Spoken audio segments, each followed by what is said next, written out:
One, two.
Welcome to today's school board workshop. We are happy to have you join us, and we are thankful for your time and your dedication to our district. This workshop of the School Board of Broward County, Florida is now called to order. Our primary focus is to create a safe and productive environment for all participants. Please be reminded of the exit doors that are clearly marked for emergency exiting. While in the boardroom, refrain from obstructing the exit doors.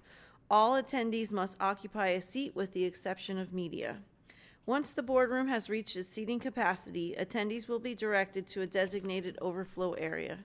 Upon activation of the fire alarm system, please exit from the room in an orderly fashion and continue to exit the building and remain outside until the authority that has jurisdiction has deemed the building safe to return.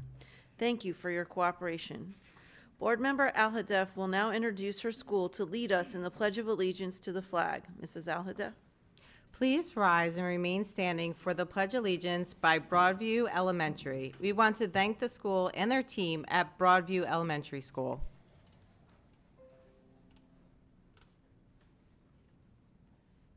We are Broadview Elementary. Please stand for the Pledge of Allegiance. I pledge allegiance to the flag of the United States of America and to the republic for which it stands, one nation, under God, indivisible, with liberty and justice for all. Great job. Yes, thank you. Board Member Leonardi has requested a moment of silence for a staff member from Siegel School. Mrs. Leonardi. Thank you. Miss Carolyn Spann was a shining example of perseverance and dedication. As a teen parent attending Siegel Alternative High School, she overcame various challenges and achieved remarkable success. After graduating from Siegel, she found her purpose in giving back to the very community that nurtured her by serving as a child care assistant at the school since 1996. This was not a job for her. For 3 decades, it was her life's mission. Carolyn's warmth, compassion, and tireless commitment to the students, staff, and families of Siegel School left an indelible impact. She touched the lives of countless young people, offering care, guidance, and inspiration. Please join me in a moment of silence honoring the life of Miss Carolyn Spann.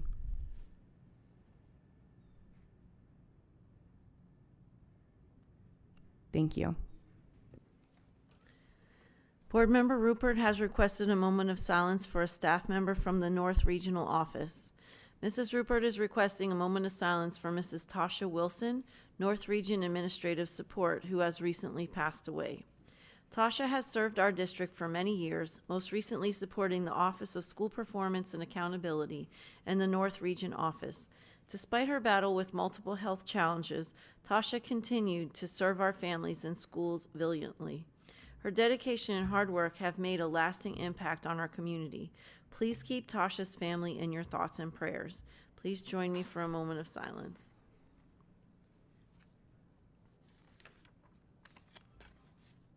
Thank you.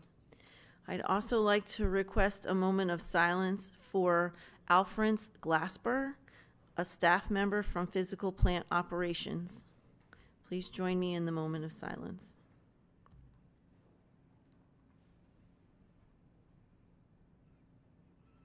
Thank you. Also ask you to join me in a moment of silence for Alexander Sereni, a staff member from the Physical Plant Operation who recently passed away.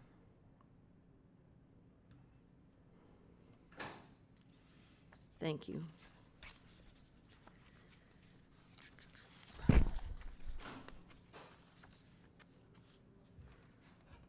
On Friday, Broward County Public Schools will commemorate 7 years since an active assailant at Marjorie Stoneman Douglas High School injured 17 members of the school community and killed 17 innocent students and staff members. This morning, the School Board of Broward County will pause for a moment of reflection to recognize the loved ones who were tragically killed on February 14th of 2018. Dr. Holness.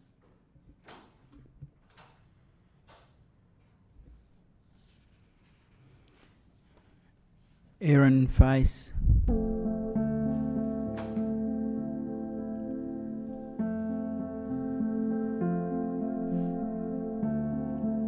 Elena Petty.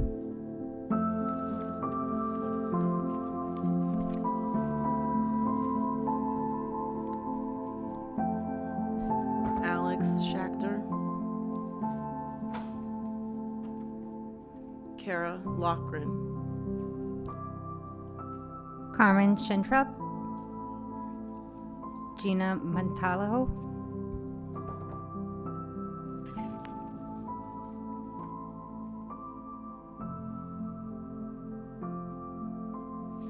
Helena Ramsey, Jamie Guttenberg, and my daughter Alyssa Alhadef. My husband, Chris Hickson. Joaquin Oliver. Luke Hoyer.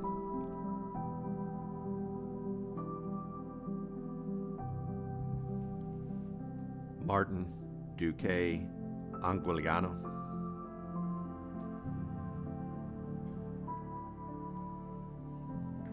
Meadow Pollock.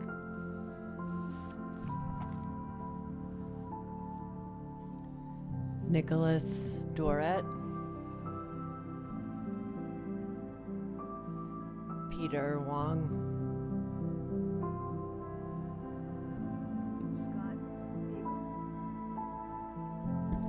And Scott Beagle. These remarkable individuals will never be forgotten.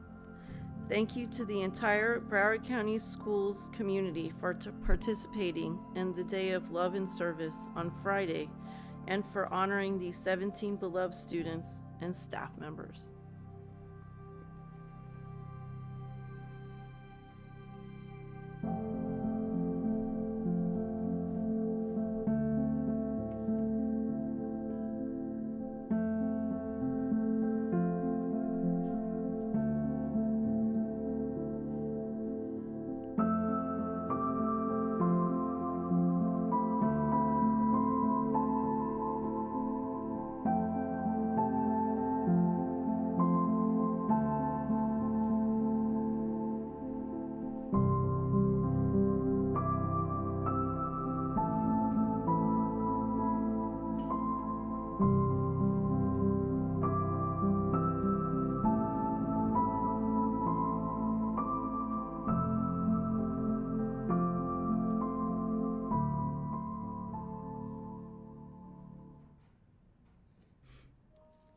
Thank you. As we prepare to begin this school board workshop, we are reminded that our vision is 100% proficiency for all our students. As an A-rated school district, we begin the vital task of sustaining this achievement. We will continue educating all students to reach their highest potential. Our theme this year is Believe, Empower, Achieve, One Broward. Today's workshop will operate in accordance with School Board Policy 1020, and the board will review the items as advertised and presented by the superintendent. Our first item for discussion is Bond Oversight Committee Report, Fiscal Year 25, Quarter 1. I now turn it over to staff for a brief presentation. Good morning. Turn it over to Mr. Shim. Thank you. Good morning, Madam Chair, board members, and Mr. Superintendent. My name is Omar Shim. I'm Director of Capital Budget. On December 19th, we met with the Bond Oversight Committee, and we reviewed the Bond Oversight Committee quarterly report for the first quarter, which ended on September 2024. Later on today, you will hear more update status of the program, but this is an opportunity. I have a guest with us, Mr. William Tracy, a member of the Bond Oversight Committee, to give a brief update of the meeting. Thank you. Good morning, Madam Chair, members of the board, Mr. Superintendent, and staff. This quick update is from the December 19th, 2024 meeting of the Bond Oversight Committee covering fiscal year 25, quarter one. Key takeaways, the quarter one report showed that over the summer of 2024, an average of 10 projects a month moved into substantial completion, or what you term 110B. And ACOM expected that pace to pick up.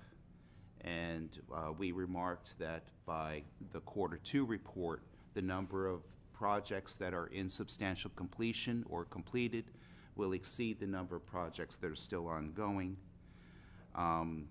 We also want to thank the board for revision of Policy 8000, which streamlined the change order process and has not only tightened up the process, but has really improved the way that we can move these projects forward. And we also want to thank the board for the reduced quorum requirement. We're still looking for a couple more members. But at least now if one person can't show up, we can still have our meeting. Then the cumulative change orders over the course of this bond has been kept very low. Statewide bond projects, bond program change orders are running 7 to 9%. This current bond is running at just under 1.7%, which we think is excellent. And then the small business, minority women business enterprise participation is running at 44.98% currently, which is almost statistically identical to our goal of 45%. And ACOM is confident that they will be able to reach that 45% before this bond closes out.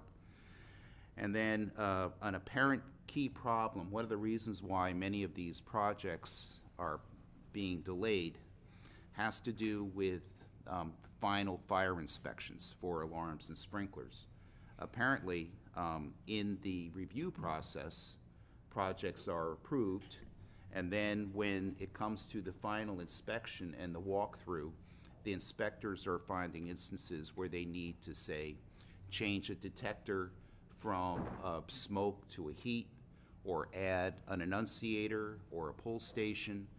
And this, when you're in a situation where the project is at final inspections, it really gums up the process, because then it's got to go back into design, got to go out to bid, you have to fight over change orders, and it ends up being an extensive delay.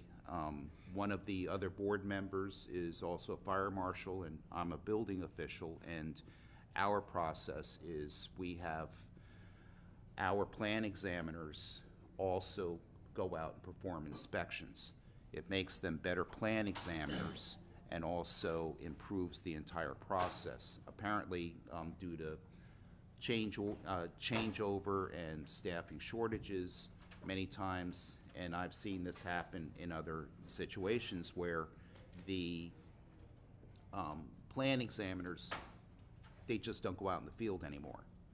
So they look at something, and then 3 years later it's built, and an inspector goes out and he sees things that were either missed, or perhaps a scope of work changed and it didn't become apparent that that also changed other things. And it's what we termed a cascade effect.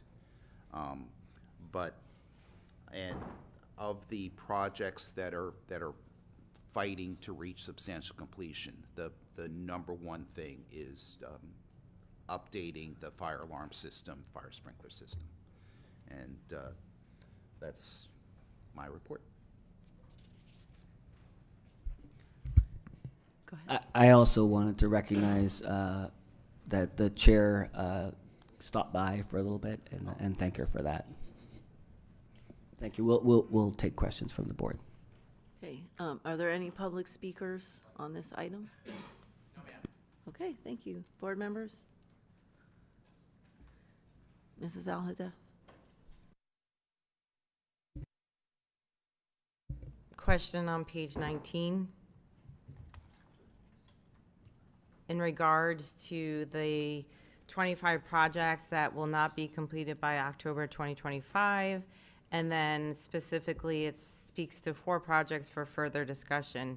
Can you elaborate on that? Dr. Hepburn? Mr. Shim.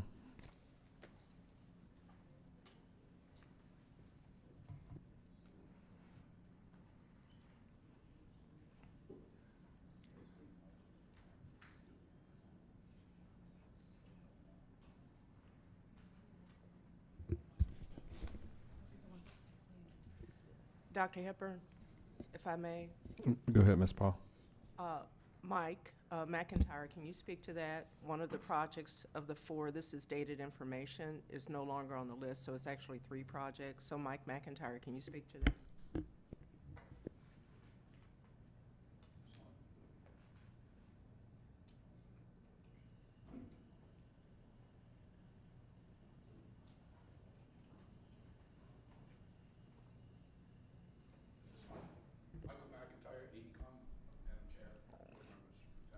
Beacon, Mike, please.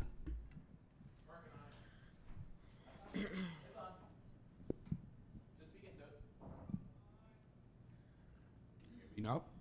No.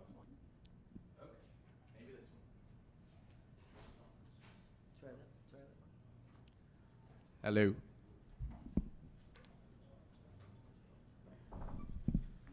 This one should be, yep. Check 1, 2. Good morning, Madam Chair, board members, Superintendent. Michael McIntyre, AECOM Program Director. When this report was issued, it was on age data. The 4 projects were those that had not been moved forward into design. They were on hold for various reasons by the district. I believe it's now down to 3 projects that a determination has not been made on what will happen with those 3 projects. They have not been assigned project numbers yet, so the scope is unknown. The depth of the project is unknown, so until the district releases them, they're still on hold. In what schools are those 3 projects at? Ms. Halliday, we will provide that information in the next presentation on the SMART update, but the 3 schools are Bennett, North Fork, and Broward Estates.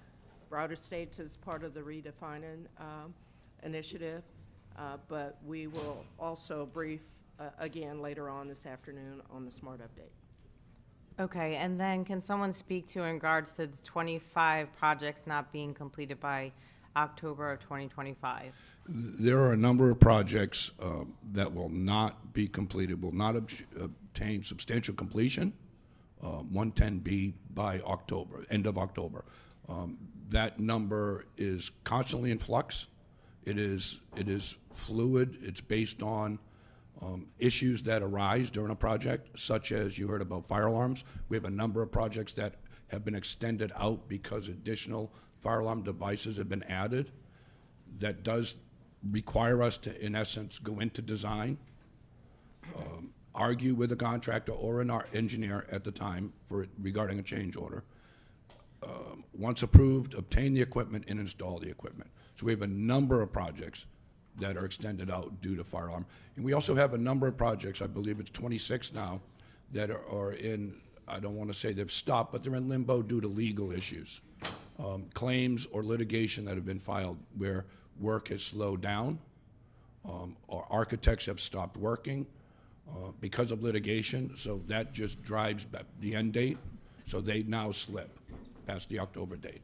Okay, and I don't know if this information, that what I'm going to ask is already in this 719-page document, but what I would like to know is from the 25 projects, what schools and what specifically is the issue of why this won't be completed by October 2025? And then from your comments, I feel like you are also maybe saying that from the 304 projects that are going to be completed, that you possibly think that there might be issues in some of those 304 projects. And if so, I would like to also know what school and what the issue is. Dr. Hepburn. Staff. We will provide a follow-up of that, but what I would ask is let us do the SMART update, and that will provide some additional detail. Okay, thank you. And then in regards to this fire alarm issue, I would like to understand that a little bit better, peel back the layers on that. Is it an issue from our fire chief, from an outside fire chief? Why are we, I guess, going down this path where, you know, we think we are doing it correctly, and then there's this "I got you" at the end from the fire chief? So can you explain that, Dr. Hepburn? Dr. Hepburn. Staff. So there are multiple reasons. Part of it is at the inception of the project, when the project starts. That's when the architect makes the design. And Mike, correct me if I'm not saying it exactly correctly, but the architect makes the design. If they miss those fire alarms or those smoke detectors or whatever that is in the original design, all the contractor knows is to build it to the design. At the end of, and there are various inspections along the way.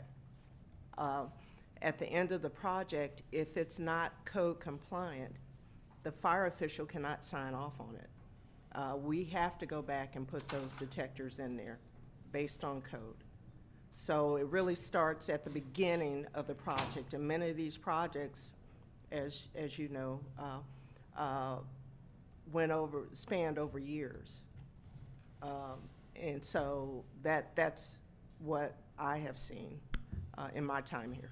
Is it our fire official that is making this determination? Yes, based on code.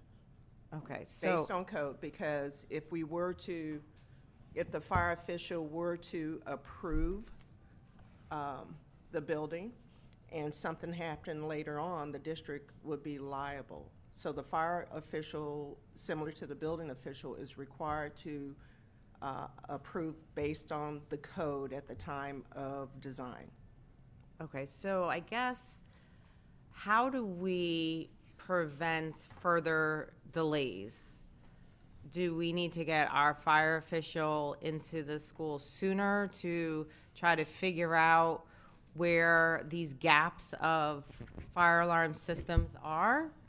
I mean, we have to be more proactive, I feel like, because we're now going beyond October of 2025, and and not say that this is an excuse, but I feel like we need to have a stronger plan of action to figure out how we can fix this. So one of the things, if I may, and as you understand, that this bond program has been going on for 10 years.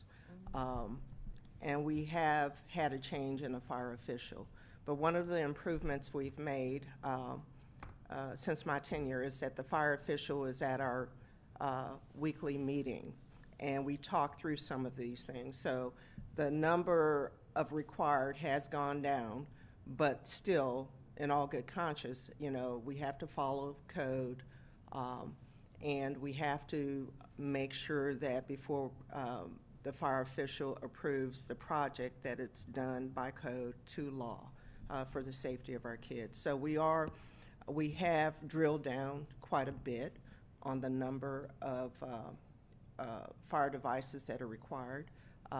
But the operative word is they are required. And so if you miss the project at the beginning, Ms. Aladef, if you miss the design, if you miss the project, that causes a lot of delays. If the contractor installs them incorrectly, puts a screw out of place or whatever, that causes delays.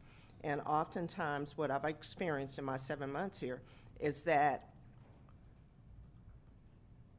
when they do the various walkthroughs and stuff, that's when you identify it. And I think it's been kind of, in the past, you get all these fire devices and requirements at the end of the project. And so that's what we have put under a microscope and what we have examined.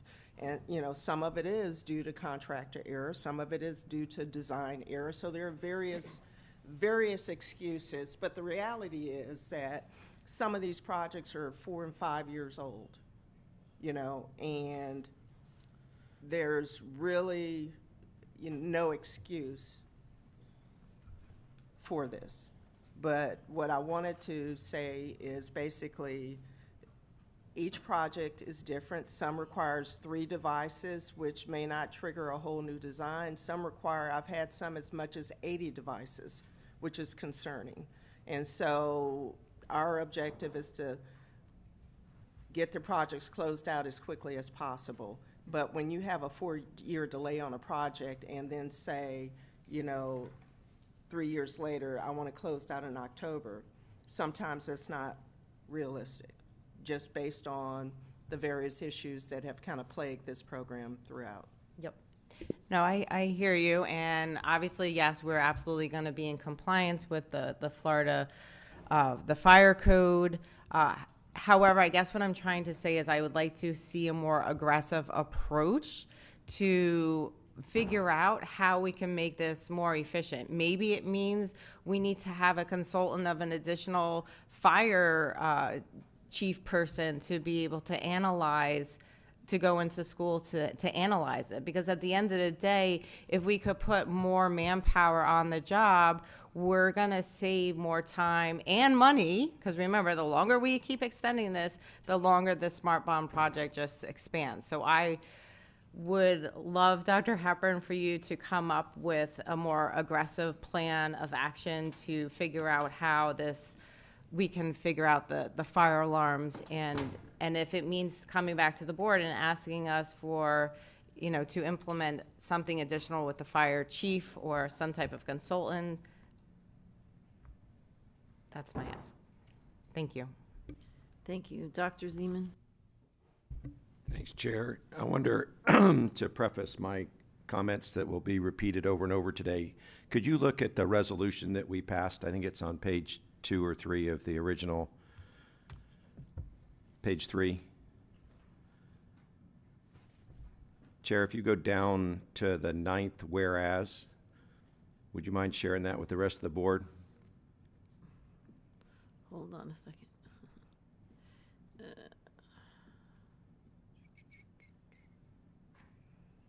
Glossary. Oh, sorry. Seems to not be on the right page.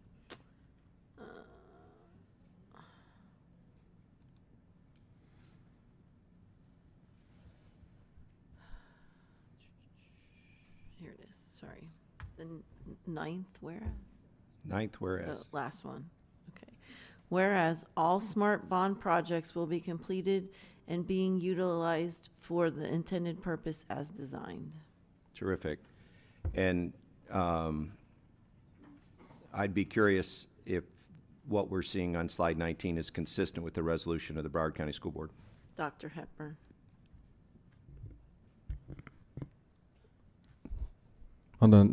No, this won't be. This is not consistent with the expected closeout of all of the projects. I'm just going to follow on to Ms. Aladef's kind of tone of comments.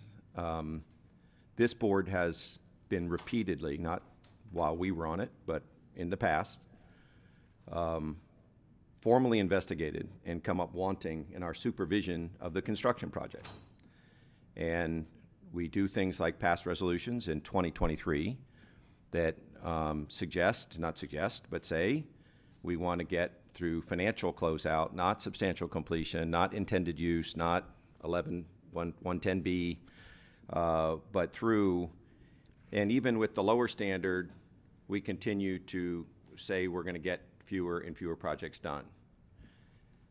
Scott Travis's article in the Sun Sentinel was castigating and kind of told the community that we promised a lot toward the end of the SMART deadline, October 31st, 2025.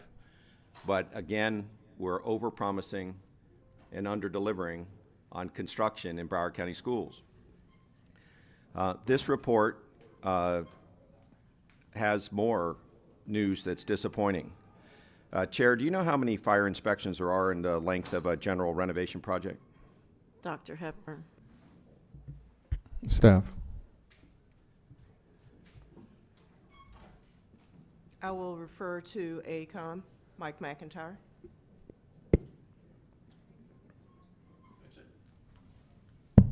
Michael McIntyre, AECOM, through the chair. Typical project would have 2 reviews and then multiple what we would call in-progress inspections, and then the final inspection. The 2 drivers of issues as a project moves forward are the initial plan review, which is a plan review is initial approval process of the design. The second review is what we call shop drawings, where on fire alarms particularly, where the contractor has basically resubmitted the design concept, but with much more detailed information as far as the equipment to be used. That is reviewed and also approved. And then during the project, as work is ongoing, there's what we call either rough-in inspections or in-progress inspections.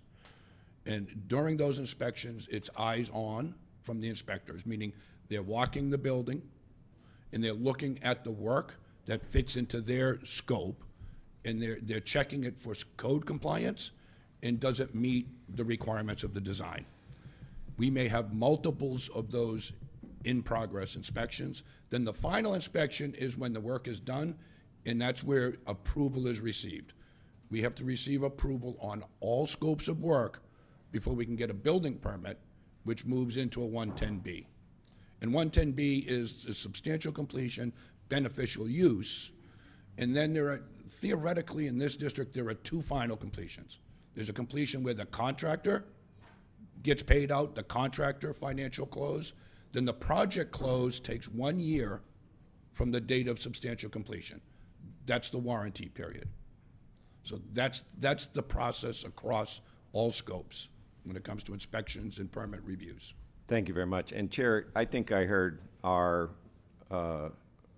much appreciated member of the Bond Oversight Committee, and thank you for taking your time to come, not only participate, to come and present this news today, suggest that in his career there was an opportunity for the people who did it at the beginning, the planners, to be informed by the inspections along the way. And I think we just heard AECOM mention 8 or 10 different moments where there's a chance for a fire alarm inspection. And yet if we stopped and asked the hard questions, like how much more money did we have to spend, how long were these buildings not ready to go through financial closeout, which is what the standard set by the resolution is, I think that the public and this board would be, frustrated, outraged, maybe, that another issue kind of comes up, and it's fire alarms this time. It's been roofs, it's been air conditioners, it's been change orders, it's been time impact analyses, and the like. One of the big challenge, Chair, that we have as a board is our ability to oversee a project when what we get is a 709-page quarterly report. I think if I were a member of a grand jury or any investigative group and I saw the thick book come out and say, oh, here's all the data with no key performance indicators, no red lights that say, oh my God, this project is late, this project's over budget, this may not be moving forward. It's not the kind of oversight document that would allow us to feel good about it. 20 years ago, I was responsible for a very large construction project, and 20 years ago we had indicators that went to our board in the Pentagon and said, this is where we're behind on this entire $28 billion project. And if we could do that 20 years ago with 86 processors in our laptops that had like a crank on the side, I think in 2025 we need to do a much better job so that things like fire alarms become apparent early on and we fulfill all our obligation as oversight on this budget. What I'm supremely concerned about at this point is 2028, which has not been a subject of our board yet to this point, Chair. But 2028 is the earliest that Broward County Schools can ask Broward County Commission to go out for another bond. And at last time we checked, there's between $4 and $8 billion of unmet physical needs, no matter how many schools remain open in the future. And we're going to be highly dependent on the bond passing so that we can make progress on that. I hope that over time we can keep this on the agenda. I don't think we should have a workshop where we don't talk about construction. I hope we come up with a better way to oversee this. I hope we shift our focus from air conditioners and roofs and fire alarms to very large issues like, are we going to be able to go back to the public and ask for more of their money? And I think right now, I don't want this to be the first school bond to fail in Broward County's history. Broward County's had a long history of being very generous with their money for construction, for teacher pay, for mental health, for safety and security, but I'm really worried about 2028. And I would like us, and Mr. Superintendent, this is just a recommendation from me, to come up with a different way to communicate to the board about the risks that are implicit in all of our projects rather than a 719-page three-ring binder. I can pour through that and I can read it and I can find individual projects, but I can't tell whether the capital program, which is what we're moving to, is operating in a way that we're going to win the trust of the voters when we're just a little bit down the road. Thank you, Chair. Thank you. Mrs. Leonardi. Just real quick, since this is the beginning of the workshop, I was wondering, and because I've noticed that this is maybe more pertinent to the kinds of questions we ask when we're talking about the SMART program. You know, board members ask a lot of questions in the workshops and in our board meetings, and we were told, okay, we'll provide a follow-up. I think just for like accountability's sake, it would be helpful if at the end of the workshop or board meeting or the next day, if the board is provided with a list and the tracking number of all of the follow-ups requested or promised. Dr. Hepburn. Yes, no, that we keep track on a one page or so. We can send that out after the meeting. Thank you. Mrs. Pham. Thank you. I agree a lot with what Mr. Zeman said. I just want to point out in the resolution, item number 7 and 8, state that we are committed, the board is going to require this program be completed by October 31st, 2025. I remember when we discussed this, we were very clear that if this wasn't a reasonable date, then we wanted to be made aware of that this was in stone. This date was going to be met, and we could rely on this with the community and making this public. In addition, it says that this includes the expectation of financial closeout and full expenditure of the general obligations of the bond funds. Again, we're failing on this. We are not living up to our word. And frankly, I'm tired of losing credibility, and I know a lot of other people are too that sit on this board. So I have several questions. I have three I want to ask. Number one, I'm going to give you all three and you can answer them. What should we, as the board, have done, or what should the district and the board have done to avoid these delays, number one? Number two, how can we move these projects forward, the 25 and then the other three, so we can meet that October 25th, October 31st deadline? And lastly, number three, are we identifying and red flagging the designers and the contractors that are causing these delays so we can move them out of the system? Because if we can't rely on them, then they really don't bring a lot to the table. We need to be able to be able to trust these contractors that they're going to live up to their commitment, because the community is depending on it. So I'd like answers to those three questions. Dr. Hepburn.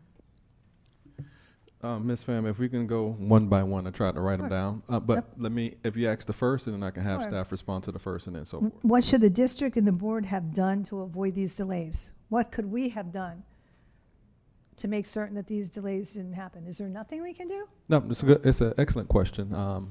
As far as how this program was initiated in the beginning, and I guess that time was 2013, 2014. So, but I'll let Ms. Paul answer that based on her plethora of years of experience and talk about how a program should be initiated to move forward to begin completion in 4 or 5 years and not the 10 plus years we're dealing with. Do we have penalties in place when this happens? When it's an omission by a contractor, when it's omission by the developer?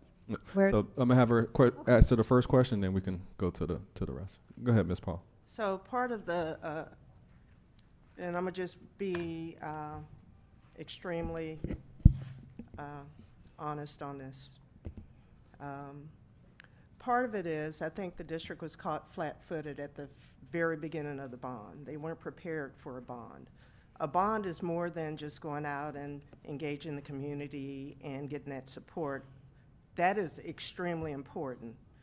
But you need to have a lot of preparation on the operational and logistics side of the house, right? So once that vote is passed in November, you have to already have a plan of execution. You need to have your architects already before the board. All of that preparation happens well before the voters even cast their vote. And if it doesn't pass, then you don't have to do anything, but at least you have your vendors and all of that stuff lined up. My experience... Did we do that? My experience has been that it has, you know, you have to have your architects ready. And based on the timeline that you went out for the bond, there's more than just Broward that's going out for bonds. So you're competing for the same kind of resources, the same contractors. So the prep work is extremely, extremely important post passing or getting the voters approval of the bond. So I think that if it takes you 3 to 4 years to actually start or see construction, then you've already lost that battle. You can't make up that time. And in many of the projects, that's what I saw, where they didn't get started in a very aggressive manner. You don't get aggressive at the end of a bond program. You're very aggressive at the beginning. You got to get, you know, we talk oftentimes about speed to market. That's really what it's about. Because the longer you wait to get these projects on the street, the more money it costs you. So, you know, just totally missed the boat, missed the plane at the very beginning for 3 years. Mrs. Pham. And what was the second question, Mrs. Pham? Hold on 1 second. How can we move these projects Mrs. Pham, forward? Mrs. I'm Pham. sorry, through the board. If you could, the OIG is on a time certain at 10 o'clock, so I'm going to just ask a question. Can you read those questions, and then when we come back to the SMART bond, which is the third item, we'll start with you, and then Mrs. Rupert. Oh, she disappeared. I'll ask her when she comes back. So just, if you'll read the questions so they'll be ready to answer it, so we can move along. How can we move those 25 projects forward and the other 3 that are also delayed? What can we do to move them forward at a faster pace? Number 3 is, are we identifying, red flagging, and really even holding designers and contractors accountable, where we're implementing penalties if they overlook something and they're not moving promptly, or they've diverted the project and they're working somewhere else, whatever the reason for the delay is, and causing these delays. We need some accountability, and we need something in place that says, we're going to do this, we're going to get this done. Well, that's my questions. Thank you. Mrs. Rupert, are your questions, can we get through them in 10 minutes, or can you hold them until we get to the SMART bond? I'd be more than happy to hold them till. Okay, so you'll go right after Mrs. Pham. Right, because it's a little, you know, it's commingled a bit. Yes. So, all right, thank you.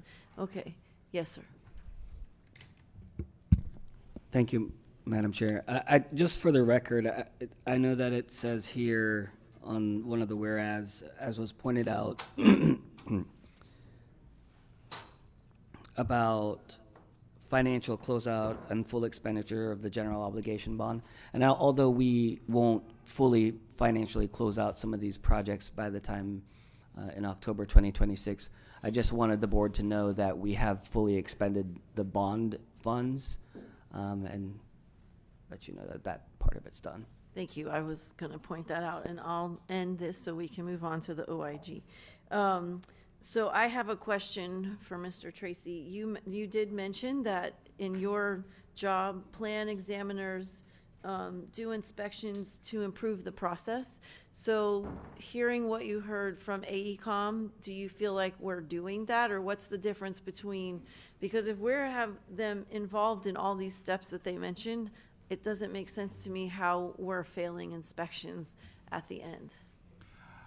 I would doubt that the plan examiners that reviewed the fire systems actually went out in the field. Normally, that's a job for inspectors. And a lot of times when people become a plan examiner, they never go back out in the field. That's something that I've been trying to change in our Building Officials Association here in Broward County. Another disconnect is fire inspectors often do not talk with building inspectors. Fire inspectors enforce the Florida Fire Protection Code. We enforce the Florida Building Code. And there are some mismatches where the fire code may require one thing and the building code requires something else. And we've been working together. We've been having workshops the past couple of years every quarter where the fire marshals and the building officials meet.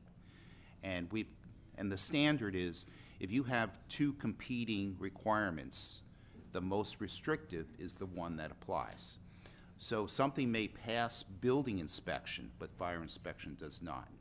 And then another issue was with regard to the bond. A lot of the projects were assessed based on the 2014 FCA, the Facilities Condition Assessment. And it seems that some of those assessments of facilities were done in a manner that hidden problems did not come about. So that's one of the issues with the roof problems that ended up costing double or triple, because you take the roof off, you find, well, you know, there's termites, and we have to tent the building, and we have to replace the roof trusses on a wood structure. That the roof may seem fine if you do a core on the roof, but if you were to get underneath, you'd have to take down the hard ceiling that's inside to see that the condition of the underlying structure is bad. There are, in the past 10 years, there's been tremendous improvement in detecting tools that can give a much more accurate assessment of condition of the existing facilities. And then one last thing, a key point, Mr. McIntyre from AECom mentioned that there are in-progress inspections, rough inspections. One key point is at what we call a framing walkthrough before they start covering up all the walls.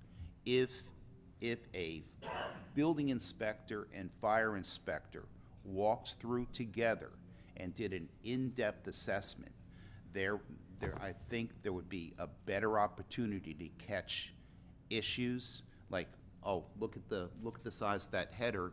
You're going to need a sprinkler on the other side of that, or you're going to need a pull station here because of the use of this room, and get those things corrected before you start covering things up. It's a lot cheaper to do things that way, and plus you're also at typically the 60% point in a project, so you have more time to make that up instead of coming through at final walkthrough.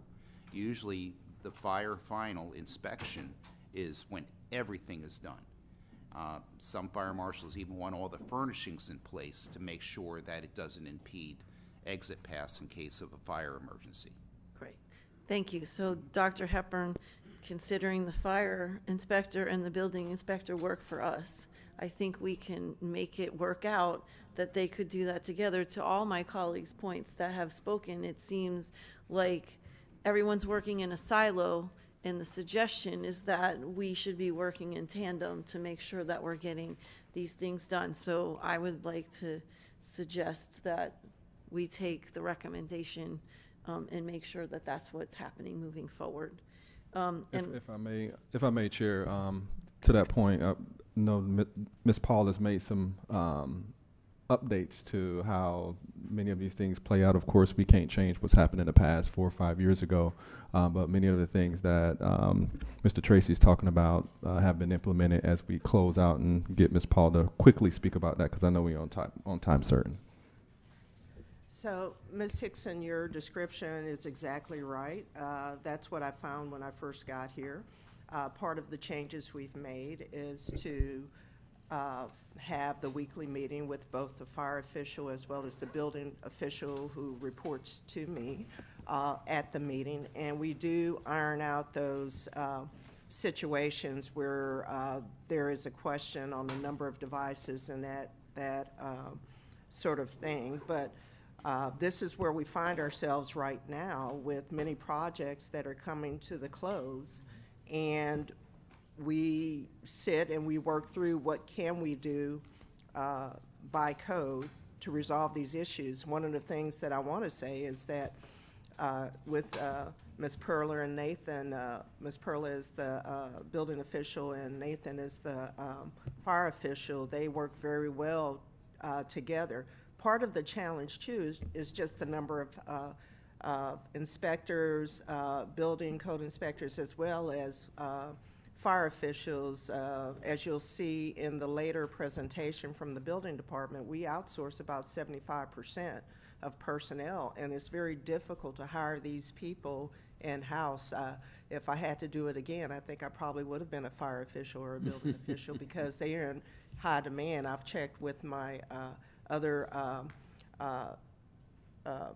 companions down south and at Palm Beach, and they struggle with the same thing. We can't pay them to work within the district, so we outsource much of that work. But in terms of what Ms. Hickson alluded to in working together, we're doing, in my opinion, a better job. It's unfortunate that we could not do that at the beginning of the program. Obviously, I wasn't here.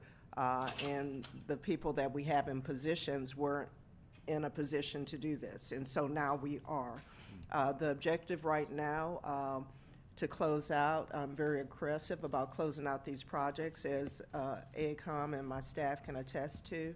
But again, we're dealing with things and sins of the past, and so again, I think we all agree that the best thing we can do is close these projects out as soon as possible.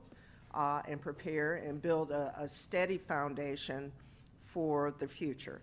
And that is the goal of my team. And some of the decisions that we're going to make going forward will be very difficult decisions, but they need to be made as we prepare the district for the future. Thank you, and I'll close with just one other thing. When we did the resolution, I think staff was very clear to us that it would be almost impossible to finish all of the projects, that we had a date and we said whatever wasn't considered SMART anymore would roll into our capital projects. And we asked for, I personally asked, I don't know how many times, for a list so we could be clear with the public what would remain as considered a SMART, so we could go on that list, and then what would roll into the capital projects. And that's been muddled and not really obvious, so I appreciate that moving forward we have some names on here. And what, like we said, we wanted to under promise and overperform, and I don't think that that's what we've been doing, and we're just continuing to follow behind, and that wasn't the intent of what the resolution was. It was to be able to close the door on this and move forward and have the trust of the public again. But as a reminder, we did spend all of the actual bond money. We're now working within our own capital funds to finish this. So. Chair, what is the relevance of that point? When we made the resolution in 2023, we knew we had already spent the SMART bond money and financially closed out that money. The resolution said we wanted projects financially closed out by October 31st of 2025. And my point was, that's not what's in the report. I hear you, but this isn't, but the question someone asked is about the money being, all of the money would be, where did it go? Expectation includes the financial closeout and full expenditure of the obligation bond, and the point is just, we did spend the full expenditure of the actual bond money. That was my point. Thank you so much for your presentation, and we're gonna move on to the next item. Madam Chair? Yes. We need a recess for 10 minutes for a technical issue. Okay, thank you. You have to say it. Sorry, we recessed the meeting for 10 minutes.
Did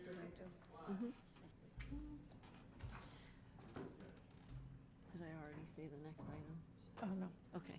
The next item is the Broward Office of Inspector General presentation. I now turn it over to staff for a presentation. Ms. Batista?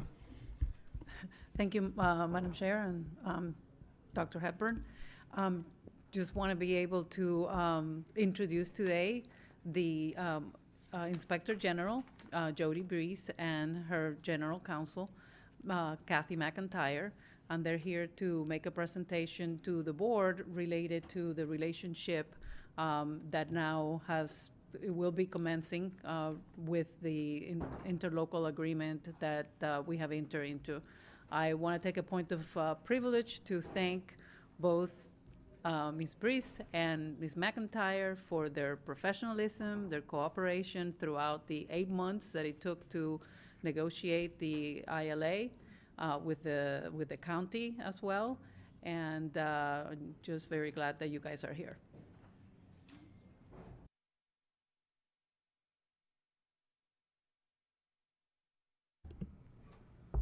Thank you very much, Ms. Batista. Good morning, Chair and members of the school board.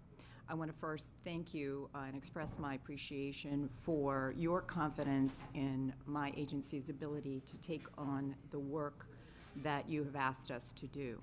It shows a lot of confidence in my colleagues at the agency and in the work that we've been able to do so far. I also want to thank your staff, particularly Ms. Batista as counsel, and other members of the school board staff who assisted us in our process of getting to know one another and what each of us did, and in negotiating the terms of this interlocal agreement, or ILA, which did take a while, but was collegial, informative, and it did demonstrate a generosity of time on the part of staff. So with that, I'm going to ask my colleague, Kathy McIntyre, our General Counsel, to present on the ILA itself. Good morning. Yes.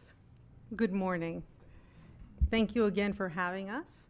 After the presentation, we will go ahead and take any questions that you may have, and we'll answer them to the best of our ability. I've prepared a PowerPoint presentation,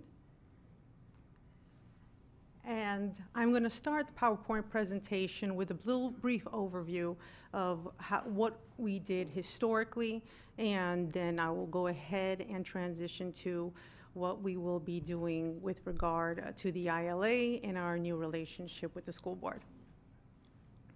So let's begin with what does the OIG do, or what did we do before this ILA? Well, overall, the best way that I described it to anybody that asks is that we act as a watchdog agency, an independent watchdog agency for the residents of Broward County. We were created by charter, and we were created to basically investigate, report what we find, and refer to any particular authority that we must refer to with regard to our findings. And we are specifically to look for misconduct and gross mismanagement, and I'll be going into those definitions before the ILA, and what our conduct will be, what we will be looking forward to as far as conduct after the ILA. And also the charter that we were created under, our Broward County Charter, gave us jurisdiction over county municipal officials, employees, and providers. You can find our particular section of the charter in section 10.01. That charter provision was passed in November 2010, and like I said, we were created to investigate misconduct and gross mismanagement. So what was misconduct, or what is misconduct, what is gross mismanagement? Misconduct is any violation of federal, state, county, or municipal law, or any kinds of conduct involving fraud, corruption, or abuse. what is gross mismanagement. Now, these are definitions that you find in the charter. So while misconduct can be used in the general sense of the word, misconduct for purposes of our jurisdiction is specifically defined in the charter, as is gross mismanagement. Gross mismanagement is a material waste or significant mismanagement of public resources. So that's the type of conduct that we are looking for. Again, the jurisdiction was over county, municipal officials, employees, and providers. And the charter also established that we were to be headed by an inspector general. We were structured and organized in order to ensure that there would be absolutely no external influence or interference with our work. And we're overseen by a committee comprised of no one that is under the OIG's authority. That way, the agency maintains its independence. Now, again, this is a brief overview. There are definitely much more details in the charter, and I welcome you to look at the actual charter for any specific details. For example, the makeup of our Selection Oversight Committee.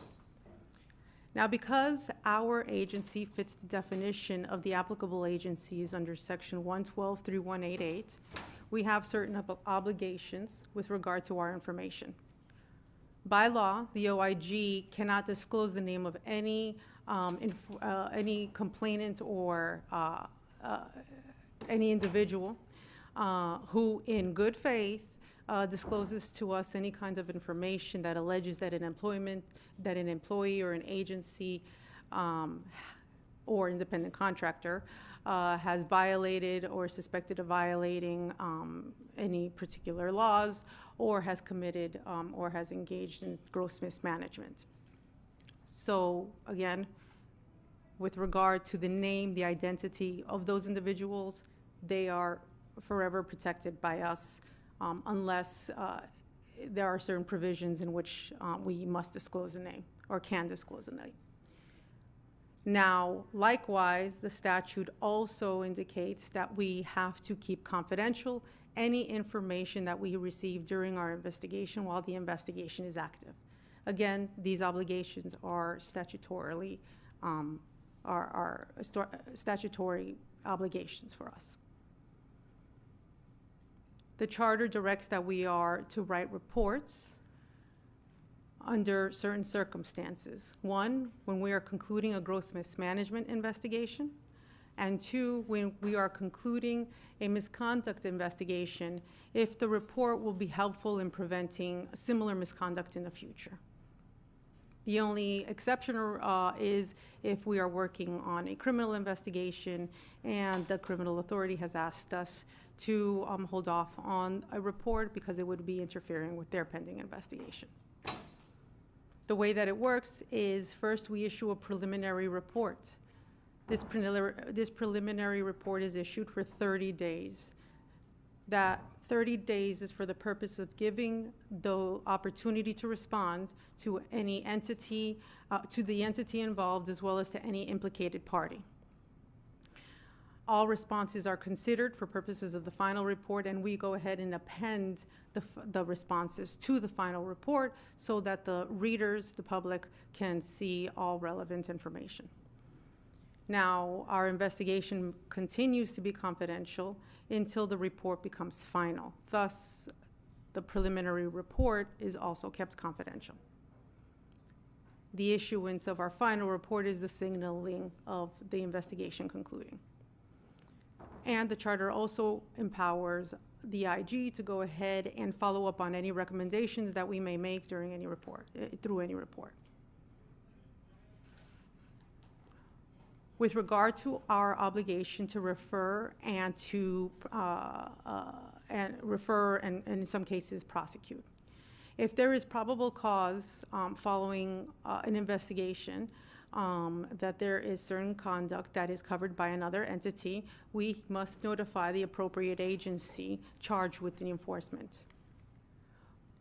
For example, if we see criminal conduct, we must refer it to the state attorney's office or the United States Attorney's Office. If we see misconduct with regard to any laws implicating the Florida Commission on Ethics, we must refer to them.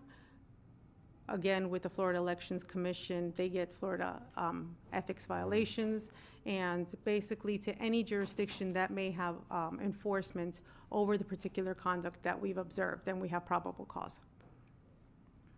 Now, if there's probable cause following an investigation, however, there is no particular agency that has jurisdiction over enforcement of the probable cause, that's when our duty to prosecute kicks in. In those instances, we file a complaint with the hearing officer, we prosecute the complaint, and our standards are set through the Florida Rules of Civil Procedure and the Florida Rules of Evidence. The charter also obligates us to issue annual reports. It requires us to publish the written report, and that report details the activities of our office.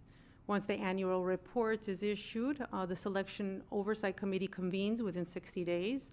They consider the annual report as well as consider the performance of the IG. Now, I took some examples from highlights from our 2023-2024 annual report, just to give you a kind of taste of the things that we've handled and we've reported on. The first one is what the report was called Gross Mismanagement within the City of North Lauderdale allowed solid waste vendor to overbill over $2.5 million. In that case, we determined that a former finance director at the City of North Lauderdale engaged in gross mismanagement for failing to properly manage the financial aspect of a city contract for waste services. Because of that failure to properly manage the contract, the Waste Pro, who was the service provider, was able to overbill the city's residents through the city as well as commercial customers, and they did not pay all their franchise fees. In total, what we found was between January 2012 through September 2021, the Waste Pro's overbillings amounted to approximately $22,600,000, a little under that.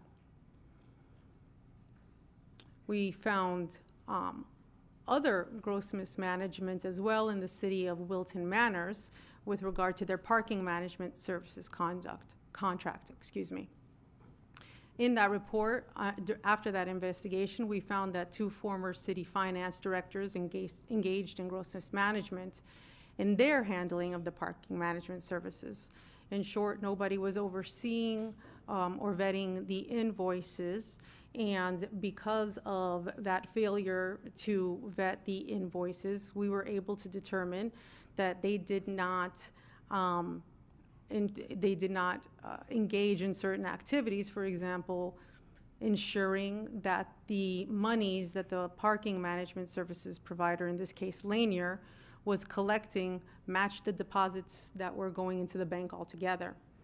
For instance, we saw deposits equaling, I believe it was in there, the deposits were totaling $3,056,000. However, they had reported collecting approximately $2,900,000. And of course, that begs the question, why don't we have an accurate reconciliation? Once we took a look at the numbers and we started investigating and conducting our interviews, we were able to determine that there was simply no oversight of the contract. And because of that failure to oversee the contract, Lanier was able, there was questionable expenditures totaling over a little over $100,000. Lanier had billed for approximately $78,000 and been reimbursed for that money for personnel services that did not have proper backup documentation. And they had been reimbursed approximately $30,000 for expenses that were not even authorized by the contract. During the investigation, we were also able to determine that the contract had called for a retainer, and that retainer was supposed to be returned to the city. However, it never was. We also determined that the Lanier was supposed to sign over a vehicle to the city, and again, that had not happened as well. By the time our investigation was over, we do credit the city and Lanier because they did go ahead and resolve those issues by the time our investigation closed. Now, before I go into the contract, I also wanted to discuss that there are some times that we go ahead and investigate a matter and we do not report it. There's a lot of behind-the-scenes work going on as well. For instance, in fiscal year 2024, we closed an inquiry after vetting allegations about elected commissioners' misuse and misappropriations of taxpayer funds for discretionary projects. In conducting the inquiry, in this case it was an inquiry, we reviewed the agency budgets for 3 years, the governing directives, and all the relevant documentation, and we inspected the expenditures from the commissioner's discretionary expense accounts and determined that there were 10 violations in fiscal year 2022 that were a little under $5,000. And that was under a now repealed ordinance that they were able to make those expenditures. Because the ordinance was no longer in effect and because of the de minimis amount involved, we found good cause for misconduct in the code violation, but closed the matter without an investigation. In another matter, we closed another inquiry into an allegation that a manager had split purchases to avoid competitive bidding requirements and had manipulated bids to favor specific vendors. We reviewed a multitude of records, such as the procurement code, the purchasing card, the procurement records altogether, and the invoices, 50 invoices for the purchases that the manager had made from 4 vendors over 21 months, which totaled approximately $40,000. We also conducted interviews in that inquiry. Our analysis showed that the manager conducted 7 solicitations, but none of them revealed any manipulation of the bid threshold. We also analyzed the aggregate spending, and we found that those were in compliance as well. We found no concerns when we reviewed the top 20 purchases. So we looked at every angle to make sure that everything was on the up and up, and we did see that not only that it was everything appropriately bid or procured, we noted that the manager had implemented improved expense tracking methods and attempted to establish master agreements with the key vendors, which to us indicated an attempt to enhance the unit's oversight and compliance with the agency's purchasing standards. So we determined the allegations to be unfounded. Now, turning to the agreement, which is what we're all here for. Effective January 2nd, the OIG, the School Board of Broward County, and the county executed an interlocal agreement whereby the OIG is now to provide its services to the school board pursuant to the ILA's terms. Now, what are the terms of the ILA? Now, this is going to be a very broad overview. Again, the ILA commands. Let's talk about who is included. We have included in the ILA all school board elected officials and appointed officials, as well as school board employees. We also have included all entities and persons that provide goods and services to the school board under a contract for compensation. However, with regard to those vendors, our jurisdiction is limited to the contract for compensation. So just because they are a vendor does not necessarily mean that we automatically have jurisdiction. We have to be looking at conduct that is relevant to the particular contract. We also have included school board or superintendent appointed members of groups that are delegated decision-making authority or acting as an advisory member to one or more school board members or the superintendent. And we have also included all members of the competitive solicitation evaluation committees. Now, who is not included? We have specifically excluded members of groups that act to support the district school, for example, school allied groups. Now, that is unless the members of those groups are otherwise included. For example, they happen to be an employee, they happen to be a vendor under a particular contract, or they happen to be an official, which I don't know if there's any officials that are members of school advisory groups, but unless they are specifically included, we have no jurisdiction of those members that belong to groups that are simply supporting a district school. Now, what conduct is included?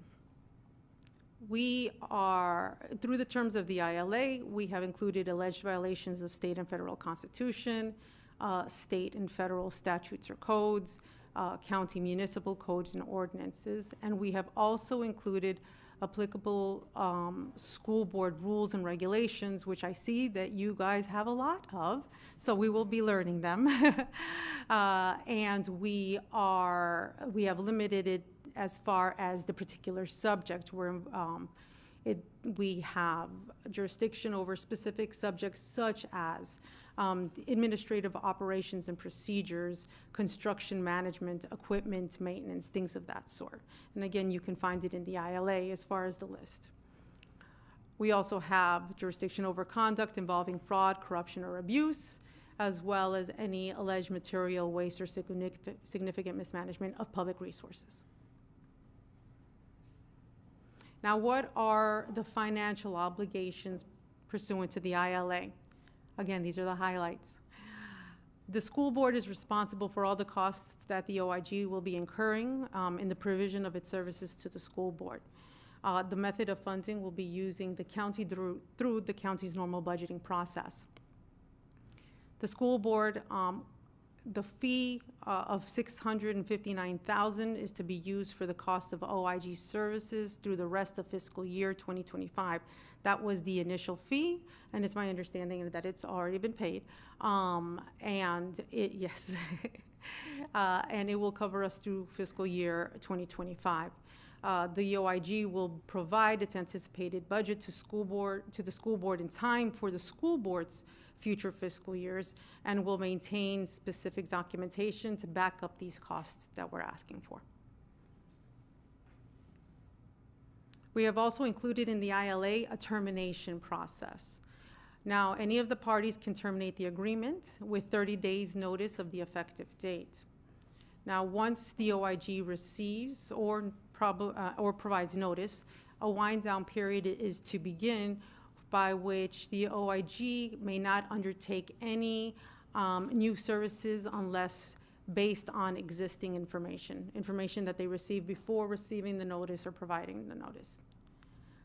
The period, the wind down period, the actual period, will last from the date that the notice becomes effective through the end of the county fiscal year, the date of the notice, through the end of the county fiscal year following the fiscal year that the termination became effective. That'll afford us a little bit of time to wrap up any investigations that we have pending. If the school board's investigations are not concluded by the end of the wind down period, the school board will continue to fund the OIG for those costs, only for those costs necessary to bring that particular investigation to conclusion. As far as our other obligations, as far as reporting and referrals, those obligations remain the same, with the exception that the school board is now a recipient of the report on those matters that involve them, as well as a recipient of the OIG's annual report.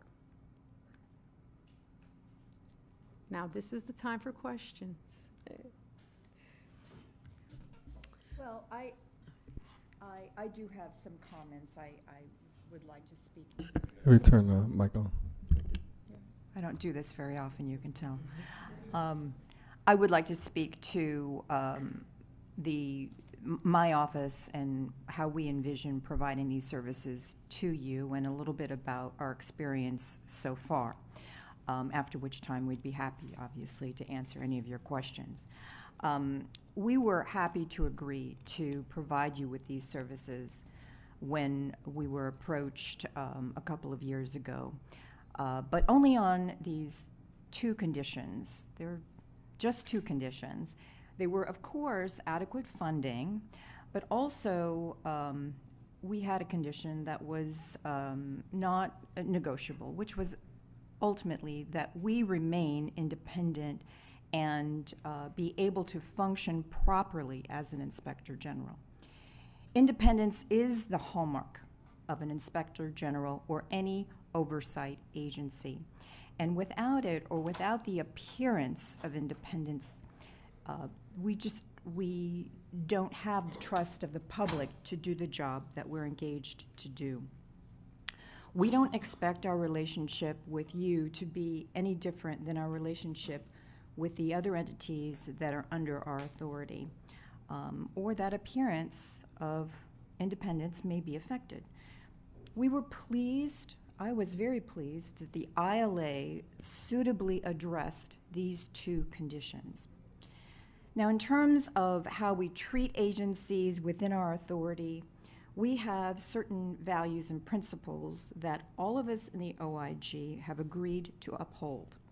And they include that we dedicate our limited resources primarily to cases that are opportunities to improve systems, our teaching moments, would have a deep or wide impact, and or are in the public's interest. We don't get involved where we would not add value. We don't get involved as an appeal avenue, for example, for decisions about matters that we see are adequately addressed by the school board or by another agency. As far as the treatment of subjects and of allegations and other implicated parties, we recognize that our reported findings can injure reputations. So we always solicit and we listen very carefully to explanations to our preliminary negative things.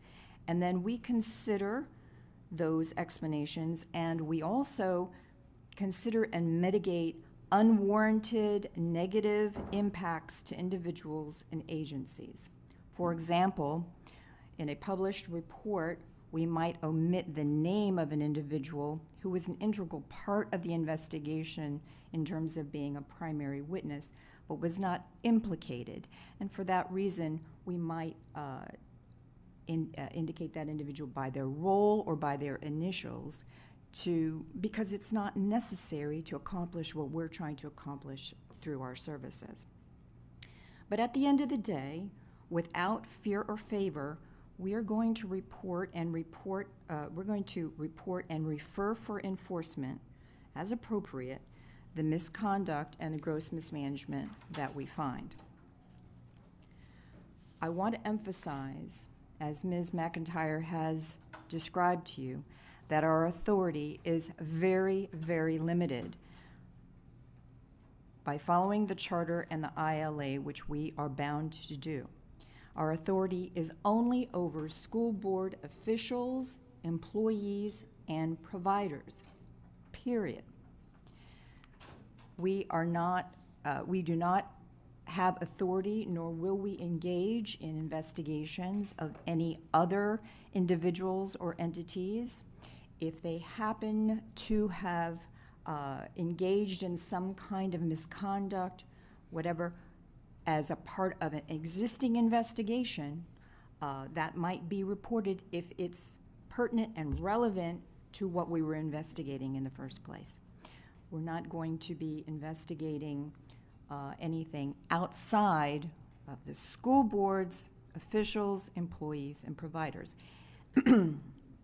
And then, of course, only that gross mismanagement or misconduct as defined by the charter and the ILA as explained by Ms. McIntyre. So I am going to go into a little bit about these subjects that the ILA covers. So we have, with the county and the municipalities, we can base our misconduct on their ordinances. And so we saw your school board policies, rules as kind of the equivalent to those ordinances. And so we expanded beyond state law and federal law in finding misconduct based on violations of certain of your rules and policies, not all of them. So generally, these are subjects enumerated. They are enumerated in the ILA if there's any question. But they are, for example, regarding administration, accounting, building and construction, codes of conduct other than those just for instructional personnel, contracting and contract management, facilities management and safety, finance, financial management and reporting, funds management, cybersecurity and information technology, procurement, property control, records management, and of course the other enumerated policies. So for example, we won't be investigating your legislative action. What you decided, we might investigate the implementation of that, we might investigate violations of that, but we're not here to second guess your policy with a little p, policy decisions. We're not going to be investigating disciplinary issues and actions involving individual employees unless we find that there's an indication of a pattern of some kind of system-wide or systemic problem.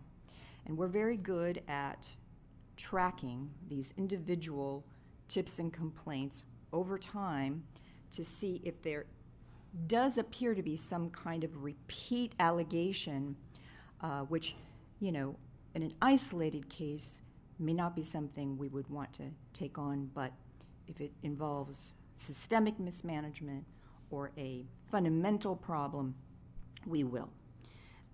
We don't investigate whistleblower claims per se. You are the employer of the individuals who are designated to be whistleblowers, but we are interested to know when people are retaliated against or claimed to be retaliated against, because we believe that that is additional evidence of the underlying facts that these individuals are reporting. We won't be investigating violations of your policies relative to academics, instruction, instructional material, curricula, testing, or extracurricular activities. We won't be looking into bullying and other abusive personal behavior or, of course, student conduct. We will not be. We will not be. So that you have some understanding of how much work we take on and we produce, I thought I would go over some of the statistics that we compiled for our latest annual report, which came out. Our fiscal year ends on September 30th. So through September 30th, 2024, we reported in our annual report that we handled 377 tips. 6.3 of those resulted in investigative matters. We handled an additional 40 complaints, 7.5% of which resulted in investigative matters. We identified $2.9 million in questionable expenditures. We closed 9 inquiries and investigations that we reported to the public, and we closed 16 others without reporting to the public. Now, this was for the county and the 31 municipalities. We've been operating under the assumption that when the services for the school board are fully up and running, that the school board will account for approximately 25% of our work. In the 2025 annual report, to be released around Thanksgiving, we'll have a section on school board accomplishments, and we'll be distributing that annual report to each of you as board members individually. And we'll notice the superintendent of schools and the school board chair about when and where the annual selection oversight committee meeting will be held. And that is, of course, where they review the annual report and my performance for the fiscal year. I want to turn to the ILA and our very brief history so far, what we've done so far under the ILA. As you know, became effective on January 2, the date that the county mayor signed the contract as the third of the three parties to the agreement. We are now seeking to fill 3 positions dedicated to school board cases. And we have job ads, I should say, running right now for a special agent and a special auditor. And we intend to hire a investigations manager either from among those applicants or in-house. I thought you might be interested to hear that since our inception in 2011, between then and 2024, through the end of 2024, the OIG actually received quite a number of tips and complaints about the school board. And by my count, it was 38 in all those years. And since the ILA, since January 2, we've received 5 tips, 3 of which were closed and 2 are pending follow-up.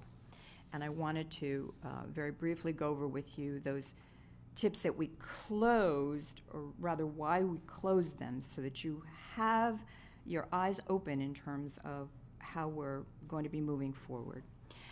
In the first tip, it was received on January 13th. We closed it about a week later.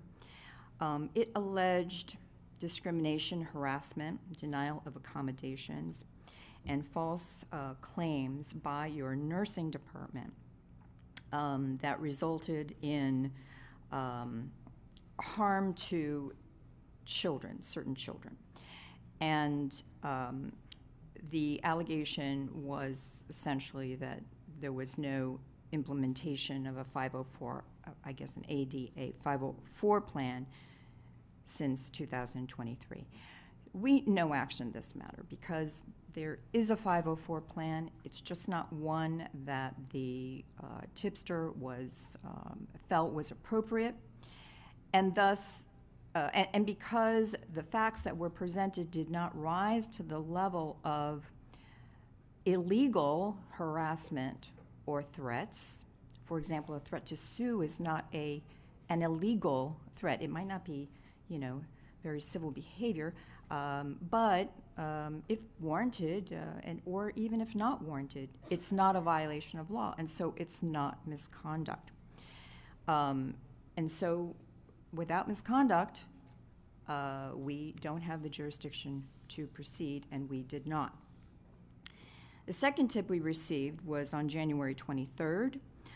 That allegation was that the Florida legislature, the Florida State School Board, and the Florida Department of Education violated the First Amendment when it passed a new curriculum that requires teachers to affirm beliefs they don't believe in.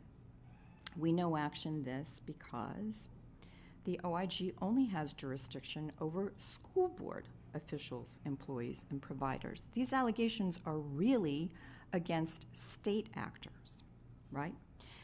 The school board is following the curriculum, and therefore it's following the law. It's quite the opposite of misconduct. As school board actors were not engaged in gross mismanagement or misconduct, we no actioned the tip. And then in the third tip, which we received on February 7th, the allegation was that there is a teacher who is out on sick leave due to a medical condition while being seen in public perfectly healthy. Now, the tipster believes that the teacher is burning through his or her sick leave prior to retirement and committing fraud against the taxpayer. So this is an example of one of those minor singular events by a single employee and not by management as presented, right? There may be a mismanagement of time and employees, but this tip does not present that kind of bigger problem. And we would have referred this tipster to your HR, for your HR department or the appropriate department to proceed with disciplinary proceedings, but the individual filed the tip anonymously, so we couldn't reach back for that. So that just gives you an idea of what we've done so far for you. Before I close, we did have a couple of questions for you, and they include one I think you can answer pretty quickly, which is, when do you need from us our request for next year's budget? We're going to the county with a budget request, I think, by the end of April, but your fiscal year is a little different than ours. Dr. Hepburn. I asked Ms. Johnson to weigh in on that. You're right. Fiscal years are different, so I think we're going to need it fairly quickly. But go ahead, Ms. Johnson. We're currently building next year fiscal year now, so if you could process as soon as possible to our office, it will be appreciated. I'm glad I asked. And who should we direct that information to? It would be fine if you could direct it to me. Okay, and you are? I'm the CFO, Romanere Johnson. Thank you. All right. Second and finally, we're going to need to physically expand. And you have included in your initial fee approximately $115,000, I think, to fund for us a modest build-out of our existing space. So we're in Plantation. We're at the corner of Broward Boulevard and University Drive. And we're in the county government west building, but we're in a separate suite. We're physically segregated from the rest of the county staff. We have our own entrance, and this is for a reason. It's to keep a physical and psychological separation between the county and the OIG.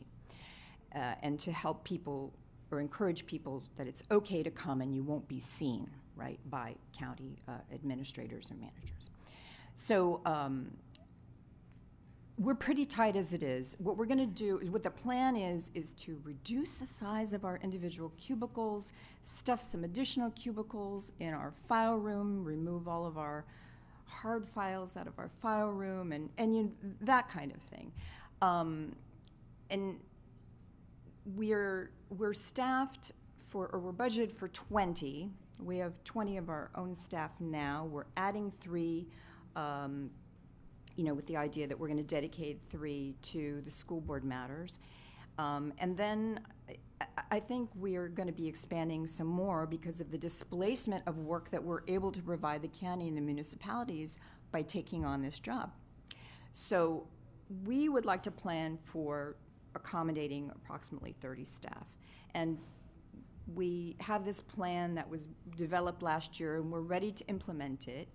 But I was wondering, with your downsizing, with your lowered enrollment, with your extra space around here and there, whether there might be some appropriately located space that we could, separate from school board, somehow separate from school board space and make accessible to the public, that maybe we could rent from you, of course at a discount, given the services that we're providing you. So if that's something that is feasible or desirable on your part, I know you can't work it out today, but if somehow word could get back to me, I would not proceed on this other plan. But I'm, for now, going to proceed on this other plan until I hear from you differently. Dr. Hepburn. Yes, and you said you'll pay for that space. So yes, my team and I will get back and follow up with you. We are reviewing all available spaces and see if we have any spaces that are comparable to your needs. So we can follow up with you. Okay, super. Thank you. Appreciate that. Finally, members of the public who may be watching, we are standing by. If you believe that you've seen or know of misconduct or gross mismanagement by a school board official, employee, or provider, please contact us at our website, browardig.org. We have a report misconduct page on which you can find online forms, very convenient. You can call us on our anonymous hotline at 954-357-TIPS. You can email us at inspectorgeneral@broward.org. You can drop by, no appointment needed, Tuesday through Thursday, 8:30 to 4:30 at 1 North University Drive, the South Suite. Or you could make an appointment to come in at another time during the week at 954-357-7873. On behalf of all of my colleagues at the Office of the Inspector General, we look forward to a long and cooperative relationship with the school board to helping you avoid and uncover mismanagement and misconduct and to improve your operations for years to come. Thank you. Thank you so much. Mrs. Batista. Yes, so I just wanted to add that there is also a link on the school board website that goes directly to the Inspector General's office for anyone who would like to make a tip or a complaint. Thank you. Any public comment on this item? Okay, thank you. Mrs. Leonardi? Thank you, and thank you so much for coming and doing the presentation. And thank you to my colleagues for accommodating my request for us to go through this workshop together. I thought it was very informative. I just had a few questions about the presentation and the ILA. I know very early on you said that there were some circumstances in which the OIG must or can disclose the name of a complainant. What would those situations be? If the tipster or complainant were to waive the confidentiality provision, that could happen.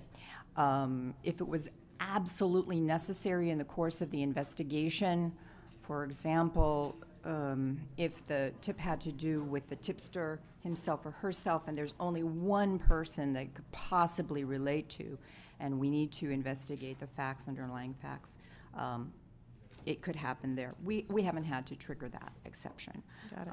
And then if a court were to order us to do it, we would. Right. What about like if an elected official was the complainant? Would you have to because I know we're subject to a lot of like public records laws and things like that. Is there a situation in which you would have to okay. No, absolutely not. The law in large part protects the confidentiality of the source of the identity of the source of the information. Where we can and we need the informer to help us with the investigation, we reach back. We might even have that person be a witness in our case, and they would be known as a witness in our case, but they would not be known as the source of the information in the first place, official or not. Got it. Thank you. You in the presentation, it identifies someone submitting a complaint in good faith. Can you give me an example of how you determine that, if it's done in good faith? What's the good faith? The confidentiality, the section 112.318 talks about good faith. That's when the confidential's identity is confidential. So we have not had that situation before, Member Leonardi, but I can imagine that it would be a situation where someone is absolutely out to get someone else politically and ready to make statements that are not truthful, they know they are not truthful, etc. In that case, perhaps that might be a situation where the confidentiality provisions would not apply. But we have not made that determination, nor has it been raised to us. Got it. Thank you. So you mentioned, some tips that you've already gotten about the school district. I'm wondering, and maybe you answered this earlier, but will there be like a regular report of information, like we got this many tips about you guys? Is that in the annual report? Yes. Okay. Yes, we'll break out those numbers for you, how many tips came in, how many complaints came in. If we issued any closing memoranda or final reports, I doubt it. I don't think we would have the time between now and the close of the fiscal year to report on anything that we would be investigating relating to the school board. But we would report the numbers for you, for sure. Got it. Thank you.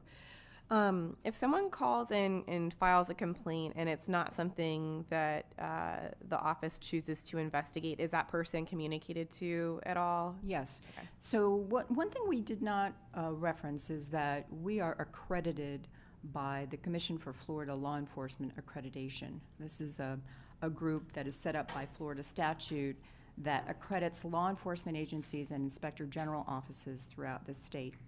And there are there's something like 49 standards by which we as an OIG have to comply with in order to get and keep our accreditation, which we received in 2014 and just got reaccredited last year.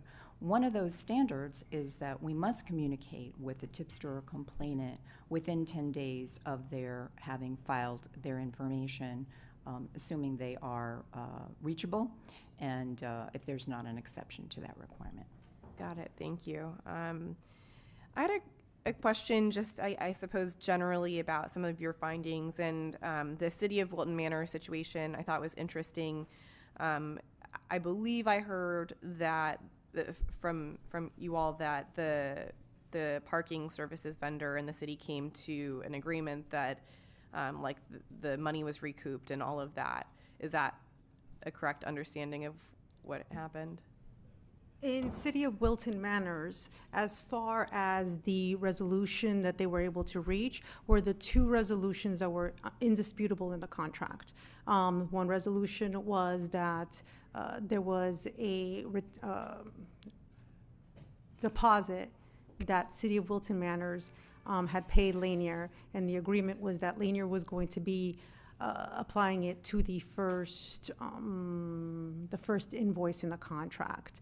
Here we are years later, and that retainer was never returned.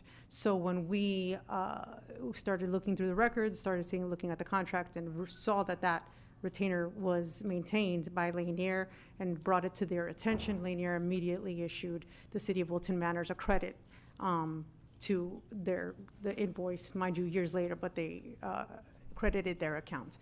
The other resolution that they reached was, again, it was undisputable. In the contract, they were supposed to sign over a vehicle, a particular vehicle. It was never done. When we pointed it out, they went ahead and got with the Department of Motor Vehicles and took care of that. Got it. So I'm wondering, is that generally the outcome that you see, that the two parties, resolve what is indisputable in the investigation, or do you see some, like cities or the county, then using the report to pursue legal action against, a contractor or some entity that they do business with to recoup funds? It really depends. We've seen a wide variety of responses to our reporting, our investigations. So as happened in the Wilton Manors case, very often as we're proceeding through the investigation, the parties realize, we never did pay this. They're right to ask us about it, and they resolve those matters so that we can report that they resolved the matters. At the conclusion of every report, where appropriate, we are also going to be issuing recommendations to the entities involved on how to improve their processes and their internal controls And to the extent that those processes change and those controls are implemented by the time we issue our final report, the entities want to get that credit, and we're happy to give it to them. Because after all, it did result from our work. We do see we have seen in one case, it's the old case out of Weston, where a couple of landscapers had done some serious overbilling of the city, and the city was able to take that information, file a lawsuit, and did recover several $100,000 from those landscapers for that misconduct. Okay, thank you for illuminating that. I think that although this relationship, is going to cost the school district money, it seems like perhaps it could save us money down the line and help create efficiencies. So thank you for that. I just wanted to ask one more question. On the page where it says, what are the terms of the ILA? I was curious for who is included at the third bullet point. Would that be, so it says the school board or superintendent appointed members of groups that are delegated decision-making authority or serve in an advisory role to one or more school board member or superintendent. So would that be like our advisory committees? The way that we determine jurisdiction is if they are charged with decision-making, so acting in the stead of the board member. So if they are that's one of the, or appointees. But that particular clause, if they are charged with any kind of decision-making, for example, vetting through resumes and discarding some resumes, you're making decisions, then we go ahead and have jurisdiction. Okay. I'm wondering if our general counsel could to speak to that. So I guess would that be like the committees looking at hiring and things like that? I would like some more specifics. Ms. Batista. So we don't really have any committees that look at hiring other than when we talk about the superintendent. This would not apply to regular hiring processes within the district where you have a position that is being advertised, and then there is a panel that interviews and vets, like the HR group vets the information. This would be more along the lines of what Ms. McIntyre just alluded to, which would be committees where the board appoints members, and those committees are making decisions that impact the district. For example, anything with competitive solicitation, evaluation committees, all those members would be subject to the review of the Inspector General. Okay, so not like DAC or like those kinds of committees. Okay, all right, thank you. Thank you for clarifying that. Those are all my questions. Thank you. Ms. Thompson? I just had a question. You said you had some tips that came in that you said were unfounded, but that would be within our jurisdiction. Do you send that information to us, like the teacher who was? Nope. No, we don't send that information out. We, when we close our cases without published findings, the case is closed. We don't announce it. We don't publish it. We don't call anybody. And that's for a number of reasons, including we might reopen it, and any confidentiality that might be lost in the information that's any confidentiality we had might be lost. It's also because there are all kinds of people with all kinds of motives who provide information to our agency. And sometimes those motives aren't great. And we understand that there are people who would file information that they knew to be sketchy so that they can wave it around in the public against individuals who they want to attack. We are not in a position to make a decision as to whether someone is ill-motivated or well-motivated. We're in a position to determine whether the information is true or not. And when we close a matter, we don't pass judgment on the source, and we don't go out of our way to give that information to the source so that the source can use it for whatever reason he or she might want to. It's always available as a public record.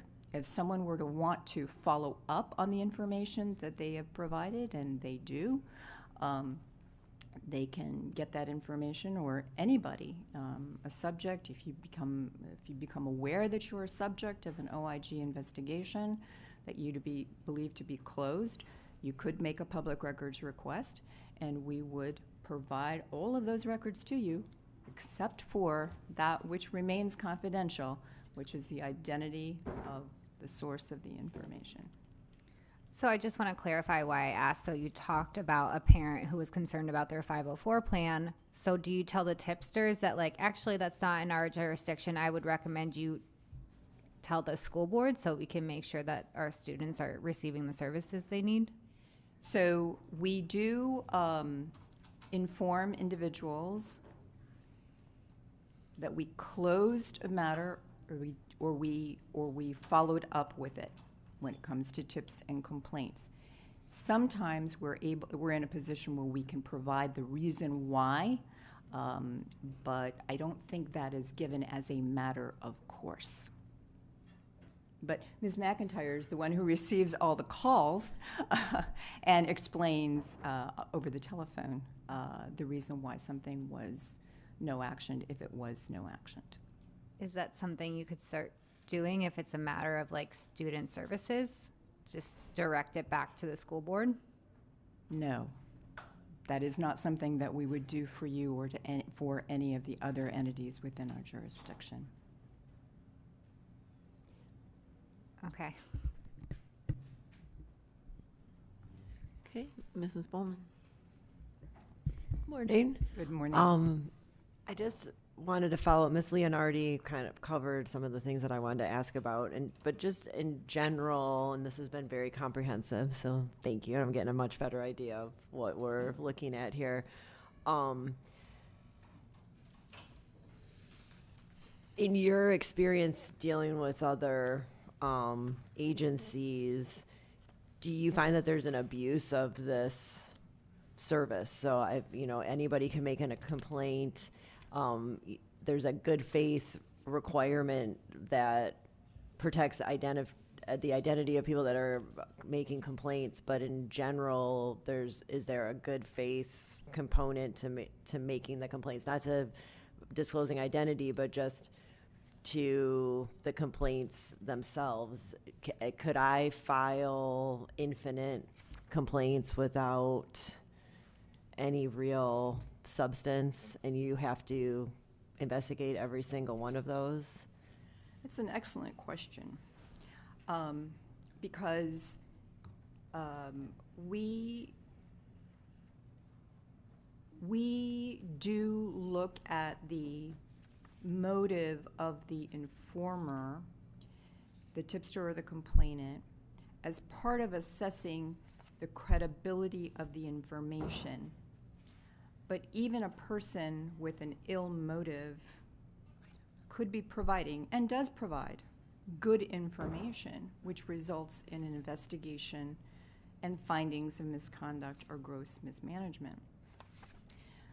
As far as whether someone who repeatedly provides bad information, we look at every tip and every complaint.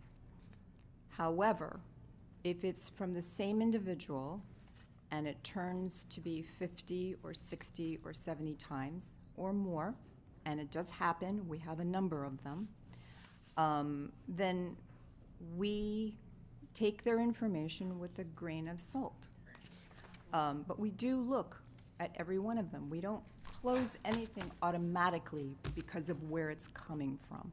We look to see whether or not there still might be a basis for following up. That's all. Thank you. Dr. Zeman. Thanks so much. I find this absolutely critical for our relationship with our public. Earlier this year, we asked our demographers how many people were directly involved in providing education through our schools, and it's 820,000 people in Broward County, 41% of our population directly involved. And our relationship with them is predicated on trust, accountability, and moving forward with things like this. It is nice to get this deck. Chair, I'd love to get these like a week in advance whenever we can. It's very difficult to review such an important topic and like in an hour, come up with all the critical questions, but I'm going to ask a handful. I'm going to list some people, and I'd like just yes or no whether or not they're covered under the OIG. You ready? Well, I'll do my best, Dr. Zeman. Awesome. Members of the PTA or SAC? Without them being otherwise within the definition of an official employer provider, no. Volunteer advisors who don't have any policy obligations that would present themselves as decision makers?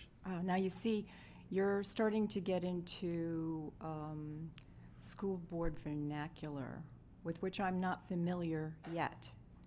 And I would say that whenever a new group or a new member of a group, it's questioned whether or not they're within our authority as an appointed official, we're going to run it through council. And we're going to ask that lawyer, or one of our lawyers, to go through the ILA and make a determination as to whether or not they are or aren't within that definition. I totally appreciate it. This is the kind of question I would have asked a week ago, though. If we had had this presentation, I would have asked for an A-B list.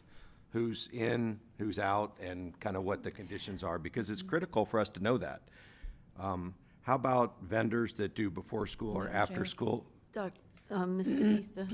So just wanted to point out that you all have a copy of the ILA, and on page 14 of that document, there is a list of inclusions and exclusions, and specifically the school allied groups are excluded. The PTSA, the PTO, the SA, the School Advisory Council, all of those are excluded. Thank you. Today is an opportunity to communicate to the public that doesn't read our ILAs, and I want to make sure that the public understands who's in and who's out. Are students of Broward County Schools subject to the OIG? No. Are disputes with our collective bargaining agreement subject to OIG investigation? No. A vendor that offers before school and after school programs, are they subject to an OIG investigation? If they're paid for with school board money, yes. Terrific. We can talk more about it and bring the ILA back in later, but these are the kinds of things that we're going to be asked 1,000 times as school board members and as senior staff when people run into something and they're like, who do I bring this to? And we need to know it, and to some extent, they need to know it as well. BrowardIG.org, like a huge deal, right? We want people to understand and know how to report things that they've seen. I appreciate you sharing that today. The cases that you presented today, what were the consequences for the individuals involved besides just repayment of and other kind of civil responsibilities? Let me step back and explain that there may be expectations of what it is an inspector general can do. And inspectors general only ever have the authority to shine a light on a situation and let the decision makers make their decisions. Mm-hmm. We don't recommend discipline. We recommend procedural changes. We recommend internal controls, but we don't recommend that somebody be suspended or fired. We don't have the authority to fire anyone. We don't have the authority to fine anyone, and we don't have the authority to do anything other than to refer them refer their cases to an enforcement authority that does have Mhm. the jurisdiction to do something about it. In the cases presented today, though, there were no criminal prosecutions for their No. behaviors? Okay, No. I understand. No. Mr. Superintendent, how are we going to communicate the IG ins, outs, how to call and things like that to our 25,380 employees? Dr. Hepburn. We have a awesome communication and marketing team. So I'll let Mr. Sullivan kind of chime in briefly, but listening to all the information, getting some clarity on next steps from this presentation will definitely help us understand what we need to communicate to our public at large. We and definitely also on employees. Go ahead. Thank you. We could definitely share out and come up with a plan, put it on all our channels. As Ms. Batista did indicate, it's already on our homepage on Fast Find, so it's easier to find if anyone wants to file a complaint.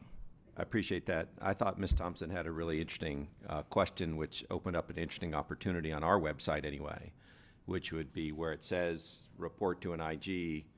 You might click on that and it says, if this is student services, here's a number to call if you're upset about 504 compliance, or whether or not your child has the appropriate resources to learn and things like that, to at least educate people that go through our website, because it would really be great to minimize the calls and inquiries requests that you get if in fact they're related to 504s and things like that. So at least within our control, I'd ask you to consider doing whatever you can. In your deck, Madam IG, you say that info is not released while the investigation is open. I think what you said to Ms. Leonardi's question is that all of that information, other than the complainant's complaint, is subject to public record request over time. Correct. Does that include people that participate in your inquiries and investigation and what they say? Yes, sir. Are they aware of that when they do it? I think people assume that the information they're giving is public information and will become public information. Terrific. Last point, and I think it might be one that we need to take into consideration over time. You've already gotten a number of complaints about the school board, and we just got started. That's right. You've assumed 3 staff members and around $1.2 million per year is the approximate cost for this course. I think as a board, we need to be prepared for that cost to go up considerably. This is a group that in some sectors can be kind of litigious. It's certainly something that people are very passionate about. I still continue to believe it's the body that has the greatest impact on the welfare of our community. And I'm not sure that 3 FTEs is going to be sufficient to get these things done. Are there methods by which you could come back and ask for more staff and more money? We plan to ask for more staff. Oh, is that right? Thank so you. the three that we're hiring now are to get us through the end of the fiscal year. So in our request, our budget request, we're going to be asking for funding for 3 additional to be hired sometime during the next fiscal year. And what would that bring the cost to on an annual About basis? $1.3 million. I'm sorry, so that's still the That's right, that's approximate the number that we right. started with. And that would be 6 FTE in that ballpark figure? That's right, plus a percentage of those personnel within our staff whose work for the school board is, intertwined with the rest of their work. For example, my work, Ms. McIntyre's work.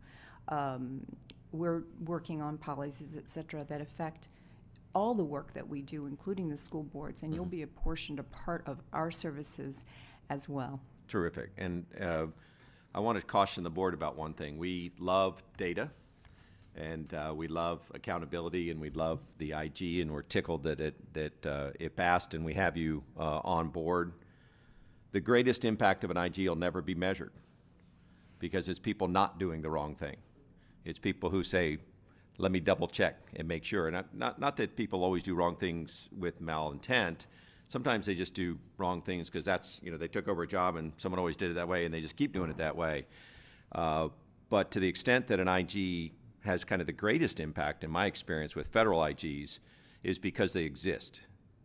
And people know how to report things. And it's easy to report. And you quickly kind of decide how far to go through inquiry and investigation and eventually public release of information about things that are given to you. We can never collect that data.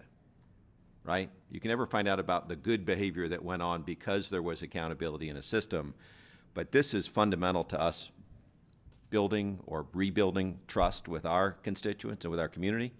I'm so glad that you're here. I'm so glad we got this done. I didn't think we'd do it in 2 years, and we did, which is really breakneck speed, and that's a credit to you and to our general counsel and team for putting it together so quickly. But this is a big deal, and I look forward to talking about this more often. I would also suggest, Chair, that we not wait for the end of the year for reports. If we can either modify our ILA or come up with a friendly amendment where we can learn more about inquiries, the tips that are provided to you on more often than an annual basis. That would be useful, at least for this school board member. So thank you for being here. Thanks for being here for us and being such an integral part of our ability to do our job. Thank you, Dr. Zeman.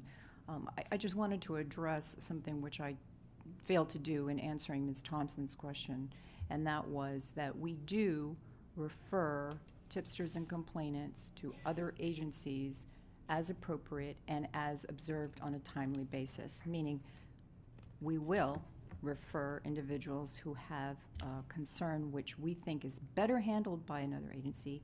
We will suggest to them that they contact that agency. So that is something that we do. Including Broward County School Board? If it includes a component of your school board or of an agency within your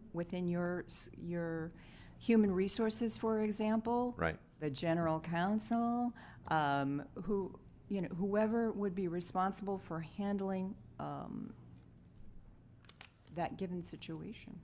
And I'm sorry, because I think that that's the opposite of what was said earlier. The opposite earlier was if you had a tip, it's not referred back to the school board. Is that? We don't refer it back to the school board. Okay. We suggest the tipster go back to I'm sorry, right. And I think there's a huge think that's what Ms. Thompson was inferring, and maybe it didn't come across you. Does that mean that you might need a menu of things and a menu of people that you could suggest to the tipster that they go to? That would be very helpful. And do you have that yet? No. Okay. Maybe that's some other action we could recommend, Chair. That if you get a 504, you call student services. If it's a facilities thing, you might, check in with the CFO. If it has anything to do with mental health, call Rebecca Thompson. Her home phone number is, no? That's not, all right. Thank you. Thank you for clearing that up. Mrs. Pham. Thank you. And thank you for coming forward and being willing to work with the school district. We do appreciate it, and I know that it's much needed. I just have a few quick questions. One is, I know you talked about public record and keeping confidentiality. What about is a complaint that's filed but withdrawn? Is that still saved in Silcom Park public record? So there's really no way to withdraw a complaint. Once a complaint is filed, it's filed. A person could say, I'm withdrawing the complaint, or I don't want you to act on it. We might act on it anyway, just without the complainant, but there's no real way to withdraw a complaint. Okay, thank you. And another quick question. Union officials that are also considered employees, they're on leave of absence, would they also be covered under the OIG? So employees and officials and providers by the charter providers, but when we look at the conduct of employees and officials from any entity, we're looking to see whether their alleged misconduct or other behavior was related to their work, or whether it reflects on their fitness to be someone who should be carrying out public business and be receiving public money. For example, if we were to have a city attorney get pulled over for a DUI, maybe even involving an accident or an injury, we, under a literal reading of the charter, we would have jurisdiction, we would have the authority to investigate what happened, investigate the DUI, etc. But we take it within the overall reading of the charter and the overall understanding of what the public expects from us, that is not something that we will engage in. So I would say that in the absence of more information, what is the nature of the alleged misconduct by the union official? Would we investigate? We might, but it would have to have some nexus to their officialness. Thank you. Thank you, Mrs. Rupert. And welcome. Thank you. We're happy that you came here to the best, and I'm going to do a shameless promo here. You chose BCPS, so we appreciate that. My one question really is about how long, is there a set deadline if someone is to report mismanagement, malfeasance, et cetera, do they have an X amount of time period, or is there no cutoff point? No, there's no cutoff. We will accept old information, but with the understanding that, number one, you might have a statute of limitations problem if we're looking at misconduct. Number two, information that is old is often stale, and as time goes on, like anyone who pursues investigations, civilly or criminally, evidence is lost, witnesses' memories fade. There are additional problems with old information. So of course we want information that's fresh, but we don't have any kind of edict or rule that says that once information is X amount old, it's not considered. We don't do that. Okay. And what if it was an employee that was worked for us, but now it hasn't worked for us for 7, 10, 20 years? Would that information still be looked at? Because that. Yes. So for former employees and officials and providers, we're going to be concerned about whether or not the conduct involved their work as a official employee or provider. That's number one. So that's the legal. But then the discretionary part, the part where, I get to decide whether or not it's something that we want to spend our resources on, that is something that, we would be looking at, for example. If it was a very, very old case, it would need to be something extremely egregious for us to want to go back and take a look at. Again, we want to spend our limited resources, our limited personnel, and the money that we have to investigate. We want to spend it on those cases that provide an opportunity for a wide impact or a deep impact. And if a very, very old case, I don't think we would look at it. And I think even a case against a former employee, unless it was super egregious and pretty recent, I don't think we would take it on. Got it. Okay, thank you. That was all the questions I had. Thank you to my colleagues who asked other questions. Thank you, Dr. Holness. Thank you, Madam Chair. Thank you, Ms. Brees, for coming, and Ms. McIntyre. I appreciate it. So I also thank you for clarifying the concern that Board Member Thompson had regarding if there's a tip that is not within the scope of your responsibility, you do not necessarily directly contact the school board, but you encourage the tipster to do so. So the question that I have is, if the tipster doesn't follow up for whatever reason with the school board in our case, what is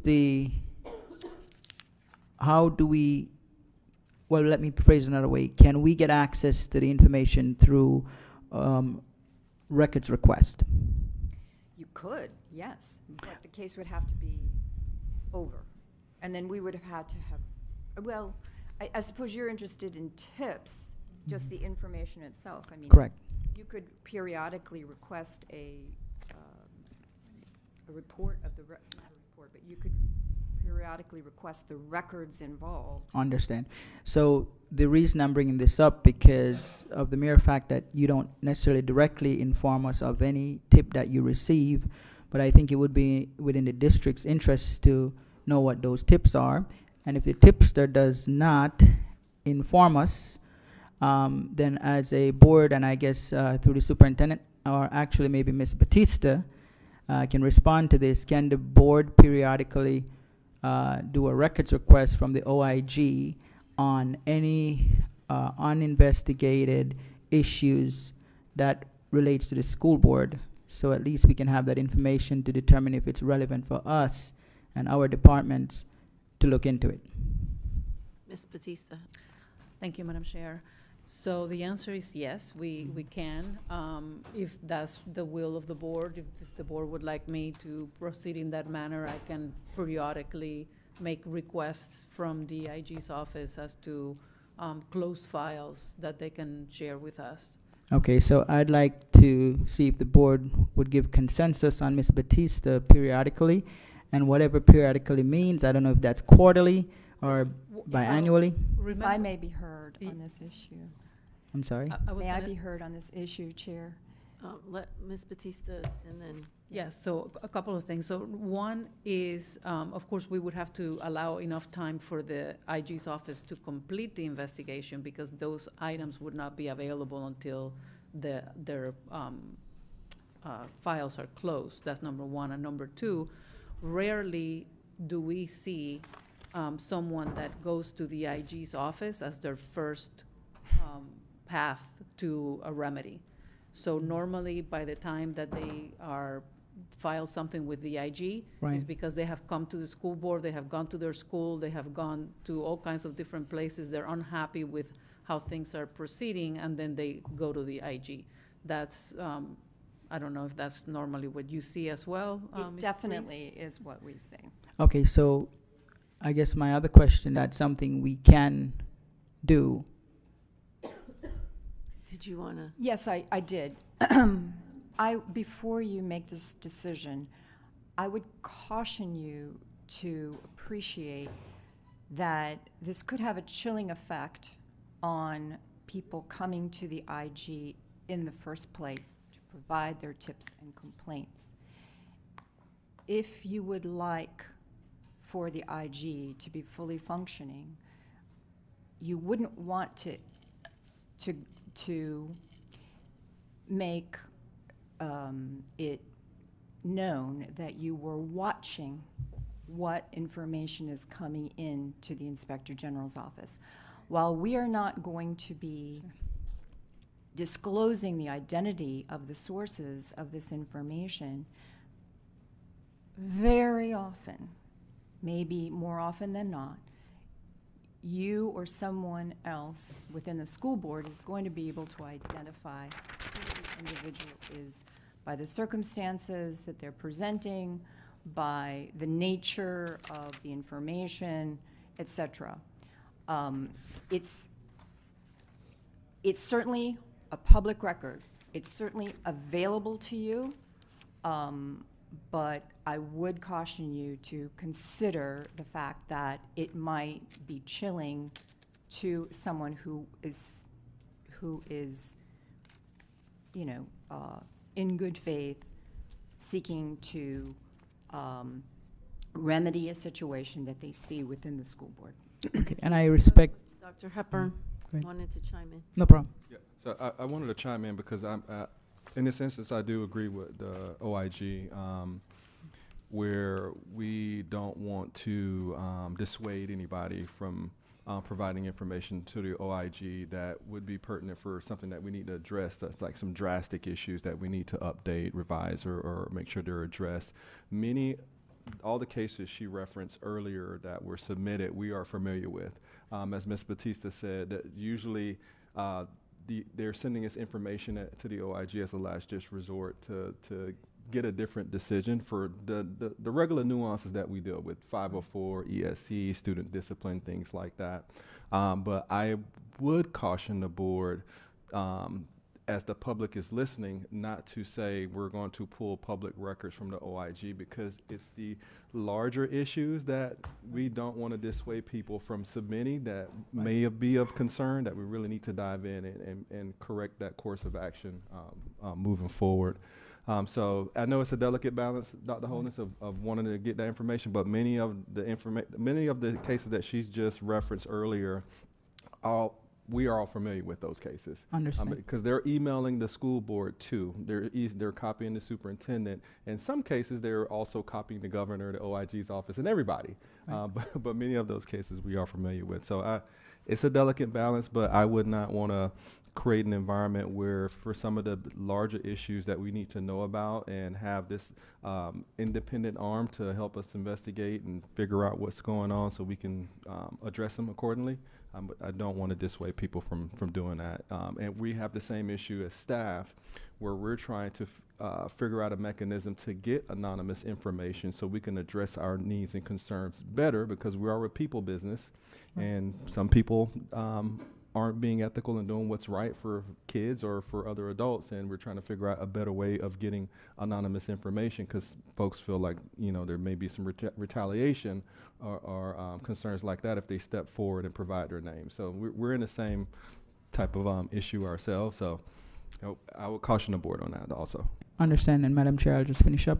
So I appreciate that feedback, Ms. Brees. I think it's well received. Didn't see it from that angle until you mentioned it. So, you know, I will not be seeking a consensus on that. But I appreciate the fact that that as a board or individual board members, at any time there may be concern about any particular tipster, then you can do a records request. But I don't think that's, based on what you've said, it's not something that would be advised collectively as a board for us to engage in on a frequent basis. And I believe your advice is credible and well received. So thank you. All right. Madam Chair, I'm good. Thank you. I have two quick questions. And one is similar to Mrs. Leonardi's question on what are the terms of the ILA and who is included. So on that third bullet, it says school board or superintendent appointed members of groups that are delegated decision-making authority, which is what you said, but it also says or serve in an advisory role to one or more school board members. And so we have school board appointed committees. There's 13 of them or so. So would they fall under this because they serve in an advisory role, in that they have advisory committee meetings and they bring us recommendations for us to look at in terms of changing policy?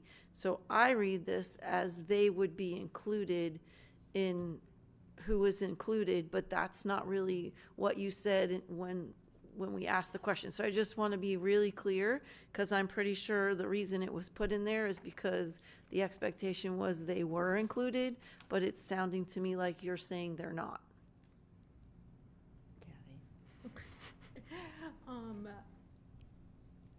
Excuse me. So I just want to make sure that I understand your question. You are asking whether we all understand about the decision-making authority. Yes. Now, if a school board member or the superintendent or school board member appoints somebody, not appoints, but designates someone as their advisor on a particular committee, I would have to have more information with regard to which committee. There's 13 that are appointed. Exactly, by the and that's school something that we not struggled with, that we went ahead and we knew that we had to have more information for, because we're not familiar with what each duty is. For example, in a municipality, they have a whole plethora of boards as well. Some boards have within its duties to go ahead and make decisions, some don't. So it's going to be dependent on what that particular person's role is. Are they acting in the stead of the board member or the superintendent, or is everybody purely advising? And we wouldn't know unless we know the person and the advisory board. I got you, because what I'm tripping up on there is that decision-making, 100% we understand, but it says or serve in an advisory role. So the fact that you've distinguished, or we have distinguished, two different things. An advisory role is to give us recommendations, which our school board advisory committees do. For example, the audit committee, right? They don't have decision-making authority, but they do give recommendations to the school board about different audits or whatever that we follow through on. Same thing with the ESE advisory. Like, we have some, they're not decision makers, but they do provide recommendations that we act on. So the fact that it says decision-making or advisory, this is a little unclear, so I understand you're going to look through it. Maybe you could give us a follow-up. Maybe I can help. The language is in the ILA. I think it is clear. It's either a decision-making body or serving an advisory capacity if appointed by the school board or a school board member or the superintendent. So they are included. They are okay, included. Because maybe everyone else just wasn't really clear in the question, because I think we were all asking that, and the answer seemed to be no, they weren't included, but they are included. So I just want to be clear. The ones where we appoint, school board or superintendent, appoint someone specifically to a committee, they would be underneath the OIG. You could investigate them if was Correct. And of course, before we make any decisions, we will look through the allegation, the person's role, right, and the actual. Okay. We want to make sure that we have jurisdiction before we move forward. Perfect. I appreciate that. It's just kind of muddled. So my last question is on the termination process. It says any of the parties can terminate the agreement, and I just wonder, since we had to get a vote by the people, the residents of Broward County, do they also, if there's a termination process, does it have to go through a vote again, or that's completely up to the school board and the OIG's office? It's going to be up to the parties. Okay. I just. And I believe Ms. Batista. Oh, and the county. Yeah, so the charter amendment that the voters approved essentially says that a voluntary entity who, so if you are a constitutional officer of the county or are the school board, you can voluntarily enter into an interlocal agreement with the county and the inspector general. And if that doesn't exist, then there is no. Okay, so the voters You're not just in. said we could come into the agreement if we wanted to. They're not saying we had to. That's right. Thank you so much. We appreciate your time and explaining all of this. It is an important thing, and we're very glad to have you, so welcome aboard. Thank you very much for having us. We appreciate it, and we appreciate your very thoughtful questions. Thank you, and have a great day. Thank you. Okay, the next item up is the SMART program update, and I will now turn it over to staff for a presentation. Madam Chair, while they're setting up, I just want to be clear, is a member of the DAC subject to OIG? I would imagine yes, because they're school board appointed. Based on the conversation we just had, we appoint someone to the DAC.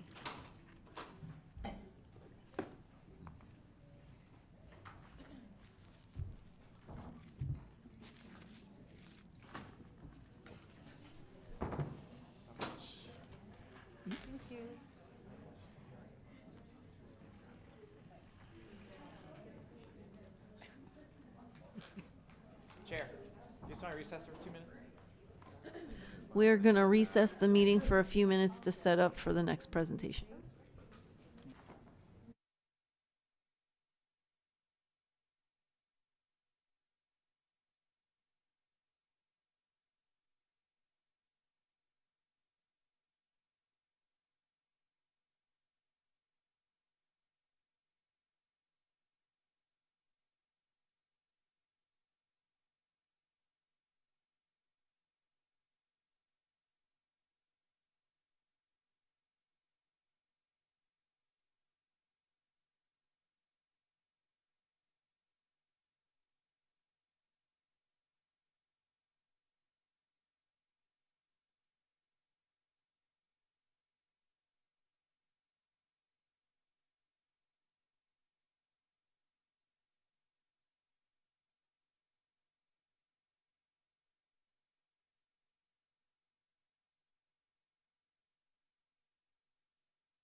Thank you.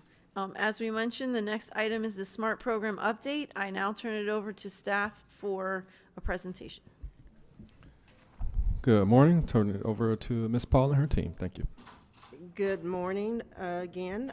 Wanda Paul, Chief Operations and Facilities Officer to the board, Ms. Hickson and Superintendent Hepburn. I have with me Ms. Sonia Coley, who is our task assigned Executive Director of Construction, and so she will assist me in this presentation. I thank you for the opportunity to bring this information forward. Also, as part of compiling this presentation, we have AECOM and Atkins Reales who can help answer any specific questions, but let's get to it. The goal of today's presentation is to provide the board an update on the current status and forecasts of capital improvement projects, both SMART and DEFP projects. You can see the table of contents. I won't go through that. It's structured pretty much like the previous presentations. SMART by the numbers, $1.6 billion, $65 billion has been invested across all aspects of the SMART program, including safety, music, art, athletics, renovation, and technology. As you can see, the status of the renovations, go forward. Sorry, we're having trouble with the clicker here.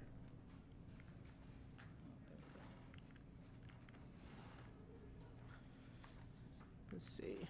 Can we go back, please? The clicker is having trouble here. Denise? The clickers. Okay, let's see. Okay. So as you can see, SMART by the numbers, $1.65 billion has been invested across all aspects of the program, including safety, music, art, athletics, renovations that are still in progress, and technology. Can you check this? Thank you. Just say next slide. Next slide, please. As you can see, the focus of today's presentation is the R in SMART, which stands for renovations. As of December the 31st, 2024, the SMART program has 153 schools in active construction. A total of 68 media centers have been completed to date. The 6 projects in the design phase are Plantation Middle School, which addresses ADA restrooms, Atlantic West, which addresses restrooms also, Lauderhill 6 through 12 STEM Magnet, again ADA restrooms, Lauderhill 612, another project which deals with HVAC, and North Lauderdale Elementary, which also deals with ADA restrooms. You can see the slides here commemorating some of the completion of the SMART programs. The School Choice Enhancement Program is complete. In addition, 230 schools received an additional $100,000 in funding as part of the School Choice Enhancement upgrades. Next slide, please. As you can see, this is a depiction of the SMART update, the current budget of $1.55 billion. This slide provides a summary of 334 SMART programs or SMART projects. As you can see, Dr. Zeman, we did address the scale. Thank you for your input on that. Of the approximately $110 million unencumbered funds, $40 million is pending construction contract awards, and $70 million is in contingency inside the project budgets. To date, we've spent 82% of the current budget. The next slide represents the summary again of as of December 31st, 2024, for capital projects that are not part of the SMART program. Some of these projects are managed by the P. Moore, and some are managed by the district staff. The breakdown of the spend, as you can see, It shows how the SMART program dollars have been spent so far for the 331 SMART projects and the percentages that each category represents. The program management figure includes the program managers, cost program controls, building department consultants since the inception of the program. Design represents architects, engineers, and any other consultants like geotechnical testing. Construction includes the primary contractor as well as other hard costs like furniture, IT purchases, or purchase orders. The economic impact of our certified emerging small veteran minority women business enterprises, you can see the number there. It's reflective of $546.6 million in spend and committed funds that has been awarded to 79 district certified small businesses in the Tri-County market. This represents 40.71% of the total program spend and commitment. In addition, you can see the prime and emerging payments that we've made. 1.3 billion represents the actual spend of the SMART program to date, as reported in B2G Now.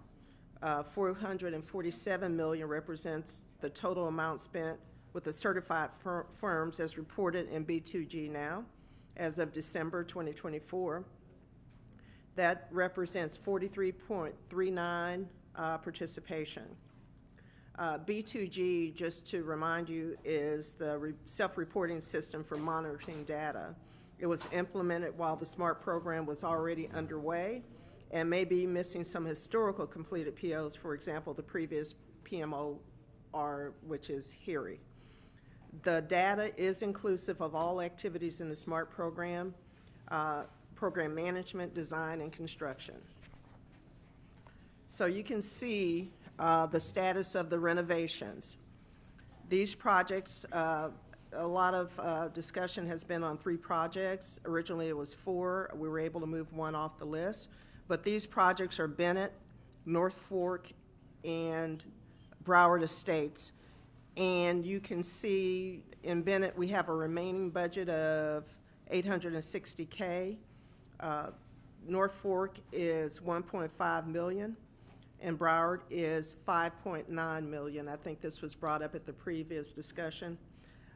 The reality is that these dollars that are set aside for these 3 projects are not enough. These projects have been, I think, on the list since the inception of the program, and it's not enough to take care of their needs. 2 projects in process is in the process of hiring an architect, which is for Charles Drew, which deals with HVAC, and Broadview, which is ADA restrooms. 6 projects are in design for ADA restroom carve-outs, 2 HVAC carve-outs, and I can provide additional detail on these projects. The 4 ADA restroom carve-outs are for Plantation Middle, Atlantic West Elementary, North Lauderdale Elementary, and Lauderhill, 6 through 12. The 2 HVAC carve-outs, Atlantic West and Lauderhill, 6 through 12. 1 project is in the process of hiring a contractor, Margate Middle School, which deals with SMART program renovations over $20 million. The school board awarded the general contracting contract at the January 2025 regular school board meeting. So when you talk about a date of October 2025 as ending the program, as you can see, these projects are still in development. And that's part of the challenge that we've had throughout this whole project. I think Ms. Pham asked a question, and it deals with the cadence of the program, so how the projects were organized. And that has been a challenge, along with some of the other challenges, fire devices and other things. So when we look at the complexity of what we're dealing with now, there is no simple answer to finishing the project by October 2025. So I want to give you kind of a status of the renovations and the DEFP projects. These numbers are a snapshot snapshot of currently active capital projects that are not part of the SMART program. So another added complexity is that you have the SMART program and then you have DEFP projects intertwined that the PMOR also manage. So it's not just a sanitized version of them dealing just with SMART programs or the SMART project. While they are not included in the board resolution, as far as the completion of the SMART program by October the 31st, we wanted to give you kind of a picture of some of the capital projects as we move towards having management of only the capital projects. So here's the big three update. We have Northeast High School. Many of you attended the ribbon cutting of the new building in January. The next one is Blanche Ely. The primary scope of Blanche Ely is complete, but we still have the renovations of the bus loop, as well as some other items that we are working towards completing. And then the new thing is, or new old thing is Stranahan cafeteria. The kids are in the cafeteria. They are enjoying it. It's a beautiful building. And let's be clear, it took way too long to get there, but we're there. And so we'll have a ribbon cutting, I think it's this week. And so I hope you are able to attend that beautiful building.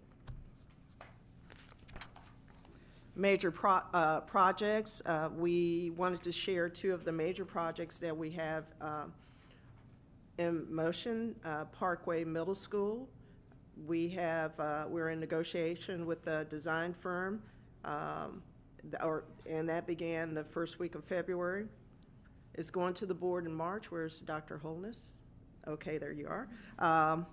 The solicitation to hire a construction manager at risk will be issued shortly, so we're moving that project forward. Rickards Middle School, we've completed the interior of many of the buildings.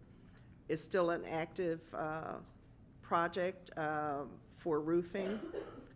The gymnasium continues with ductwork installation, and I give y'all very detailed reports, probably too detailed. One of the challenges that I'm going to try to address with each board member is to give you what you need so that you can speak to your community in terms of where the progress is in your particular areas. So we are working on that. We're also working to identify with the school administration time frames to host community meetings to also keep the community in step with what's happening in the buildings. We do brief the principals and give them updates, but I think we need to move also towards community updates as a part of the regular plan. Winter construction highlights, you can see that. One of the things that we have to take into account is to take those opportunities when kids are not in the building to do as much work as possible. We have 153 schools in active construction that received critical upgrades that were completed by the start of January the 6th. So we worked really heavily with AECOM and our contractors to make sure that happened. We are still working to receive certificates of occupancy. They were finished on schedule during the winter break, so that was a plus. We are also focusing on critical electrical and HVAC related improvements, restrooms and renovations, as well as window replacements.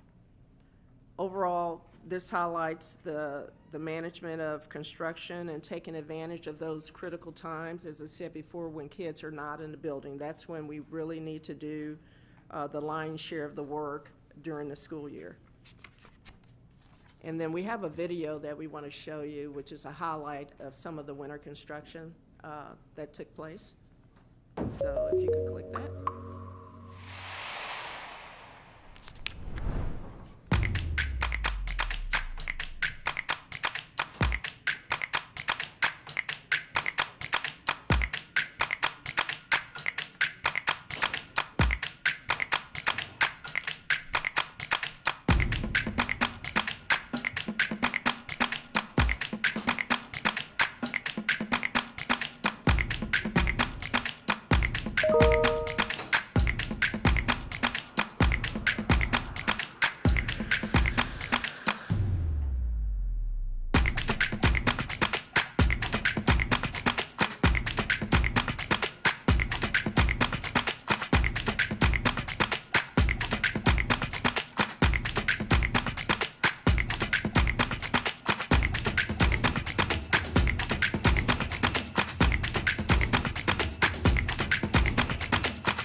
The next slide speaks to change orders, and it demonstrates the 5 change order categories and how much we've spent over time over the life of the program. Tax savings is what we get back from the general contractors through the direct owner purchase program. We don't have to pay taxes on the materials when we contract with the supplier directly for purchases over $20,000. So every time we have an opportunity to do that, we will. It saves us money. Owner requests are currently a net credit because they have been quite a few cases of work being removed from the project because it is no longer required.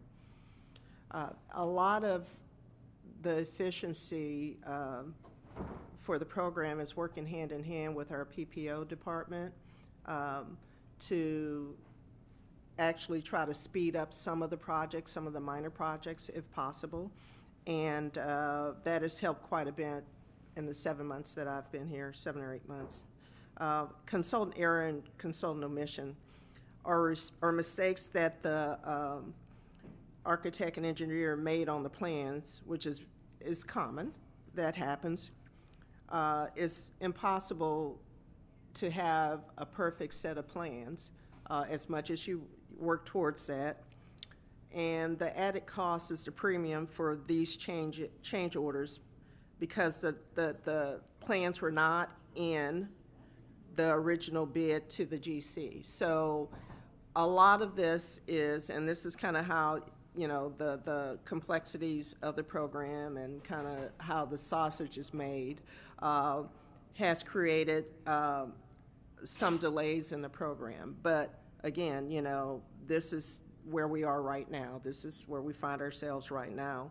And then we have this thing called unforeseen conditions. And I want to talk a little bit about that. It's like you have a project, and the project is to paint the wall. And when you look at the wall, you see growth or something on the wall. You have to see what that growth is. You take the wall out, and then you find out that there's a leak behind the wall that to the naked eye you don't see. So that's something that was not caught, very difficult to catch in many cases. That's an unforeseen condition. You can't just paint the wall. You have to fix the problem, the root cause of the problem. It could be a pipe burst behind the wall or whatever the scenario is. That is considered an unforeseen condition. That wasn't the contract that the contractor signed, so we have to go through the process and make sure we update the design and that we pay the contractor appropriately to repair it, not only to repair it, but to paint it. So oftentimes when you see on the time impact analysis sheets, it's not just about the whole period of time that the project took. Part of that is a percentage of what the unforeseen condition is. And so we've had some of that. And because this is such a long program, the total amount of change orders may be a large number, but it represents, and I think Omar showed it in the bond oversight, 709-page book that is under 2%. And so that is the industry standard, as we've said, I think at least 2 other times that I've briefed you, is between 8 and 14%. So we're well below that. But that does not mean that we lose focus on the fact that it exists. And so we will continue to monitor that. Let's look to the projected look ahead for October October 31st, 2025. And Dr. Zeman, my birthday is October the 30th. So, I mean, you know, you could have done that. You know, we could have had a celebration October the 30th. But anyway, let me move on. The program forecast. Okay, so as you can see, you've seen this slide before. We have 35 projects active, 296 substantially completed, and 3 schools that I mentioned before that will be rolled into the long-term plan. The long-term plan is the capital plan, is the DEFP. So I want to make that connection. The 3 projects being discussed, Bennett, North Fork, and Broward. When you look at complete, that means that the school or that the students are already in the space. So we're still working towards final closeout and any warranty activities that may be included.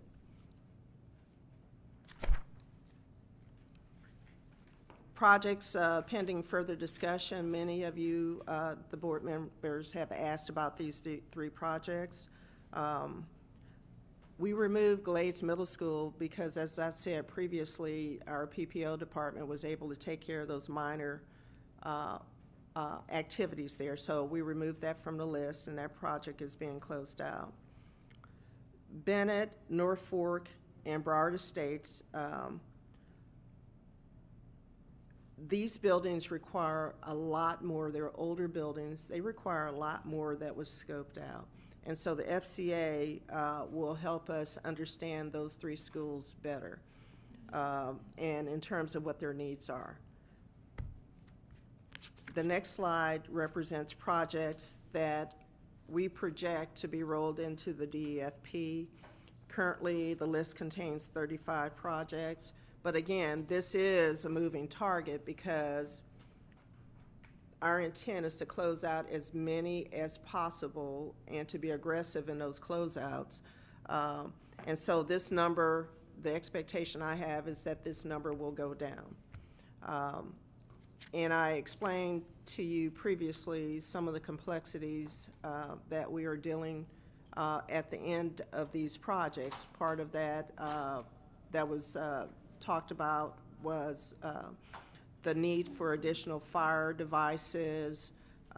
Some of that deals with not meeting the specifications that are required for us to close out the projects, which deals with the building code department. We'll do a presentation of the building code department about some of their work a little bit later into today.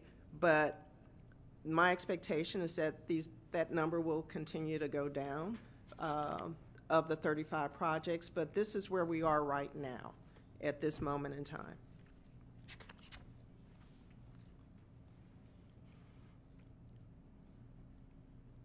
And the second page kind of gives those projects too.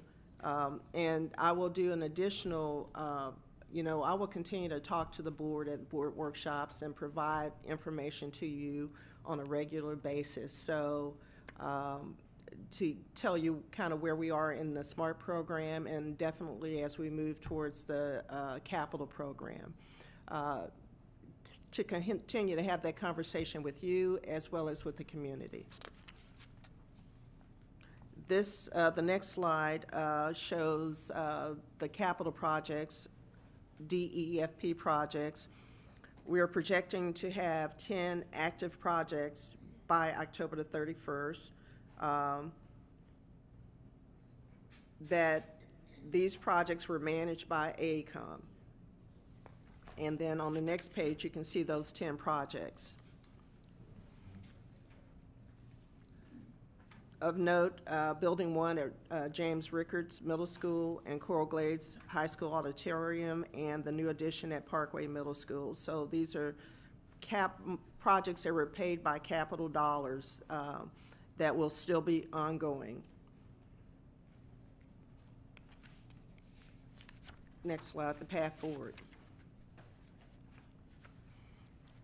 So one of the things that I wanted to speak to you about were opportunities and how we move forward from this program. And so there are two things here: enhance the relationship with the business community and proactive and thorough planning. One of the things I mentioned in the previous presentation regarding the bond oversight was planning. You know, you have to do very thorough planning at the start of the program. It's very difficult to do it on the tail end because, you know, you've already lost that time. But I wanted to highlight the Business Excellence Program. We had, during the course of the program, we had 40 guest panelists, 800 attendees, and 258 graduates. So this initiative was to increase engagement with the community, and it also creates a atmosphere of collaboration with our local business community. December the 5th, we graduated 258 small businesses and aspiring business owners. This was the first year of the program. And the goal of the 6-part training series was to elevate and empower and connect small businesses on the journey and growth and impact. So this goes back to what I said before about building a firm foundation. We need to build that foundation with our small businesses as part of how we move forward. Next slide. Strengthening business partnerships. Local is imperative that we continue to foster that relationship. Having a targeted outreach and engagement communications program will help us. As part of their normal business, EDDC hosts a monthly Brunch and Learn series for small businesses and training and access to resources. We host quarterly industry-specific matchmaker events to broadcast specific procurement opportunities. And then currently we have events scheduled in April 2025. So we will continue that program. Coaching and development helps us build capacity to do the work in a district. It provides, we also provide certification assistance, and again, the coaching workshops. In a large organization, it's very hard to break the code to do business, and this is how we want to do it moving forward. Next slide. I'm going to turn it over to Ms. Coley that is leading the facility condition assessment and give her an opportunity to speak to the board. So, good afternoon, good morning. Sonia Coley. So through proactive planning, the facility condition assessment, which is currently underway, is going to assess the state of the schools and identify areas needing repair and upgrades or replacement. With that, the long-range planning and steering committee, we will have more business-minded experts that will provide guidance and direction, which is very essential to the development of a comprehensive plan that will address the school's future needs. Proactive and thorough planning supported by the long-range steering committee is, again, crucial for the school's projects. And working together, we can ensure that the educational facilities meets the needs of our community. As stated, we're in, again, as of January 30th, 2025, our vendor, Bureau Veritas, has completed more than site visits on more than 85 schools. We are actively coordinating with key departments, PPO, our fire department, building department, in a collaborative effort to ensure that we seek input from everyone. School administrators, we've sent out questionnaires, post and pre-survey questionnaires for them to answer, so we can capture all that data within the facility condition assessment. In addition to meeting with our external consultants, our roofing assessment consultant, our structural consultant, to ensure that we have a comprehensive report. Okay, I'll talk about vendor evaluations. They're ongoing and serves as a way to assess how architects and contractors are performing the work. So this is the accountability piece that I feel has been lacking in the program. You can see the numbers in terms of the average score.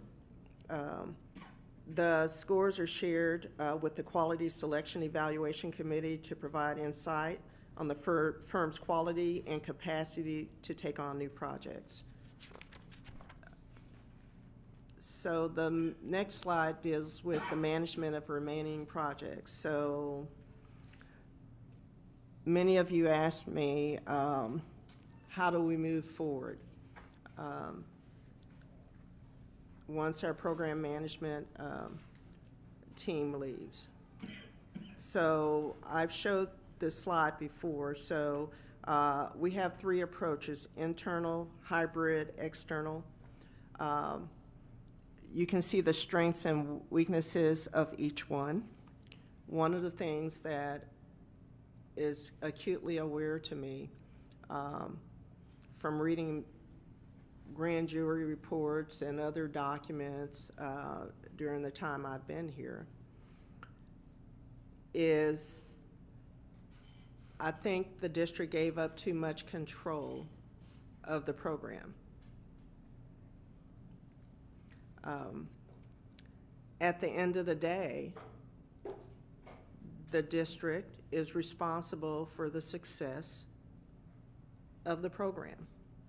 And when I read certain documents and I see where projects have just sat for years, as I said before, there's really no way to recover that time.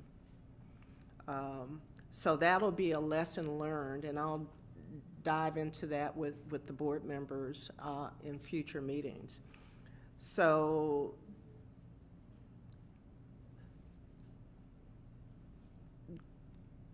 we are in a situation right now whereby we have to transition away from the PMOR,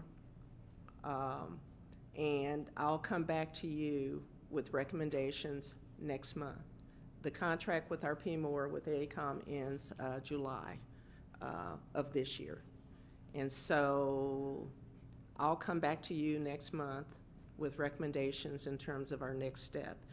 As I said previously, the approach that I would like to recommend to the board, and of course to the superintendent, is the hybrid approach. I think that as a district, we should not give up that kind of control. One of the weaknesses that we have internally is just staff. Over the years, the construction department has been reduced, and I think that in order to effectively manage a substantial capital program, that we need to look at adding additional positions.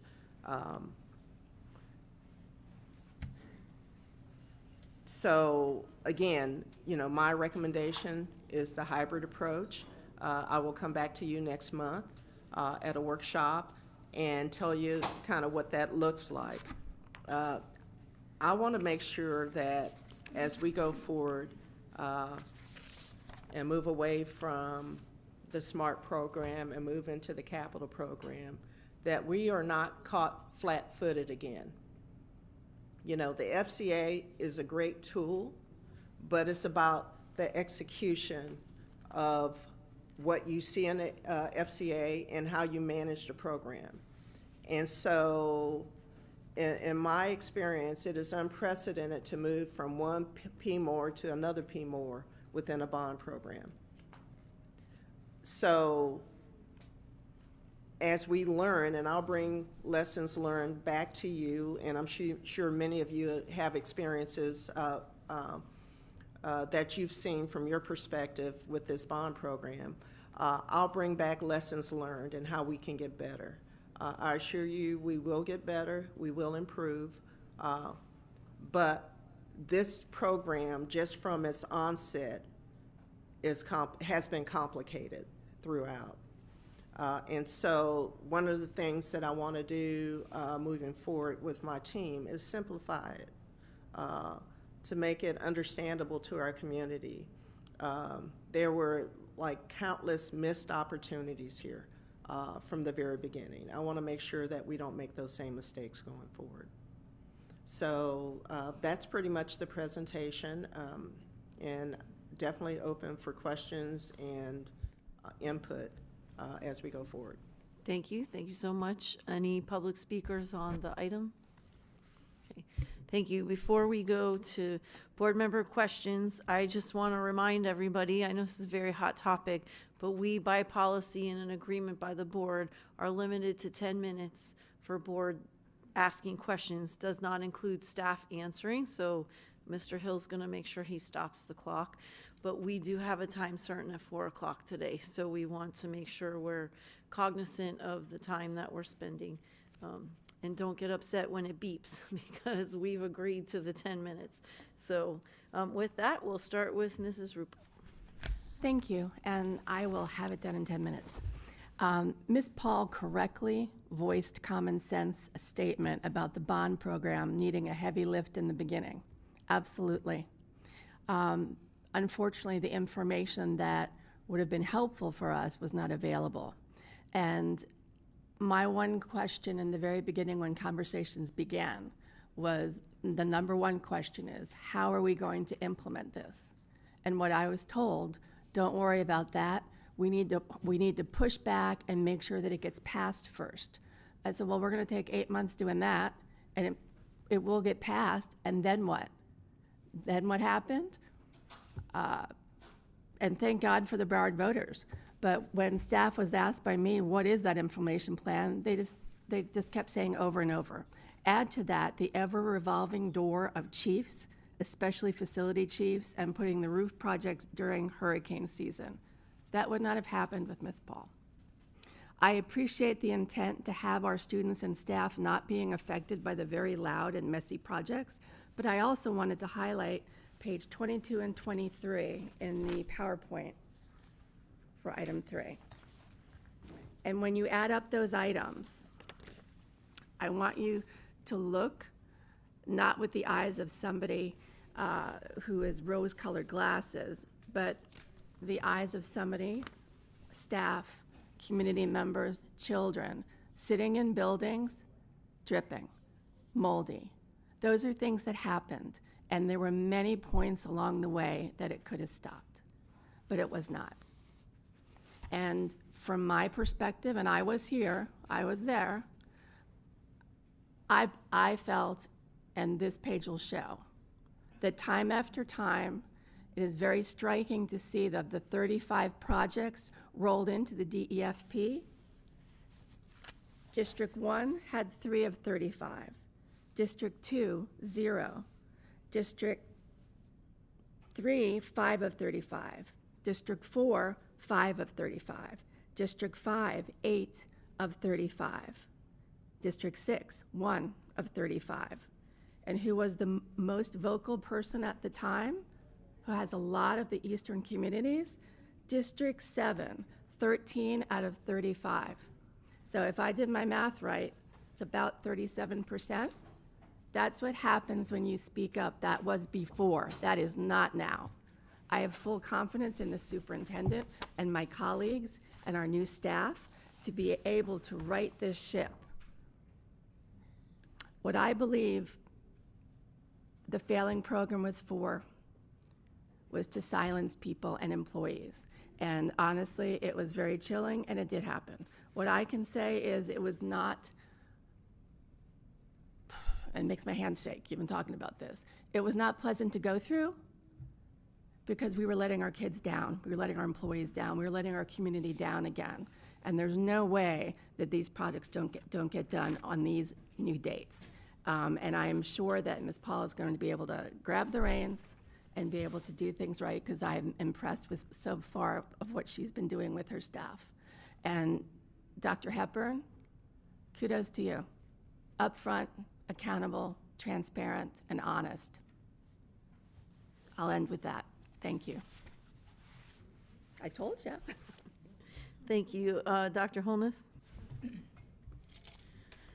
Thank you, Madam Chair.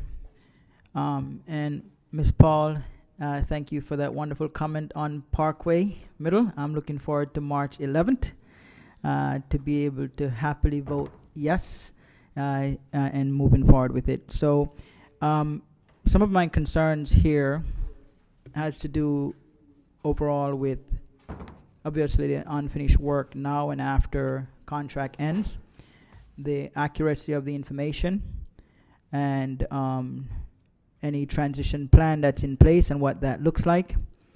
I did express concerns through a board member request as well regarding scope of work, the status of the work, and targeted completion. I believe that's forthcoming. I haven't received that as yet, but I'm sure that that will be coming shortly. So I have a few questions. Data on project status says as of December 31st, and today is February 11th.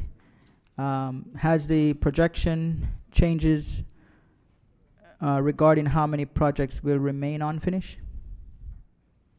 Dr. Hepburn. Ms. Paul.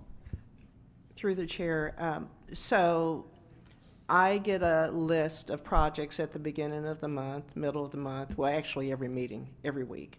And I track with my team where those projects are and if they will be at substantial completion on the last day of the month. And if they fall out, I work with AECOM to tell me why they fell out. And a lot of the reasons that I see are projects at the end. We have, as was stated previously, additional fire devices. If it's 1 or 2 or 3 or 4, that's not a big deal. But when we start dealing with 20 and 30 and 40, we have to go back to design, and that causes additional time.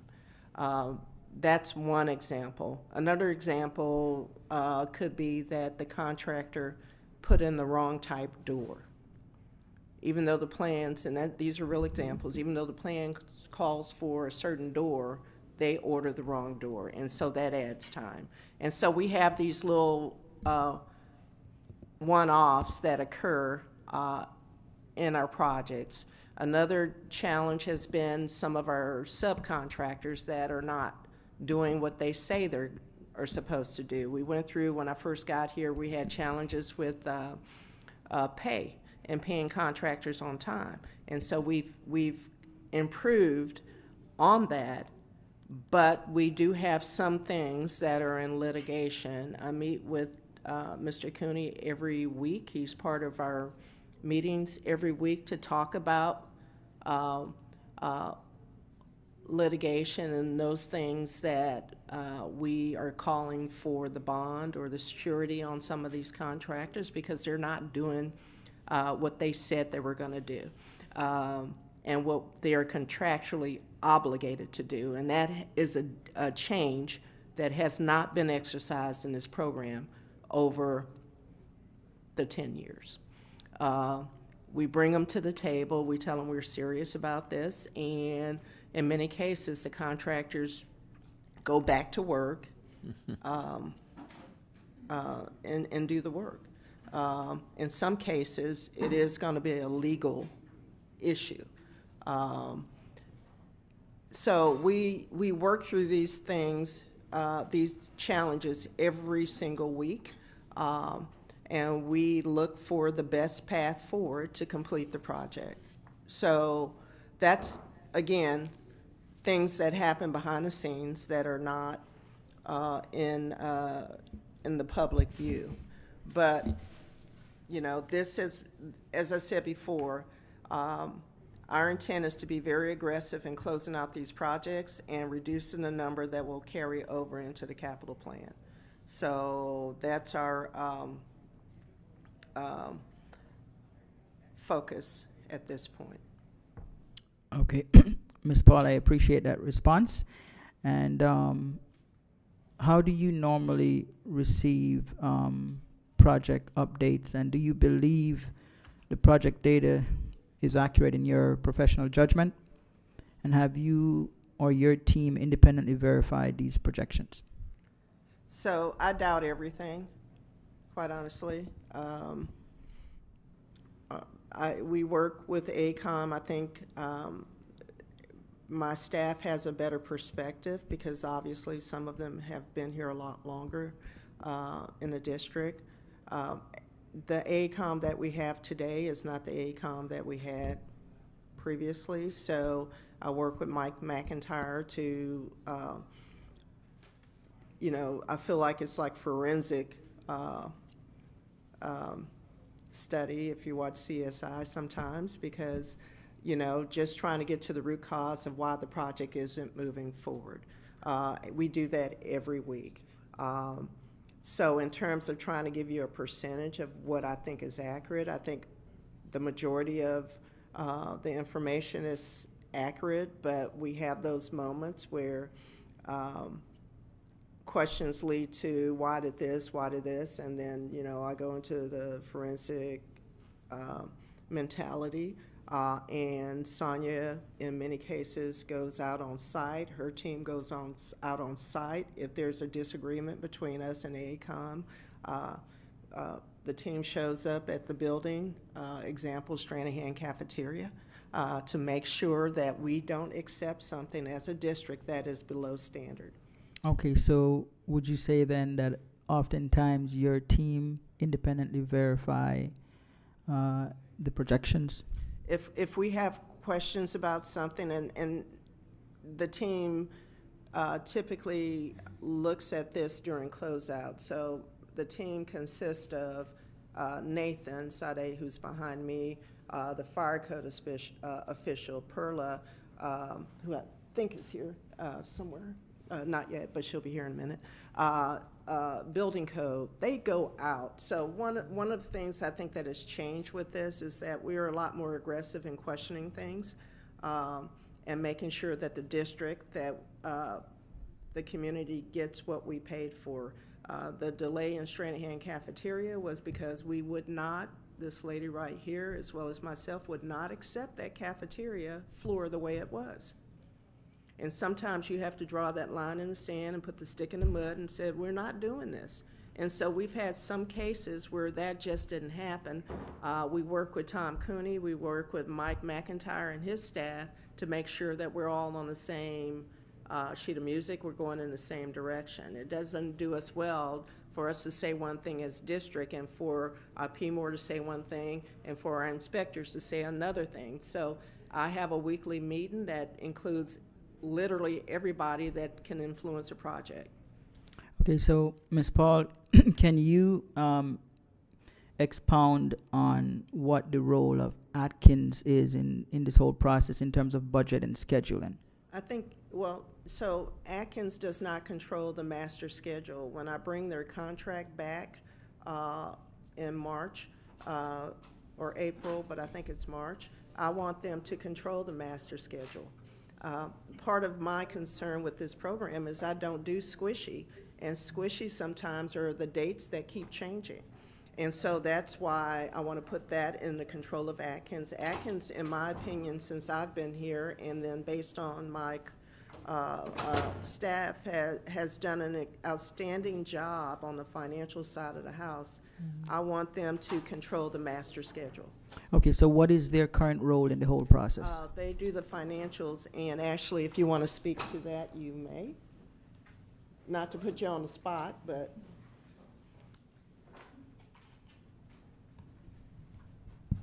Ashley Carpenter with Atkins Realis.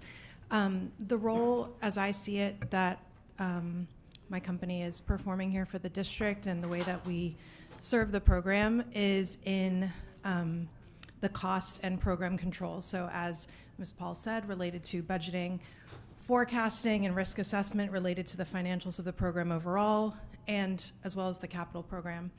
And then also in terms of administering the program management software. So eBuilder, it's changed names, it's now Trimble Unity Construct, but eBuilder is the software by which all of the workflows for the program, so really helping the program to move forward by streamlining and automating a lot of the various processes. So most everything in construction and design and now goes through these different workflows, which have helped to really, I think, increase the volume of things that can happen in a month, right? So when everything is happening electronically and it's nothing's in paper anymore, it's much easier for everybody to just process more items, so that's also helped. And then I have cost estimators as well. So not just budgeting and forecasting for the program, but estimating projects when they're in design, doing change order reviews that are over $25,000. Trying to think what else the team does, but yeah, it's mostly in those 3 areas. Okay, I appreciate that. And Ms. Paul, you mentioned that Atkins doesn't have access to the master schedule, and based on your response, that you feel that this would be relevant to their responsibilities in the future. Is that what you mentioned? Yes, but also I think I don't want to mislead the board. We work in concert with Atkins, with ACOM. You know, we all work together.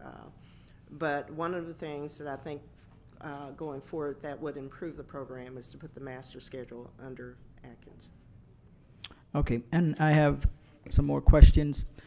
What is the total cost for the 35 projects that are projected to remain active, and this is past October of 2025, correct? Yes. Let's see. You have that number, Ashley? The 35 projects. I think it's on the slide, though.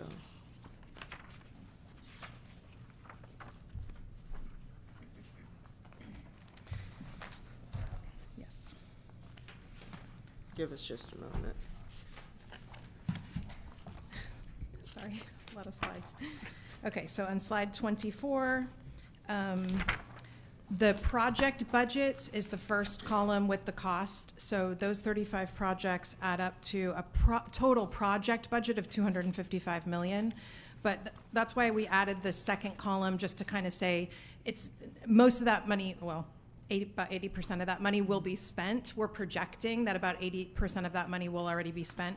So there would be a remaining balance to spend in those projects of about $58 million. That's just based on a formula, so that it's not super scientific, but just to give you an idea that, you know, a lot of those projects, particularly where you see projects with a projected completion of December 2025, okay, so we're looking at a project that's almost done, right? So most of the money will already be spent. Okay. All right, thank you very much. I have some additional questions, Ms. Paul. I know that ACOM's contract will be expiring in July, and I know that there were conversations regarding a extension to October. So will ACOM be proposing an extension to October? Are we to expect that forthcoming? Or where are we as a board so we're not taken off guard that there's no extension being proposed, and then we end up with having to figure it out going forward? So what I'll bring to you is 3 options. One is to do it external, one is to do it internal, and one is to do it a hybrid approach. The external would be to do an RFP for another PMOR. Internal would be to staff up, and if I were to try to staff up internally to that amount, then I would have to more than likely extend ACOM's contract by at least 3 months, but no more than 6 months to do that. And again, I think I mentioned staff augmentation, which is my preference, which is the hybrid approach, where I would piggyback off of an existing contract in a school district, Duval. They have an existing contract. I would piggyback off of them for 3 months and then do the RFP for either staff augmentation and for another PMOR. So I want to be able to give you different options so that you don't feel like you're boxed in a corner on it. But again, my recommendation is to do a hybrid approach where we staff up as we need those particular skill sets, and if we're not using those skill sets, then we don't pay for them. Unknown participant is now joining. Okay. So one of the things when you look at project management, you look at the staffing part of it, and at certain times you need more than others. And what I've looked at throughout this contract is where I've not seen that movement where, you know, it's been kind of a flat number throughout. And I take pause with that. And so I want to be able to control the number of people that we have on the project, as opposed to being fully staffed when there are less things in the queue for work. So we need that flexibility, is what I'm saying.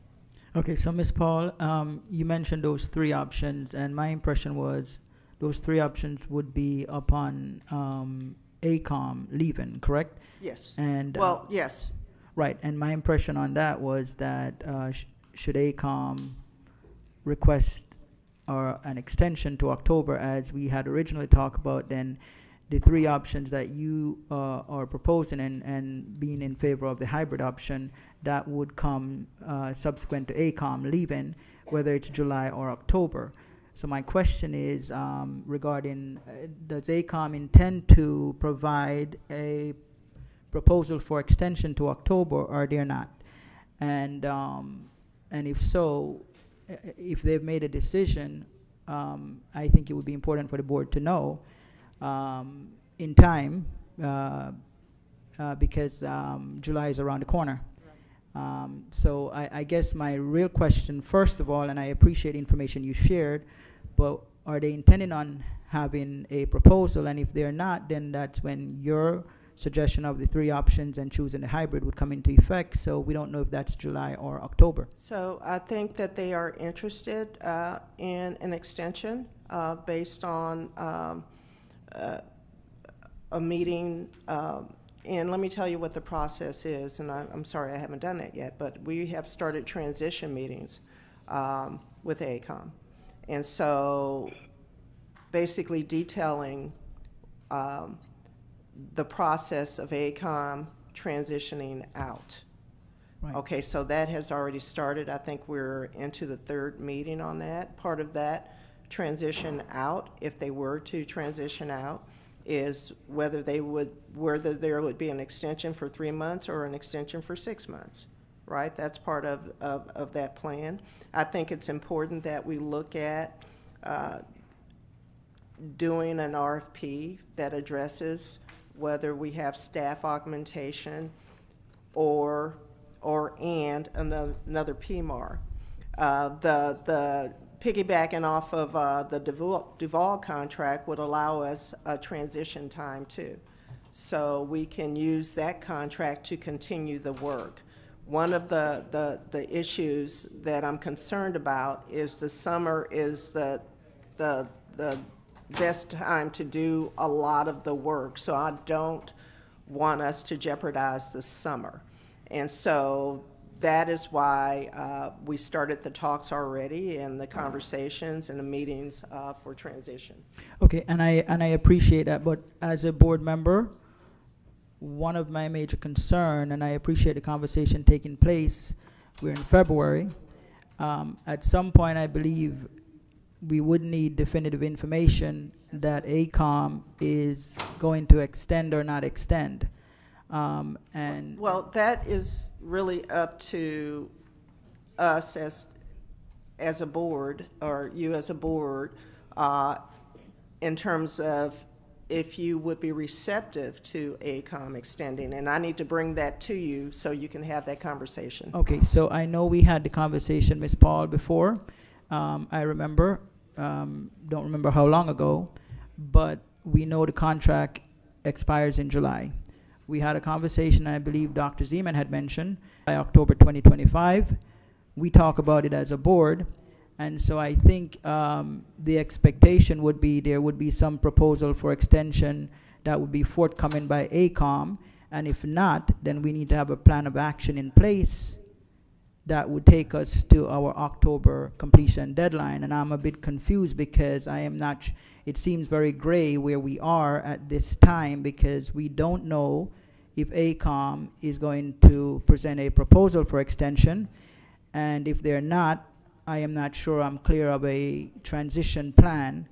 And if they are, I think we still need a transition plan beyond October. So I feel like we're in sort of a gray area that I'm not comfortable with, because we have the deadline of their contract, the expiration of their contract coming up in July. So when can we receive a definitive answer as to whether or not there will be a proposal coming forth from ACOM for an extension, because this board has already had the discussion that we would like to have an October completion timeline.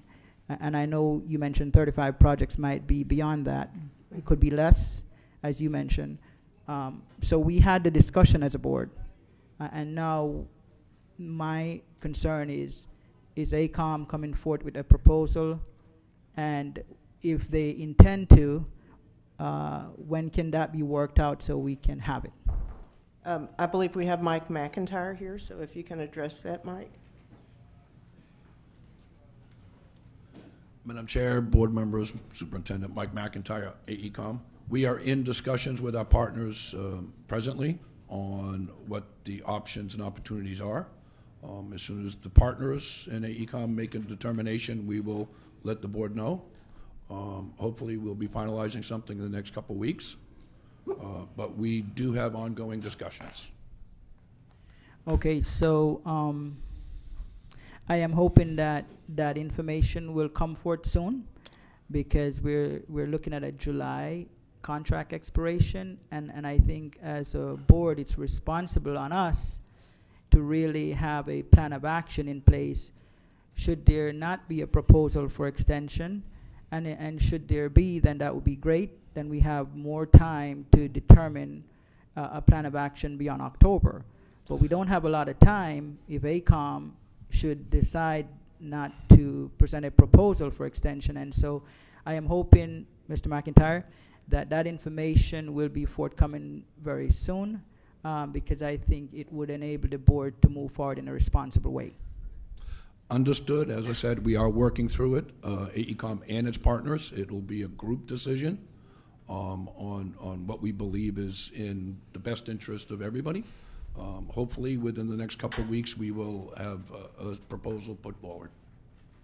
Okay, thank you very much. And my last concern, and I still have 2 minutes, Board Member Hickson. I have 10 minutes, correct? Okay, thank you so much. So with the concerns that I have, I think it's important for our superintendent to have a transition plan to include ACOM's involvement in the transition, whether that's July or October. And so I would like to direct the superintendent to present a transition plan hopefully sooner than later, to include ACOM's involvement in the transition moving forward. Dr. Hepburn. So I just want to, for clarification, Ms. Paul, I know you're bringing an item in next month, correct? And this is going to speak to the transition to give the board options to come to consensus about specific next steps. So that could include AECOM or a piggyback PMOR. So I would suggest that we wait till the next workshop that we have planned for to go over all that information about how we transition and what's the best option to move forward. Okay, and Dr. Hepburn, based on your best judgment, do you think at that time we will have information pertaining to ACOM's intention beyond July? We're hopeful. Right, Mike? Yes, yes. So we'll communicate with Mr. McIntyre. All right, thank you. That's all my questions. Thank you. Thank you. Next is Mrs. Alhadeff. Thank you. All right, where do I begin? So I guess I'll begin from the beginning. 2014, this is when the SMART bond started. It was supposed to be $8 million. As we are aware, there was poor planning, lack of a proper needs assessment. All right, now fast forward 11 years later, we're at 12.9 billion. Is that correct? I'm sorry. For the smart bond? 1.6 billion. 1.6 billion. Need my glasses. I would have appreciated 12.9 billion, but. All right, and we have an amazing superintendent with amazing staff getting us moving in the right direction. So I think it's a great idea to come up with a transition plan. We paying AECOM millions of dollars throughout these many years, and I'm sure in the next couple weeks before we workshop, they can come to you, Dr. Hepburn, with a plan. But then ultimately, you're going to make the best decision to propose to us, the school board, what that plan looks like. The other thing is on page 29, the path forward. I thought this was a crucial piece. As we know, our enrollment projections are decreasing, and we are trying to redefine Broward County Public Schools. I know we are trying to live up to the promise of 2014, but I do believe that this board needs to figure out in an aggressive manner when we were supposed to be closing 5 schools or more, and now that got morphed into something different. We need to. So for example, this says on page 29, the comprehensive identification of facilities needs, the facilities condition assessment. So that assessment is supposed to be our guiding light in the sense of how we as a board figure out what is the best way to redefine Broward County Public Schools. And I think it's very difficult. Like, I don't want to see us putting millions of dollars in a school where we're going to decide to hypothetically lease that space, or we're going to close that school and demolish that school. Again, and I know it's very difficult, and these are difficult decisions that the board has to make. We have to be aggressive in our plan of action. I know there's a phase 2, probably phase 3 of redefining Broward County Public Schools. And I just, again, don't want to make another bad decision and I don't want to waste millions of dollars of taxpayers' money. So I guess what I'm saying, Dr. Hepburn, is that I would like to see something to come to this board in the March meeting as far as what that transition plan looks like, because to Dr. Holness's point, July will be here before you know it. And we know when these things get with legal, gets wrapped up for months and months and months, going back and forth with lawyers. And, and there's delays, right? But ultimately, July's going to be here, and we need to have a plan of action. And if we don't, again, we're going to waste millions and millions of dollars, and who's ultimately going to be affected is our students and our schools. So I think the board really needs to vote on something in March, in the March meeting. And then, but also, again, I think this needs to be like a very comprehensive approach with our redefining plan. And this cannot be silos, meaning like we cannot just be trying to fix 2014 decisions here in 2025 when so much has changed. And, I'm optimistic with Superintendent Hepburn leading this district in a positive way and doing the right thing for Broward County Public Schools. Thank you. Dr. Hepburn. Thank you, Chair. So great feedback, great comments. Ms. Alhadeff, you're in the right vein of the thinking that we have. The FCA completion of that comes at an opportune time for us in June and July when we'll share it with the board, which will be in the initial phases of redefining phase 2. that'll help us assist with some decision making that we'll have to make around our schools and where do we go from there. And the March meeting is about providing as much comprehensive information to the board so we can make the best decision possible before we vote on how we move forward, if it's a hybrid, if it's not a hybrid solution. More to come. Okay, thank you. And just to clarify, and if the board can weigh in on my comment, I would like to see something in the March meeting for the board to vote on. Dr. Hepburn, was that what? Yep. the- Vote on specifically on the different. No, I was just wondering. No, I want to if that's clarify on the something vote. They were already bringing to us. So if I may, Yep. the intent is to have a workshop and then a board meeting to vote. Will both of those happen in March? That is the intent. Yes, ma'am. Mrs. Alhadeff, does that satisfy? Yep, as long as we execute something, an agenda item at a school board meeting in March. Okay, thank you. Dr. Zeman? I'm sorry, did you want consensus on that, or we're done? No, it sounds like they're already bringing it. Oh, well, I just couldn't wait to say I agreed with you, Madam, former chair.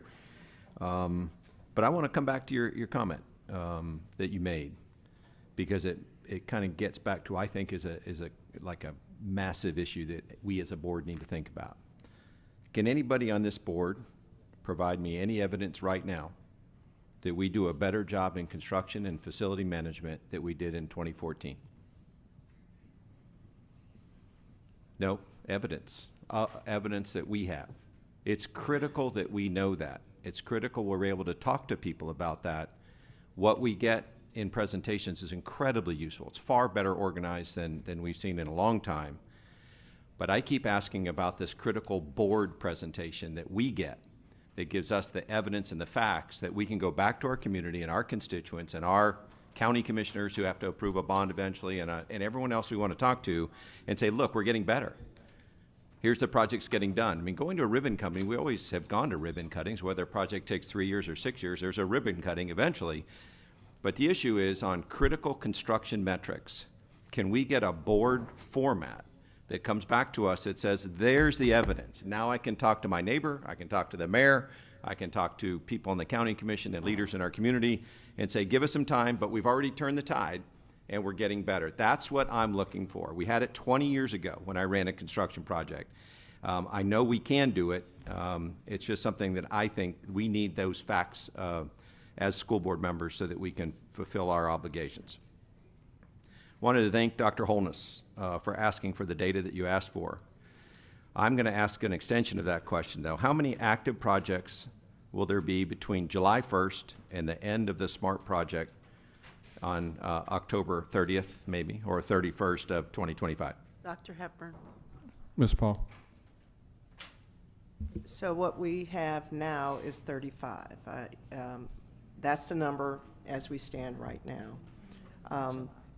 So I really am thinking somewhere, maybe 10 less at most. And I want to be but clear, that's Chair, this is not SMART projects. I meant projects. Oh. DEFP and SMART. How many? And this is the reason is we're talking about organizations and transitioning and PMORs and all that.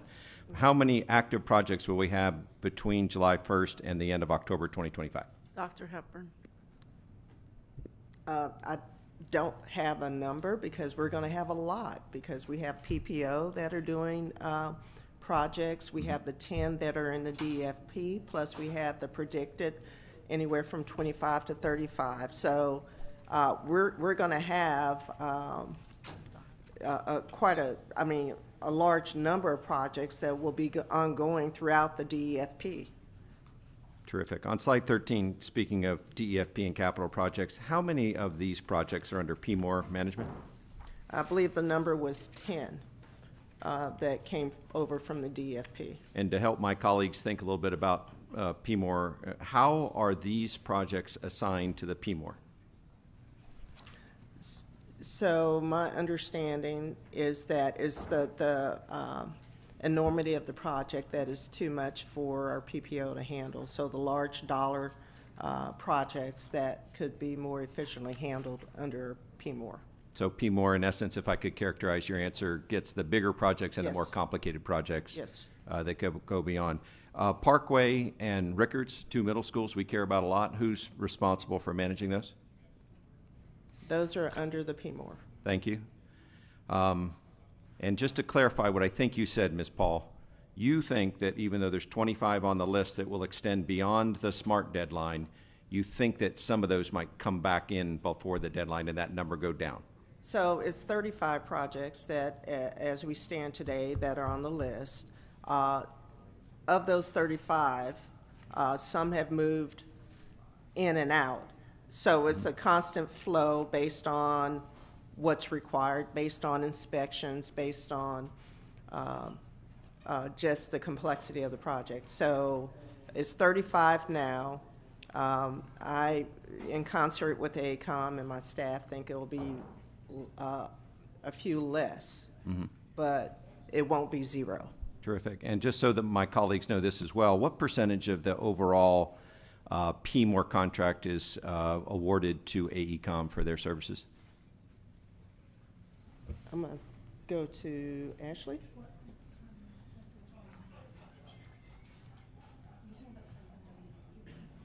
Give us a moment. Yeah, sure. Mike McIntyre with AECOM, through the chair. The AECOM contract, we are one of 5, and our contract value last year was 20%. Our contract, if we would have another year, it would be 25%, and the rest is split between our partners. So, in the end, we are in the middle of those that collect fee on our contract. Terrific. But that other 75% or 80% minority-owned, women-owned, local firms, Correct. and the like. So correct. When we say AECOM, to Dr. Holness's point, they are 20% or so, or 25% of the overall contract. There's 75 or to 80% that are other firms. I want to take a break too, though, and compliment Dr. Hepburn, Ms. Paul. There's one small thing that you did that is monstrously important to this board, which is you have made it very clear that you need experienced construction and building experts to be involved in our long-term planning plan. Thank you for that. It's a sea change in Broward County to make that decision, and I look forward to see who will participate on that effort going forward. Chair, I really don't know how to make sure that this gets done, so I'm going to ask whether or not you have consensus or you would like to gain consensus on this dashboard for the school board, so that we can talk to people and say, we've already turned the tide, we're going to keep turning the tide, and that we keep that going roughly on a quarterly basis from now until we go ask for the next bond, until we get the next bond, until we have not just confidence, because I have great confidence in our leaders, but now I need evidence and I need the facts to carry forward and make sure that I'm persuasive. Can we get consensus, or do you think you have on a quarterly school board dashboard that we can have the facts and figures to move forward? Dr. Hepburn. Yes, absolutely. We actually utilize the dashboard right now in our rigors of one-on-ones. We can bring what we have and get some feedback to make it public facing so it's easily understood. Terrific. I appreciate that. On the organizational issues, I think there are more than just the PMOR, and I don't want to get totally distracted on that. That's a good one. To Mrs. Aladef's point, I think there's 2 decisions. One, what does the future construction and renovation management system look like? And the second is, when do we transition to it? Like Dr. Holness, I'm very nervous about anything between now and October 30-ish. 1st, 30th, I don't care, Ms. Paul, you can have it your way. Now, October 30th, we have to change the resolution now, though. On her 29th birthday, we're going to have this done. I'm nervous about changing because of domain knowledge. I'm also scared to death because there are not enough construction managers in the United States right now. Right now, Chair, may I ask what percentage of the AECOM PMOR team is staffed today? How many? If you have X positions, what percentage of those are filled? Dr. Hepburn. Ms. Paul. I'll refer to Mr. McIntyre. Michael McIntyre, AECOM, through the chair. Right now we are down 14, and we have 2 more expected departures in the next couple of weeks. We are at that moment in the program where people are looking at their personal lives and their profession. And if the future is unsure here, if they're good at what they do, they have 5 job offers right now. So that's the world we're living in, and we're talking about companies that are big players in this market, that they are struggling to keep staff because a program's winding down. Thank you. And to me, that's why Ms. Aladef's point about March is so important. Just by saying we might not have AECOM, 4 more people resigned today. 8 more people resigned today. They got tons of job offers. Atkins has 20 job offers for every person on their team. Their team is incredibly talented. Moreover, they have domain knowledge about Broward County public school construction and renovation, and we have to be careful about when that transition is. So 2 decisions. One is, what does the landing look like? And 2, when can we feel like, the risk profile is appropriate to make those decisions. I also think that there's a big issue with our own government staffing. I've been asking for a year to figure out why we don't have enough people inside Broward County Public Schools to do planning, to do construction management, to do project management, to do scheduling, do risk. We just don't have enough. And I know that there eventually will be a plan, but I knew a year ago we didn't have enough people. If you just looked at the size of our capital budget, our government staff is dramatically too small. And we've split responsibilities between a chief facilities officer and a chief operating officer. I'm still scared to death about that. Our biggest issues are around operations, a piece of which is facilities, but most large urban districts have 2 people in those roles. And I'm anxious to see what the org chart changes will look like this summer. Thank you for the dashboard. I cannot wait to have that like in school board vernacular, so that in just plain English we can talk to people at Publix, talk to people at Kiwanis Club and things like that, and show them that we've already turned the tide, and if they trust us with more of their money, we'll continue to deliver big things. Why is that important to me? Because charter schools can't do that. They get a piece of what we do, but we go to the public and say, we need this done. And they ride our coattails, but we really need that long-term facilities. We are billions of dollars in the deficit in terms of delivering facilities that our kids deserve. Thank you, Chair. Thank you so much. Next is Mrs. McCarthy Bowman. Thank you, Chair. Thank you for the presentation. And I'm not going to keep you very long because I think my fellow board members have hit on a lot of the points that I wanted to make. So I'll just say, again, just to kind of in support of what Dr. Holness, Ms. Aladef, and Dr. Zeman have said, I think that with the timing and just knowing how the time slips away and March is not, or February is not far from October or July, that it's incumbent on us to, in regaining the trust of the public, to make sure that we have a very tight transition plan. You know, we weren't here when some of these mistakes were made, but we're here now, and it's our responsibility to make sure that we're doing it right moving forward. I agree with Ms. Aladef about making a comprehensive plan that has to take into consideration redefining. Otherwise, I think that we would be negligent in our duties. So that's extremely important. And I'm just wondering contractually with AECOM what the responsibility is moving forward. We have, like, ideally we're going to have a seamless transition to what we're going to do next, if we're going to do a hybrid approach or whatever we decide next month. But when we transition, what is the responsibility of AECOM to assist us with that? Is there, are we getting a bunch of boxes of files or for the successor, or is there a contractual obligation there to make sure that we are maintaining functionality at all times? So one of the things, go ahead. Sorry. Sorry.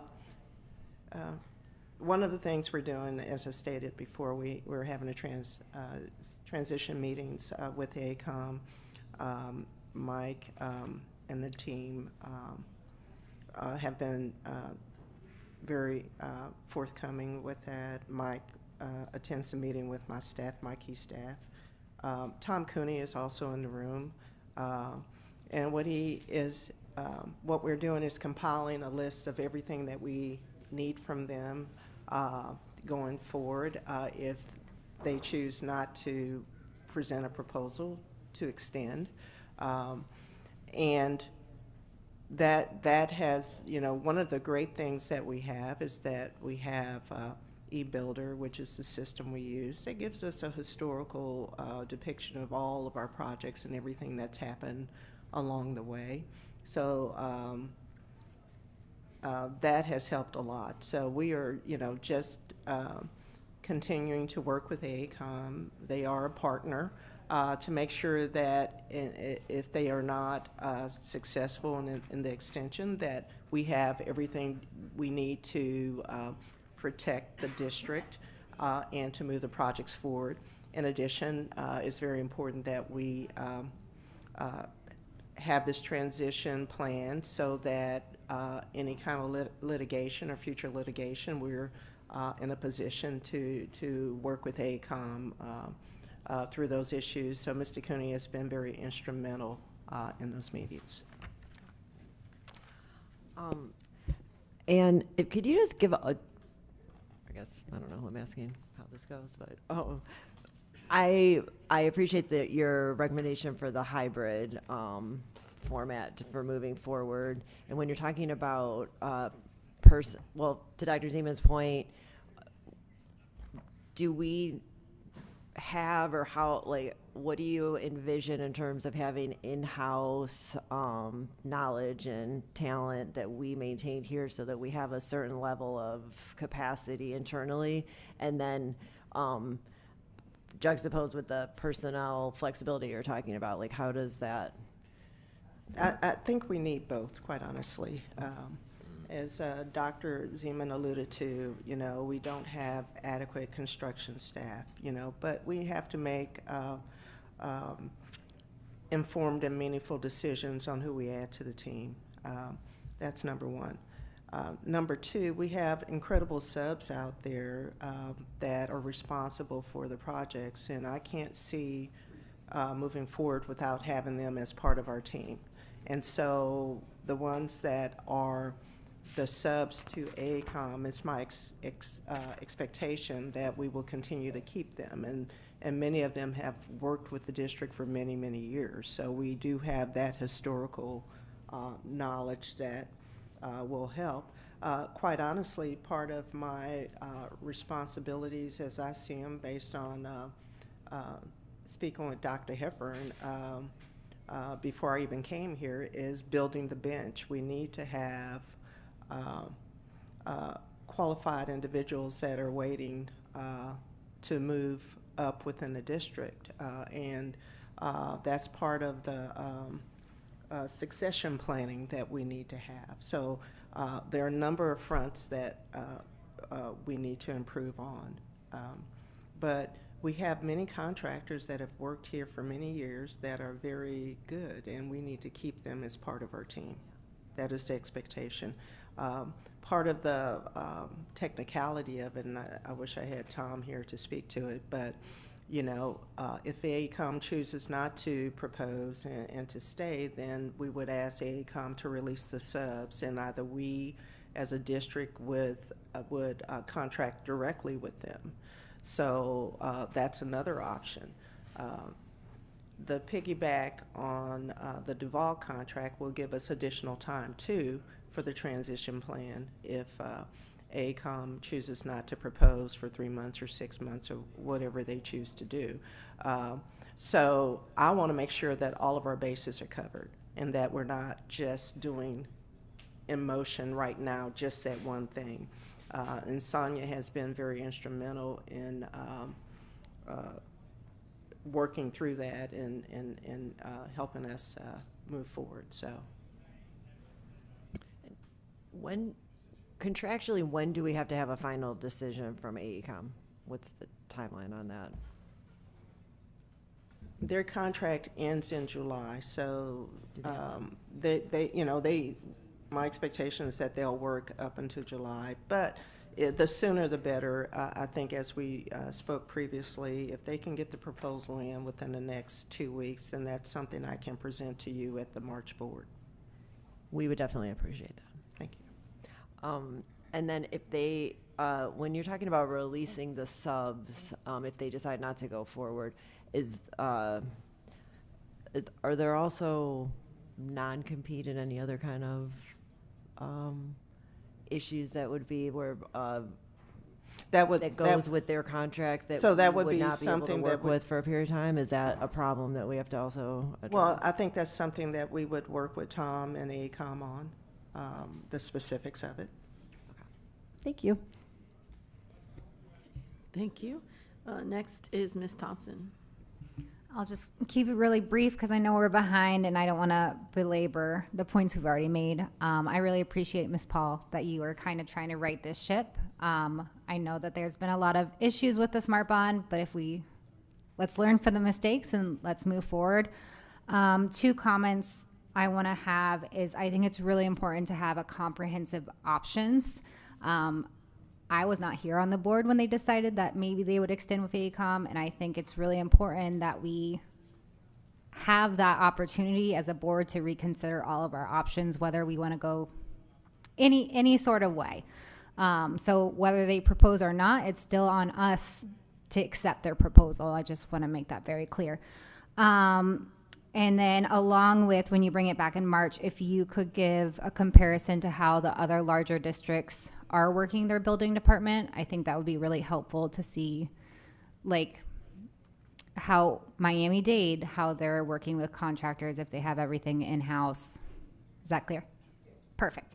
And then I also just want to make a comment when we're, as a board, talking about redefining schools, we don't have a facilities assessment yet, and I don't want us to jump ahead on making decisions about redefining when we don't actually know the conditions of all of our buildings.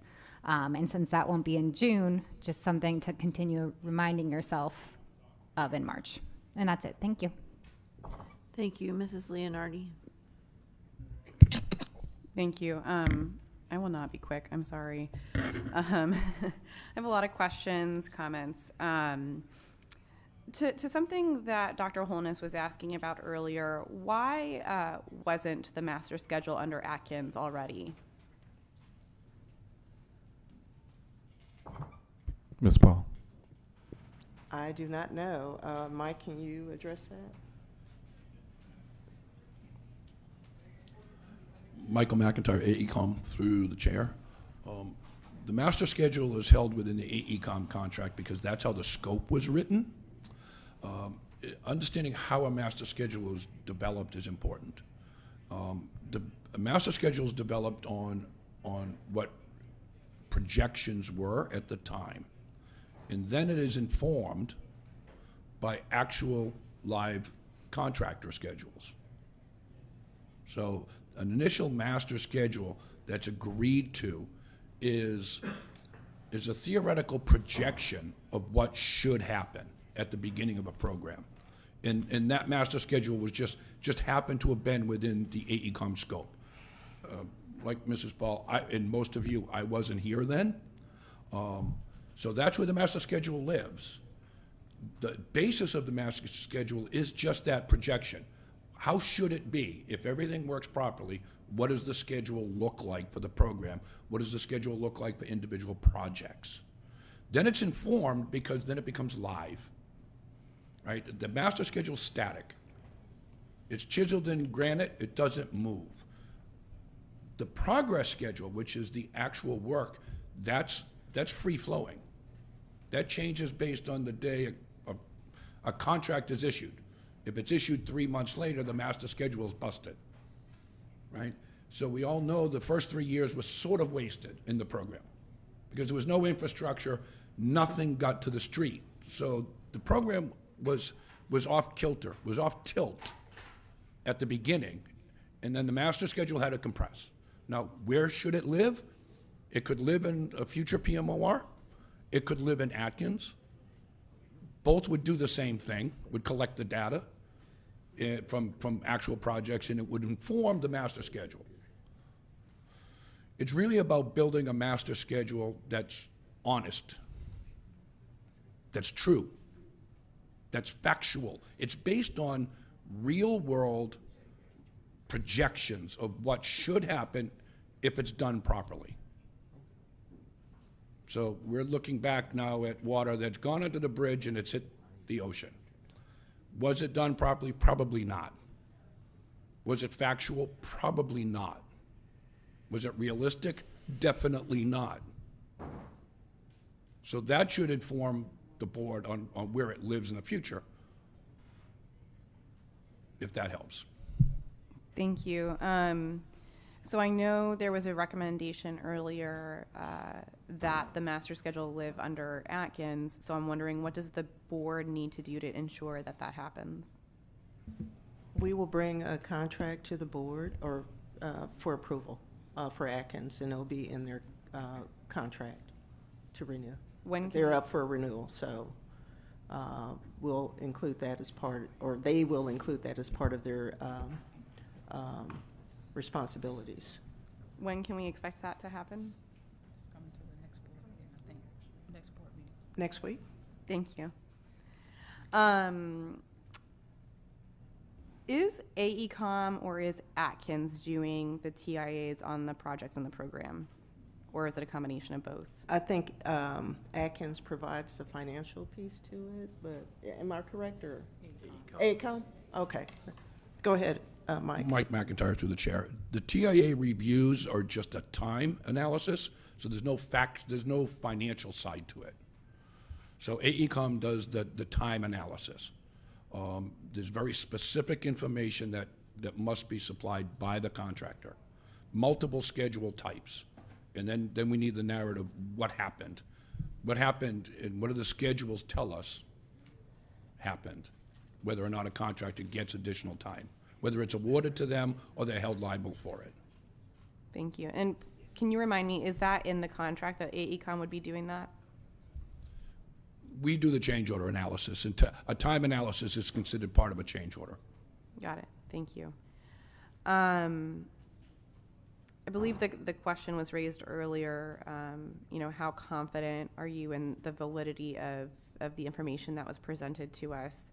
So I won't ask that question again for a response, but I think that is a question for many of us. And to that point, I believe that we have now $270 million to spend by October. From August to December, we spent $85 million, which is about $14 million a month. So I'm just not sure how we are going to be able to spend that money by October. Are you confident that we are going to be able to? No. Okay. So then I guess because we still have ongoing projects, and we mentioned Parkway and some of the bigger projects. So no, we're not going to expend all of that by October. But keep in mind too that in terms of the SMART bond money, that's already expended. So no, we're not going to expend all of that by October. Okay. Which brings me back to, the validity of the information in this presentation.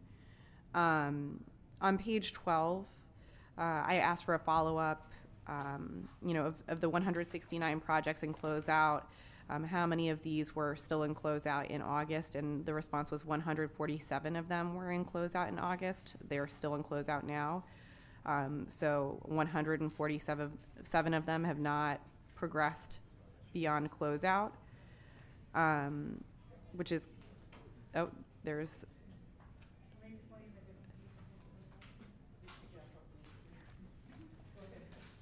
Sorry, Ashley Carpenter with Atkins Ralis. I just wanted to clarify. The 147 that showed in that construction closeout box from the August presentation includes projects that are fully closed, financially closed out. Nobody's looking at them anymore. They're done. As does the 169. The reason we continue to show them here is just because with the SMART program, we want to always make sure we're showing the full amount of the funding and the full amount of the scope, and not just being like, oh, we don't talk about those 100 projects anymore because they're done. So that 169, 102 of them, somewhere between 99 and 102, I don't want to say the wrong number, but are completely finished. Phase 9 closed, financially closed out. And then the rest are in those various phases. So somewhere between they've received a substantial completion and they're fully closed out. Got it. Thank you for clarifying that. When we're talking about projects, are we talking about schools or individual buildings, individual projects at schools? That is an excellent question, and thank you for that. We're talking about individual projects. So if it's a roofing project, if it's a HVAC project, we're talking about individual projects.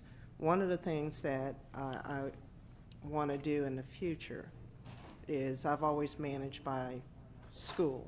And so I want to be able to give you a holistic view by school as opposed to carving them up and getting you into the roof counting business kind of thing. So we have several things that we're going to recommend going forward as a better way to communicate not only with the board but with the community, because it is very confusing. We can expect a community member to understand what a roof carve-out is. So we're looking at that as a better way to communicate. Thank you. I appreciate that. On page 14, highlighting the big three, I just want to point out that from a community standpoint, from August to December, says the same exact thing for Northeast High School and Stranahan High School. That roof repairs and fire protection upgrades are in progress. Demolition of old buildings is underway for Northeast. And it says the same thing as it did in August for Stranahan.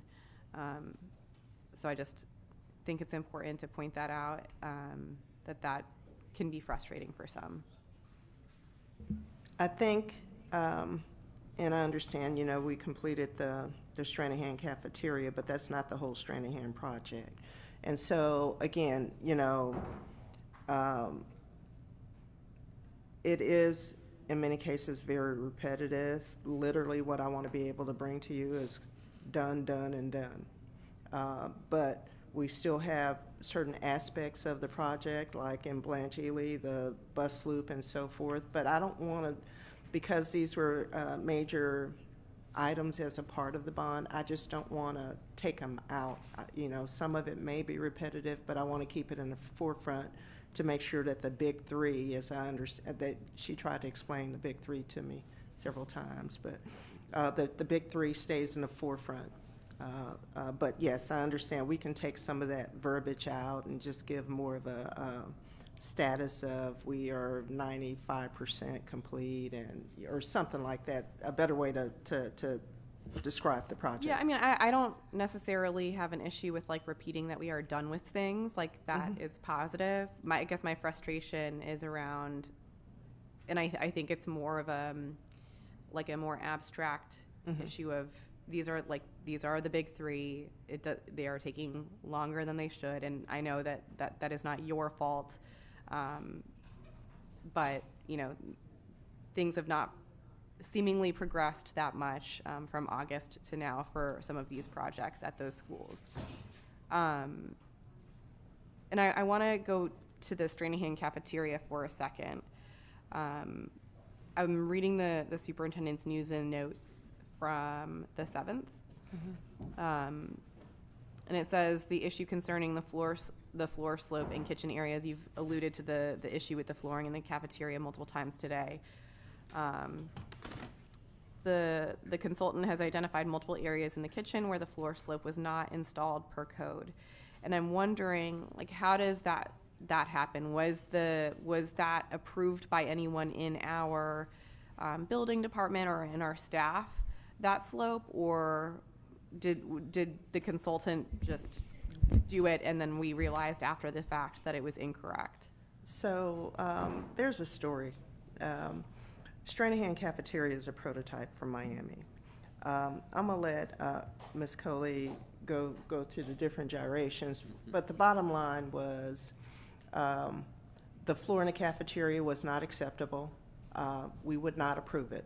And so that's why they had to go back and replace it. That added time. The floor in the kitchen was not functioning properly, whereas the equipment was tilting. That wasn't acceptable. They're going to replace that this summer. So part of the tension we have, especially with not only around the fire code, but also around the building department, is we're just not going to accept substandard work. And so the building department, the fire code, or the fire department, or a fire official, I look at them as our front line of defense, so that they have to question and they have to make sure that we follow code. So with Stranahan Cafeteria, I understand that it's taken longer than it should have, but I look at these buildings that are constructed that we're going to live with them for 50 years. And if the floor is popping up and it's wavy before they even turn it over, then there's no way we can accept it. So when we go with prototypes, and again, we have a couple examples, Rickards is one too, that we need to be very clear in terms of doing that, because you go to prototypes to save time. But just in my short experience here, it really hasn't saved us time. So that's my opinion, but Sonia could speak to the specifics a little bit more detail, like going down to Miami to look at the kitchen floor. Sonia Coley. So I'll just clarify, the kitchen floor is per code. It's a quality control, quality assurance issue. So the kitchen is much smaller than our normal kitchens that we have in high schools. Well, not much smaller, but the footprint. So in the contractor being able to slope the floor, they missed the mark. So that is the issue. It is code compliant. It's just a quality issue, and it's our requirements and functional. Correct. And functional. So Mary Mulder, who is our invaluable person over our food and child nutrition department, even though it may look right in terms of code, if it's not functional, then we're back in the same spot. So that is why we have to replace the floor. And I know that brings other questions, but if even though it may look correct on the plans, when you put the equipment in there and it's sloping and tilting, then that's not functional and it becomes a safety issue. So we're making them go back and replace the floor. Okay. And there are other spots, not just there. Yeah. I mean, I feel like I'm hearing multiple different things about this. So I want to come back to the slope in the kitchen. Is it not per code? Was it installed not per code? It's installed per code. It passed inspection. It's a quality issue. So the floor in some areas are just not sloped correctly. And it wasn't noticed until the furniture went in. So once the contractor, they go back and correct some of the areas. They repaired some of the areas. However, some of the areas still need to be repaired, which are larger, which they can't do until over the summer. So again, it is per code, installed per code, but our specifications call for something, and the architect did not pick it up within our specs. Okay, thank you for helping me get to the bottom of that.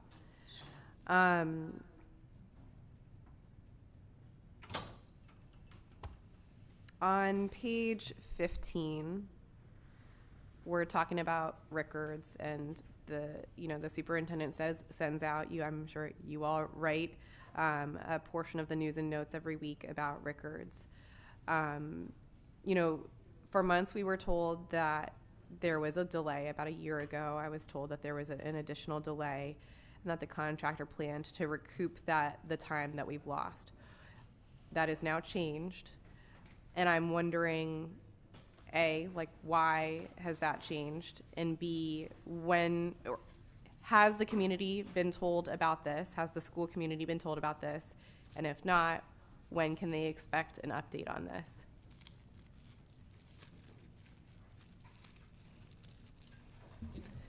I'm going to bring Mike McIntyre up on records so he can explain that. Michael McIntyre, AECom, through the chair. As many of you may know, Rickards had a structural flaw that was identified when there was a partial collapse of its sister school in Miami. At that time, we stopped the work. We had a third-party engineer do a structural review. Structural review found faults.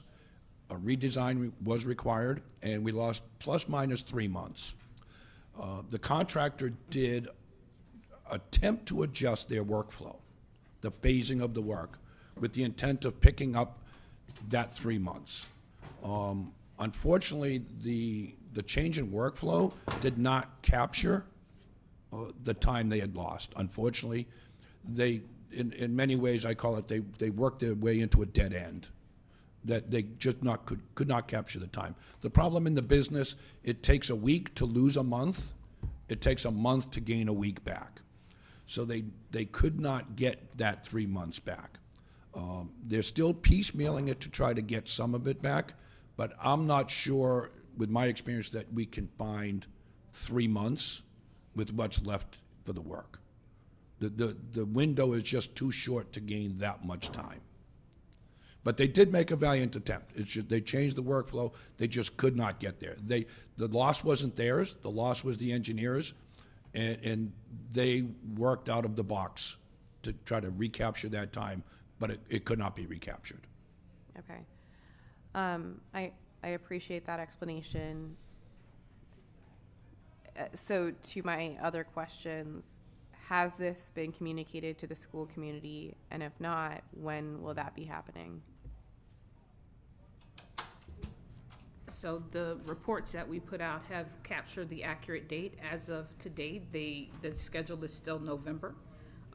We've asked again for an update. If that changed, we will notify the community. So the information that's being reported currently, the November date is accurate. The other thing that I'm sorry. So the other thing that I believe I spoke to you about is the need to have a community meeting there, and so we do need to schedule that.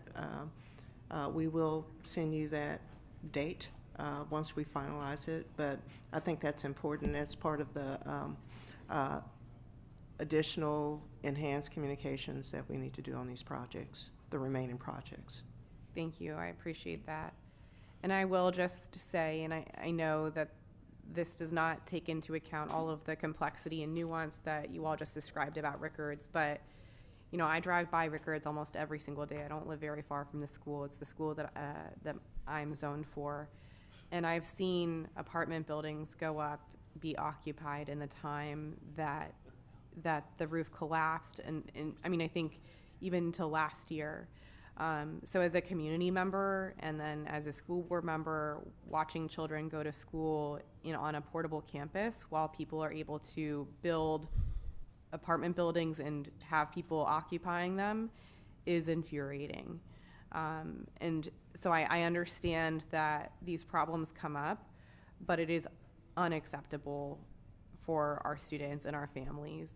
And when we talk about redefining and repurposing our schools and the concern around enrollment, I can tell you as someone who lives in that community, it certainly doesn't help enrollment for that school, even though they have an amazing principal, amazing teachers that have been there for decades. So I would be remiss if I didn't express extreme frustration over the situation at Rickards.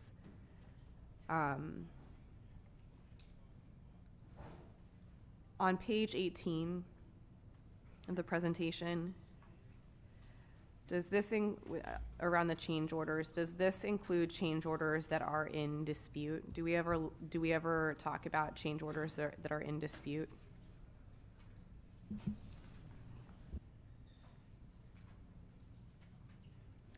Ashley Carpenter, through the chair. It's a good question. We have not included any open change orders in these reports, and we typically don't. This is really just reflecting approved change orders, but I did run the reports this morning because I wanted to be able to answer this question if it came up. And obviously we need to do a better job of representing what's kind of in the pipeline since the question, has arisen. Currently for construction, all the change orders added up together that are in the pipeline are $7.6 million. As is referenced somewhere in the presentation, there's about $70 million in contingencies in the project budgets. Now, some projects have no budget left. They've had a lot of change orders, and we've used up all the budget. So you'll see when we bring change orders to the board for approval, we actually ask for the funding of that particular change order when we bring the board item, because we've just run out of money in the project. Lots of projects have, plenty of money in contingencies still remaining for change orders because, they've been budgeted from the beginning. They're expected. It's a normal part of construction. We also have changes that are being reviewed and processed for designers. Those represent about $5 million of open additional service requests. Now, some of these, both on the construction and the design side, are probably not going to be approved. They'll be rejected and sent back, or they'll be negotiated and the amount will be less. But equally, there will continue to be new change orders that come up as we progress through these projects. So, that number will fluctuate. Thank you. And thank you for being prepared with those numbers. I appreciate that. The concerns about a transition plan, have been mentioned by my colleagues, so I won't reiterate that. I do have two asks, though, that if the board does decide to go external to bring on another PMOR, that contract be tied to more deliverables, and this is something that Mrs. Paul has talked about many times. But also, I think we need as a district to do some very serious reflection about what's worked with our two previous PMORs and what has not. And what needs to change going forward if that is the direction that we go in. And I don't know if that looks like a workshop or what, but I do not want to keep making the same mistakes. And that is what continues to happen. And I appreciate that we're fixing some of the smaller problems, and that progress has been made. But again, when you look at someone's experience in their community with the projects at their school, and I'll go back to Rickards or I'll go back to Stranahan Cafeteria, there's just delay after delay after delay. And so we really need to do some, again, a reflection on what worked, what did not, moving forward. Thank you. I will finish within my time. Thank you. Very good. I believe Mrs. Pham is on the phone. Yes, ma'am. I'd like to speak. I'll try to make it quick. I know we're running way behind.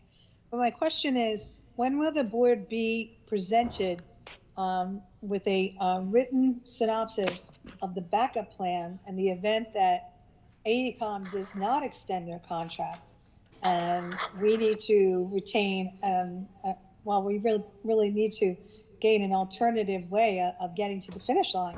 So I'd like that to come to the board, and I'd just like to know when that can come to the board so we know what we're going to do in the event that this doesn't come to fruition. Thank you. Dr. Fulton. Ms. Paul. March. Did you hear that, Mrs. Pham? Yes, thank you. So at the next school board meeting in March, we'll have that backup plan? Yes, ma'am. Thank you. Do you have anything else? Thank you. Okay, thank you. Mrs. Al-Hadef had a brief thing to add, and then I'll end the discussion. Yes, thank you. On page 13, the construction closeout, I know I've been constantly asking about the financial closeout, like that's the final, and And I was like, why aren't we putting that on here? So I know Ms. Leonardi brought it up. Why don't we put it on here or make any notation towards it? Dr. Fulton. Ms. Paul? Agreed. I think that it could be added to this. We could put it as the next time this packet comes to the board, we can add it in. Since you brought it up a couple of years ago, it has been in the Bond Oversight Committee. So we do have in the Bond Oversight Committee a separate page that lists what the phases are and then also which projects are in each of those construction closeout phases. This is like such a high level slide, so you really need another kind of slide to break down what's in each of the different closeout phases. But yes, it's in, thank you, Tammy. It's in the AECOM monthly report. It's also in the Atkins monthly report, which are currently being housed on the bcpssmartfutures.com website. So anybody from the public or board members can go to see those reports as well. But we will keep that in mind for presentations to the board in the future. Okay, thank you. And Dr. Fulton, so to the superintendent, I know we kind of changed it in some documents. If we could just make sure it's consistent, so we're just extremely transparent throughout the continuity of all of our documents. Absolutely, and thank you for that feedback.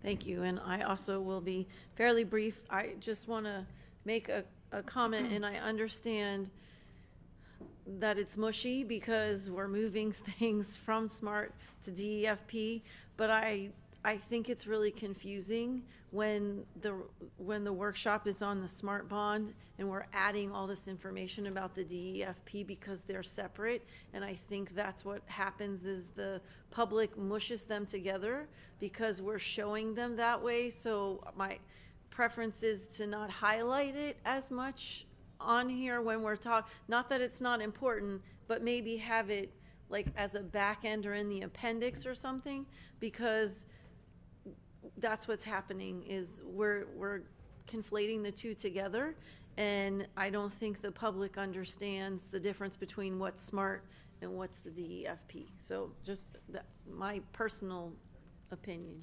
I think part of that confusion is the fact that AECOM is managing 10 of those projects. So I think that's where the confusion comes in, because the public doesn't know what's paid for with SMART and what's paid for with capital. So thank you for that feedback. Thank you.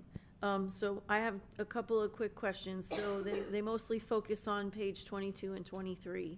So first of all, Dania's first on that page 23, and again I realize, well, I believe it was part of the SMART program, but I'm not sure where it fits now. But we, before you got here and before this was the board, we as a school board had a whole workshop on Dania, and I thought we agreed on something about how that was going to move forward, and we've never seen it again. So now it's rolled into the DEFP, but it was something like when I first, I think 2021, it was something that was brought to the board. We had a long discussion. We were in the process of figuring out which one of the plans, I think there was A, B, and C, something along those lines.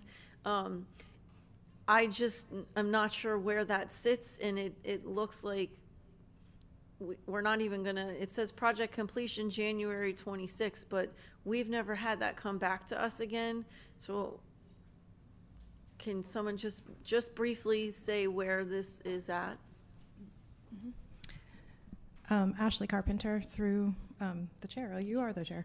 Dania has a couple of projects. So this is, again, that messy part that we talked about, 334 projects. That's more than the schools. So Dania has a couple of projects. The one that's on the list for completing after October 2025 is the demolition of Building 2. So Dania actually right now is under construction. It is, I can tell you, about 80% complete in construction, and that's for the regular SMART program renovation. So it had music, media center, electrical improvements, safety security upgrades, some of our regular SMART program scopes. And then the demolition of building 2 is separate from that and is happening subsequent to that. So that's why that's on the list for after October. There was a whole discussion about the play court and whether there was going to be a whole separate building for the music and all of that. And it never came back to us. So I don't want to harbor on this, but if I'll have the discussion with Ms. Paul. We can do a follow-up on that and tell you where those projects are. Thank you. Really quickly, MacArthur High School, is that project that's on page 22, is that the science building? It says smart program, it says renovations, so is that included? MacArthur has the SMART program renovations, and then it also has the new building, which is the science building, as you're mentioning, the STEM labs. The STEM labs is on has always been on the DEFP list. This project, the SMART program renovations, is being handled by the same contractor, and it's part of SMART, so that's why they're on separate lists. Okay, thank you. Well, since we're on MacArthur and because we've put DEFP in here, there was a discussion at our last DEFP meeting. Mr. Fogenholy brought up about a pool at MacArthur, so I don't need an answer right now, but I don't see it on the list in the DEFP, and I thought it was added, or we at least had a discussion about it. I think it was a discussion, So- and we looked into the pool, and basically my memory, as I think about it, I think the pool has to be replaced, and it wasn't in the scope of the work. Right, well, no, it was a separate DEFP request, but I don't see it on here, so will that come to us as a discussion in the next DEFP? So it would have to be included in the next DEFP. Okay, thank you. If that were to happen. So there are 13 projects that are projected to be done in December of 2025. I just would like to say, I would love to see them completed by October 31st of 2025. You don't know how much I would love that too, and we'll work towards that. Yes. I'm not sure if Dr. Fulton will have this answered. Dr. Hepburn was going to answer it, but the long-range planning committee, there's supposed to be a resolution that's coming to us so we can understand what the makeup of that is. And I believe the draft, or we're working on the draft letter to the board to tell or to inform you of the process. So yes, that should come this week to you. Thank you. And the last thing that I'll close out with, the vendor evaluations. I appreciate that. I think it's been a question a number of people have asked, and nothing you can do about it, but I will just say that these scores are horrible. They're 50%, or a little over 50%. 4.3 out of 8 average. Yep. 4.26 out of 8 average. That's That's out of 8 and not 10. So right. I know, but that's still they're horrible. It is Yes, still horrible, which they're low. speaks to a lot of what my colleagues have said. Yes. So I don't know what we do with these evaluations, but I hope that they are part of the conversation when we look at RFPs moving. Yeah, that definitely is part of the after action report or lessons learned, to look at some of our vendors that have that have disappointed us. So I think we have to have that kind of real conversation. Okay, and I'll end also with, I agree with all of my colleagues, we have to know what the facilities assessment is before we really look at phase 2 of repurposing, because we don't want to put money in a place where we may not be housing students. It doesn't make sense. I don't want to stop the progress of repurposing, but I think it's important that we are able to put those together. So thank you, and thank you so much for the presentation and for everybody, staff that came today. We appreciate it so much. The next item is Rural Development Workshop S6 SSEP policies. I will now turn it over to staff for a very, very brief presentation.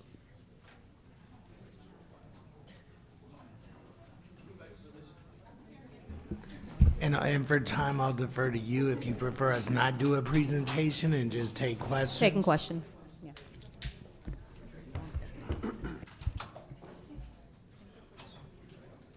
You're welcome. Mr. Dr. Lozano, Dr. Lozano, congratulations. Thank you. If you'd just like to at least I'd hate for you to all be here, and so if you could just maybe briefly introduce what it is we're going to do, and then we'll move on from there. So again, as part of the policy review project, the SSEP team, Safety, Security, and Emergency Preparedness, looked at 6 policies that needed to be either updated or repealed to come up to 2025 standards. So the team worked with Coward and Coward, and we reviewed these 6 policies. So we're presenting you today the updates to get any feedback on these 6 policies from the public and the board. So the 6 policies we looked at were 2302, Facility Incident Reporting Procedures, Policy 2.4, Bomb Threat Procedures, Policy 5.7, Safety Devices for Safety Patrols, Policy 1160, Safety Devices School Zones, Policy 4017, Assaulting Personnel, and Policy 4017.1, Broward County Schools Police. And a lot of the changes were either changing the name from SIU to Broward Schools Police, so there weren't any major modifications to any of these 6 policies. Okay, thank you very much. Is there any public comment on the policies? Okay, board member comment? Anybody? Yes, I'm. Okay, go ahead, Mrs. Pham.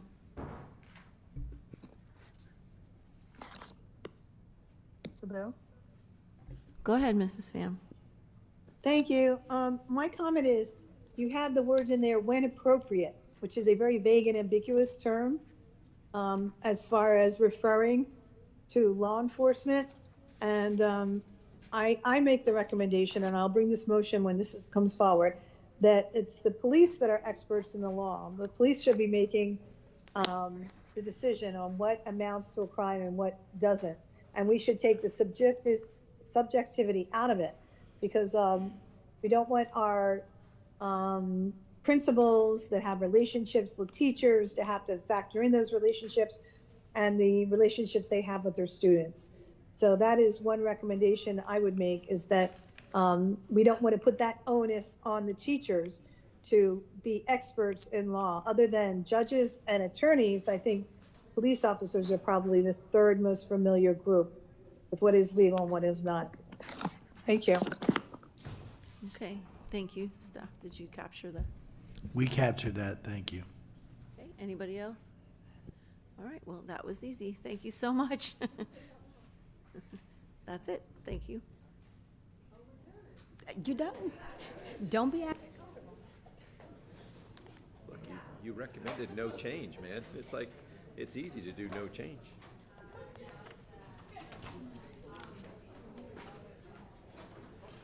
Okay, the next item, thank you for very much. The next item for discussion is the Office of Safe Schools Quarterly Report, Quarter 2. I now turn it over to staff for, again, a fairly brief presentation. So on this one, we have a short presentation. Would you like us to do the presentation to bring context and Yes. then take questions, or just Yes, it seems like a short one. short one? So welcome everybody. I'm Ernie Lozano, Task Assigned Chief Safety Security Officer. I'm joined today by 2 ladies I don't like very well, but the rest of you will love. Morgan Nikiel and Mary Ann Howard are our 2 compliance specialists here in Broward County Public Schools. They hold me accountable every day. They're really good at the work they do. So without further ado, if we can have the PowerPoint up, Ms. Nikiel is going to take you through the PowerPoint really quickly. Thank you so much, Chief Lozano. If we can go ahead and start, this is for our Office of Safe Schools quarterly report. This report will cover October through December of the 24-25 school year. It's quarter 2. So we can move on to the first slide. This first slide gives us some context for the statute requirement for presenting this information to the board in a public session. And the table that you can see that's on this slide is the full quarterly report that we are provided by the state and the Department of Education. It does describe the number of compliance visits that were conducted. So for second quarter, we have 46. And then, of course, what percentage of our total schools that is, 14.74%. The number of inspected schools with no safety requirement deficiencies this quarter were 18, which is 39.13% of those conducted visits. And what they mean by that is that had zero deficiencies, nothing was found to have a follow-up and oversight there. So we'll go on to the next slide. What we did was taking this data and broke it down for you between our traditional public and our charter public schools. So this first slide goes over those same exact numbers, but just gives that to you in the context of the traditional public schools for your awareness. So we had 24 inspected traditional public schools, and those schools without any compliance deficiencies found were 9, which is about 37.5% of that total. We also added on this slide the superintendent objective for a minimum of 95% of compliance. So that means those 18 items that they are looking at a school, this is the average percentage between all of those public schools that were visited, both the quarter 2 as well as the year to date, so we can keep an eye on that overall percentage as we are working our way towards that goal for the superintendent. And so as you can see right now, we are at 93.7% compliance year to date, with it 93.1 for the quarter. So our next slide is going to give you those same numbers for our charter schools. Of the 22 visits, we had 9, again, found without any deficiencies. And we're at the superintendent objective does not encompass these charter public schools, but we went ahead and just tried to present you that information. So that is 89.6% compliance in quarter 2 and 89.3% for the year to date. So to kind of, on our last slide, to give you a wrap up of some of this information, if we can move on to number 5. So we wanted to give you some takeaways here. So for our first quarter, we did have 22.22% of compliant schools from that quarterly report from the Office of Safe Schools. So we have increased that compliance to 39.13%, which we are very pleased to see, but we definitely have expectation and desire to have that significantly increased. We have some areas for continued improvement of our items of documentation, gate and door locks, as well as safer space markings. Those numbers in parentheses are the number of sites that we did see during the quarter with those deficiencies, and then I broke it down in the table among public and charter schools. The actions that we've been taking to address these deficiencies are a multitude through different processes and with different departments within our division. We have the BTA department as well as our area security managers are going out to sites. They have been going out to sites since the beginning of the year, and they are checking documentation, but they are also conducting our district compliance inspections and ramping up those numbers of visits. So we hope that that's going to also help to see an increase in our compliance. We also have changed some procedural aspects, like making sure all of our media centers are closed and locked, as that is instructional space. And instead of allowing that decision of when it's instructional space use and when it's not, we want all of those consistently closed and locked for the safety of our students and staff. And then we also have not just the review of the documentation by our area security managers, but they're also, of course, checking those safer space markings where we've seen some of those deficiencies and revisiting that, because we did see some where things may have been put up temporarily with paper and perhaps students might have pulled them down. And so we are encouraging our security staff and also our instructional staff to be monitoring those things as well and make sure that we're following up with that. And then the last item there is we just wanted to make sure the board knew that all of these deficiencies were addressed within the required 3-day time frame from the state of Florida. Okay, thank you very much. I believe there are no public comments, so we'll go straight to board comments, and we'll start with Mrs. Alhada. Thank you. I'm going to focus on page 5 in regards with the continued improvement. When you say there was, I guess, documentation 22, what does that mean? So that means 22 of the schools that were visited during this quarter, the 46 schools, had a deficiency related to documentation. So near the beginning of the school year, they started out by just giving a citation if one of the documents they were checking for was not available.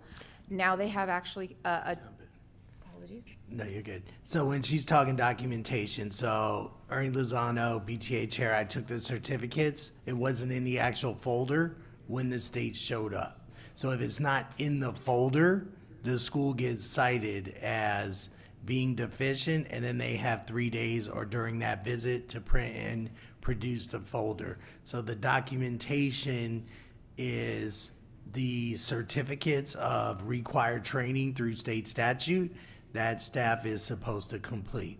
And for us, it's not that they didn't complete training, it's that the certificate wasn't actually in the folder during that surprise visit from the state. So we are currently building a digital database so that we can monitor it digitally and put all the certificates into a digital database by school to ensure going into next school year, we're at 100% compliance prior to, and we don't have to send someone to a site. We can monitor it digitally. When it comes to the documentation items that they are checking, it is threat management training certificates, it is CESAR training certificates, emergency drill logs for lockdowns, severe weathers, and those, as well as our BTA monthly meeting documentation. And so anything related to documentation, which there are, as I was saying, there are things that they are checking associated with having that documentation. One of the deficiencies is they did not have the documentation, and then there are associated ones where they verify, did they conduct the drills as they should? That could also be cited if they don't have the documentation to prove that. Okay, so is the state requiring us to have printed out folder of the documentation, or is the like online accessible folder? So again, they're growing and evolving too. House Bill 1473 just came out, so the expectation was a printed folder, but they are now starting to accept digital folders and allowing us to have, but again, the digital folder, it needs to be all in one place, and they have to be in there and available when they show up. Okay, perfect. So definitely this is low-hanging fruit. This is something that is not, negotiable as far as also like I'm assuming this is locking of doors and gates.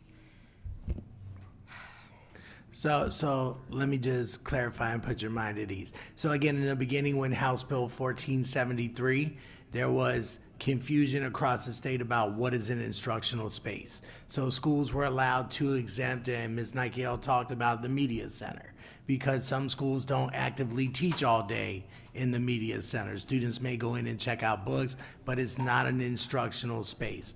So in Broward, we didn't want to leave any gray. So when we saw that miscommunication, we just set the expectation, all media centers are locked. So it wasn't that there was this preponderance of open gates and doors. It was more learning the language of what could be an exception and what not. And then as we worked through the process, we cleaned up our processes and protocols to make sure schools were not getting cited for exemptions. Okay, so the area security managers, they're conducting site visits, they're checking all these things.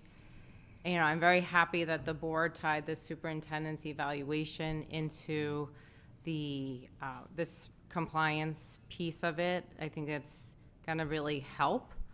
But this is low-hanging fruit, like safer space markings, come on, and documentation, locking doors, gates. So we know what we need to do, and I just think that it's so important to make sure that every single person is doing their job, right? We're a team. So we want to make sure that no one's propping open doors with a pencil or putting all this stuff in the safer space area. And Our ASMs, I know they're conducting their site visits. I don't know if the board can see. I would love to see what their data is, because they're going more frequently to our schools, and their data will show another picture into this, right? This was just from the Florida Office of Safe Schools, the schools that they visited. So I don't know if that's something we can bring to a workshop or that's a closed door meeting, but I think that is also really important for the board to be aware of what is actually happening on a weekly basis at our schools. Great, and we can absolutely bring that data to a closed door session for you to see. We continue to evolve with expectations on ASMs.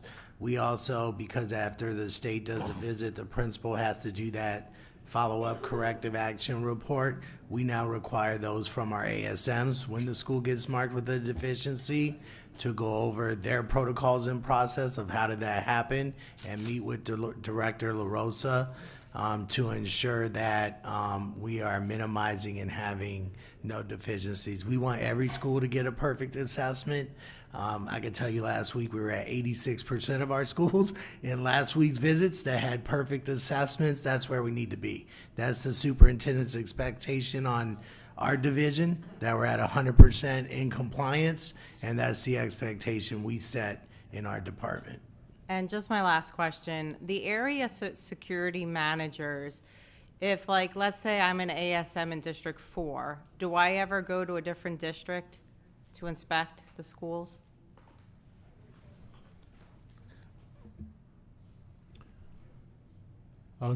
Good afternoon, ma'am. Yes, so the ASMs are actually assigned by innovation zones, right? So that's been a recent adjustment to our alignment in the past year or so. So each ASM is responsible for 2 innovation zones across the district. So those I zones might, typically they are geographically proximate to each other, but they might be more separate.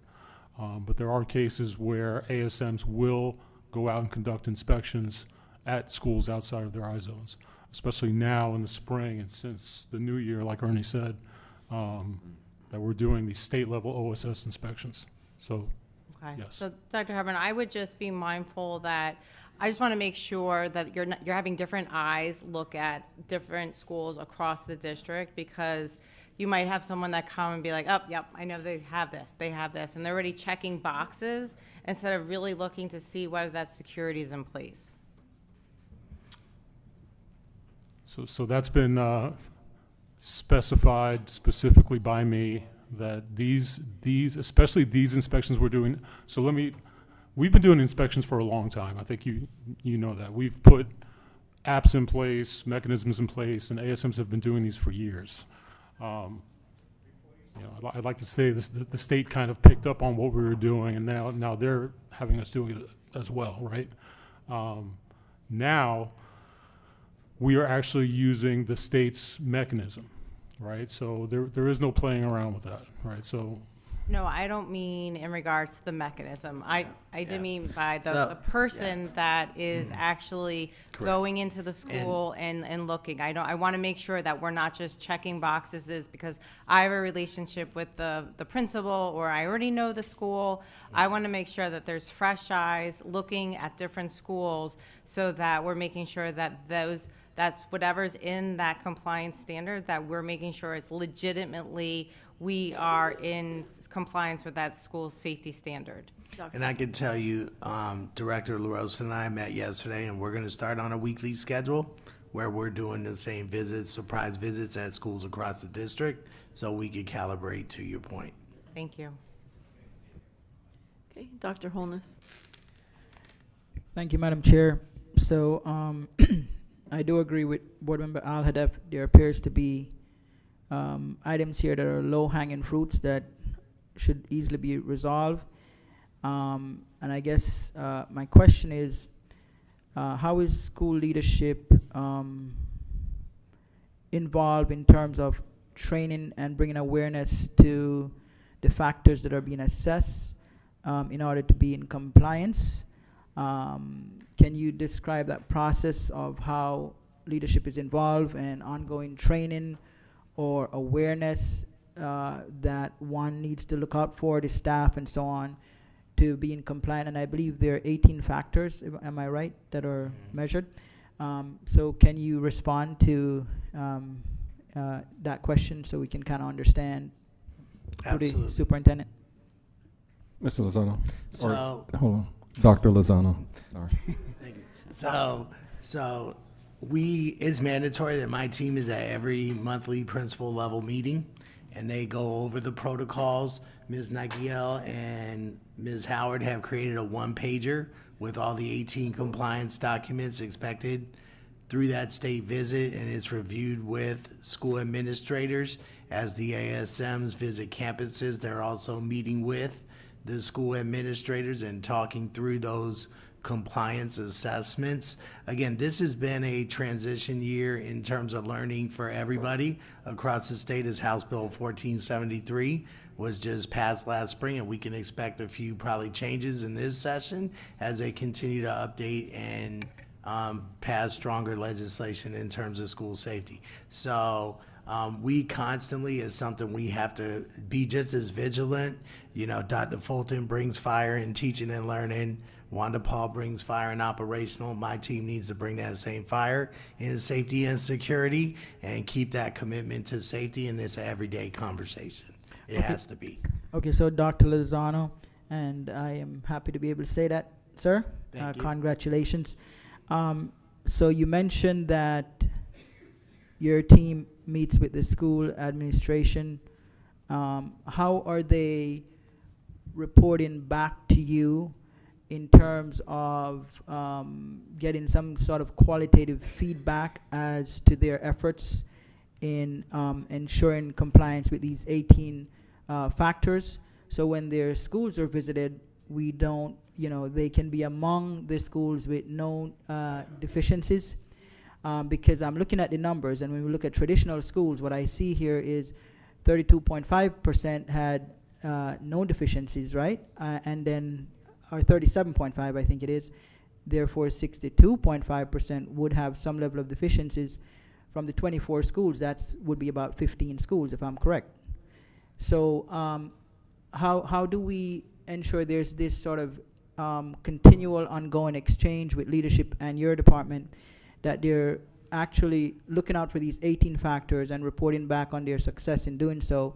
So the goal here can be achieved in reducing the schools with deficiencies, because I appreciate the data showing that we're trending in the right direction, but still 62.5% having some deficiency is not necessarily a good number. Would love to see that shrinks down. So describe besides just meeting with the school administration, what is the ongoing effort in terms of them responding back to you or giving you feedback and so on and so forth, so we can make sure that we're at a better number?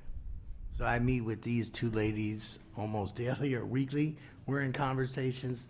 So Ms. Nikiel, if you want to talk about your process with schools. Absolutely. So not only are we just providing presentations, because I know sometimes when we're at our principal meetings and those level meetings, they're getting a lot of information, but I believe a lot of these one-on-one visits, especially like Director LaRosa was sharing, that we are mirroring that state visit. So they're going to be having those dialogues and those one-on-one conversations as well, specifically on all of these key things. As much as we've tried to mirror that over the years, now it is exactly those items that we're kind of following along that same visit structure. Additionally, we've been able to expand what we're doing in our review of documentation and trying to get in front of a lot of any deficiencies we may find. So of course, we've had our BTA team that goes in and is looking at these the certificate and training requirements, also expanding our reviews of our drill log documentation, because there is even some minutia within that of documenting the fact of law enforcement was informed 24 hours in advance for a lockdown drill. So it depends on what those key factors are. Some of them are minutia, so we have those built into our drill logs. If there is something so much as just a clerical error in documentation, that can end up being a citation. So that's where we've been working very hard and very happy to have our secondary compliance coordinator to be able to expand the review of all of those documentation items for 350 schools almost. So that has, I think, really been helping to progress with where we're going to improving that and ensuring that everyone is getting that communication, because additionally we know that a lot of our APs end up doing a lot of our security requirements, and a lot of them are put in charge of some of those security measures. So we're having a lot more dialogue directly with them as well, to make sure that all of the information is being filtered and filtered properly. And so, like we said, though, it's all a team effort. So with all of those different dialogue options, we hope that that's going to continue to improve that. Understand, and I appreciate having those dialogue options. But Dr. Hepburn, how do we, and I believe Dr. Lozano and his team and the others are doing a great job, but how do we hold the school leadership accountable? Because they might be given the information that this is what we're looking for, but how do we hold them accountable that they're actually carrying these out?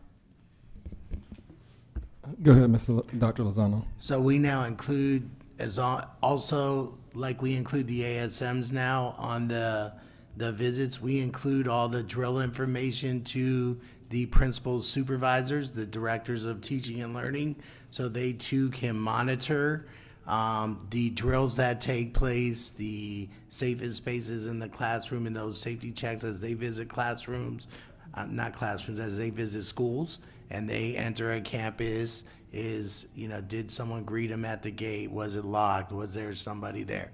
Those protocols too. So when we receive the state report, it's also CC'd to the principal supervisor as well for a specific follow-up.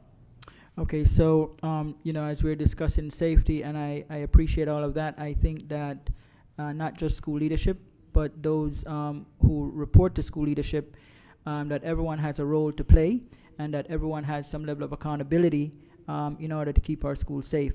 So the other question that I have, and then I'll be done, I know that we have some data here on charter schools as well. What is our role with charter school compliance? I'm glad you asked that question, sir. So your role as the corporate board, because you as the board are directly responsible, and it's your responsibility as a board corporate to hold the charter schools to the same standard we do traditional schools in these visits. And we don't differentiate in our department from charter to public, right? There's kids in those buildings, and we have to ensure the same safety compliance. So we hold the charter schools to the same accountability standards that we hold our traditional sites to. Okay, so how do we enforce compliance in charter schools, and how do we get cooperation from them, because their data is not that much different from ours? So as a district, and in light of the safety of our students, whether they're in charter schools or traditional public schools, how do we enforce their compliance, and how do we get their cooperation? So we have to, again, first, it's statute driven as well. So our ASMs are assigned to charter schools as well, and they have to go out to the charter schools and do the same state compliance checklist that we do with our traditional sites. Ms. Nikiel has 2 dedicated staff on her team that monitor all the charter compliance, their certificates, their drills, everything that we hold our traditional schools accountable for. Charter schools under Dante Collins' team and School Choice and Dr. Wanza's team work with us. We send non-compliance letters. We have sent non-compliance letters to charter schools. We've followed up to ensure that the governing board, when there is a compliance issue, that they follow up. And we ask the same questions you're asking me, right? Did you provide corrective action to that school administrator who was non-compliant or did something that wasn't in alignment with a safety practice? So we hold all charter schools to the same standard, and we follow the same cadence as we do with our traditional sites. Okay, and I appreciate that, Mr. Lozano. So if there's a particular charter school that should be reluctant to adhering to the requirements as shown here with 18 factors, what are the consequences, or what kind of consequence would that particular entity face should there be reluctance to adhere to the 18 factors of compliance?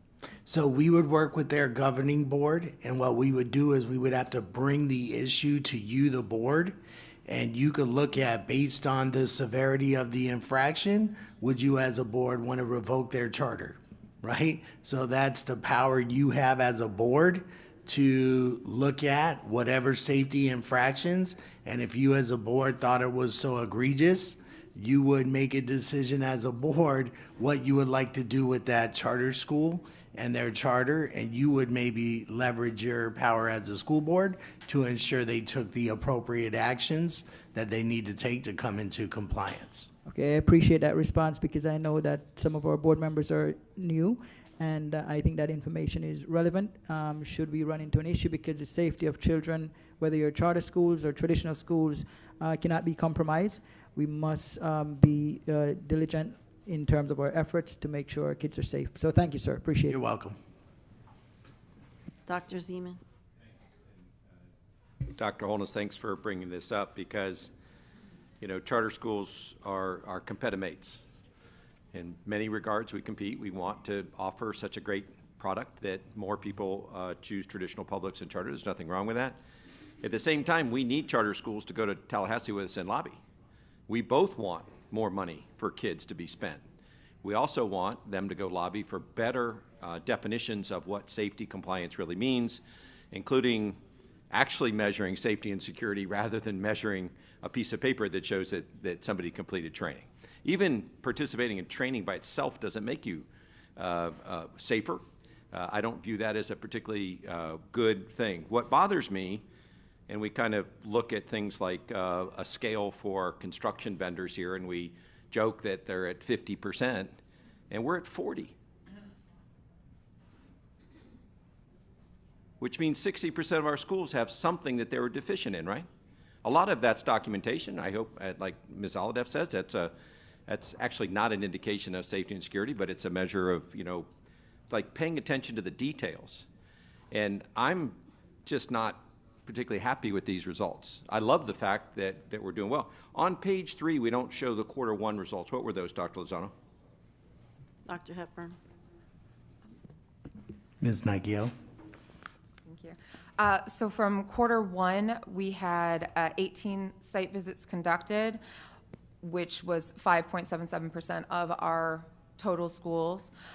4 of those were what were found to not have deficiencies. So we had 22.22% compliance. I appreciate that. I'm actually looking for on the bottom of page 3. Oh, I we say apologize. Q2 is 93.1% compliant, which is taking those 18 elements over the 24 schools and doing that, which I think is great. Yes, sir. What is the equivalent number for Q1? So I do apologize. I can get that for you. What I do have is, with the follow-up, we had just started tracking that in December when that was created as the objective. So I have that amount, but it was from August through December, and then adding the last 2 weeks of December. So I do apologize. I don't have. No worries. But Q2 is 93.1, which is great, right? That's a good, solid, score. But since our year-to-date average is 93.7, higher than that, I suspect Q1 was also higher than Q2, which means we're not going up in a key metric of safety and security. So I think we are, but I think the total number of schools assessed in Q2 was a lot more than in Q1. Ms. Nigel said we had, 18 schools? From 18 to 46 that were visited. So our sample size in Q2 was a lot higher than Q1? Terrific, okay. And so we didn't weight that by quarters, we weighted it by sample size of schools. Correct. That's all great. But just put me down as somebody that's upset.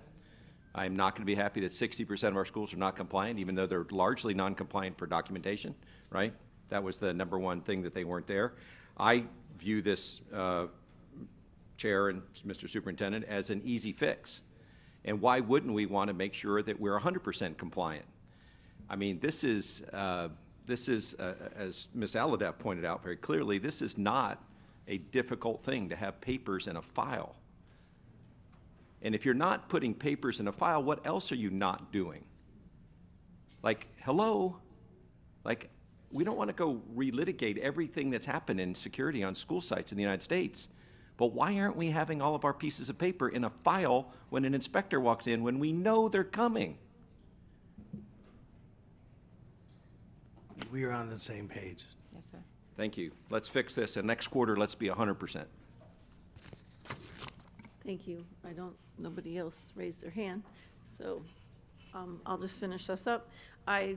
You said everything, Dr. Seaman. I was thinking, same as Mrs. Al-Hadaf, it seems simple enough to be able to lock the doors, have safe spaces marked, and to have documentation. We should be the beacon of what the right thing to do is in light of what has happened here.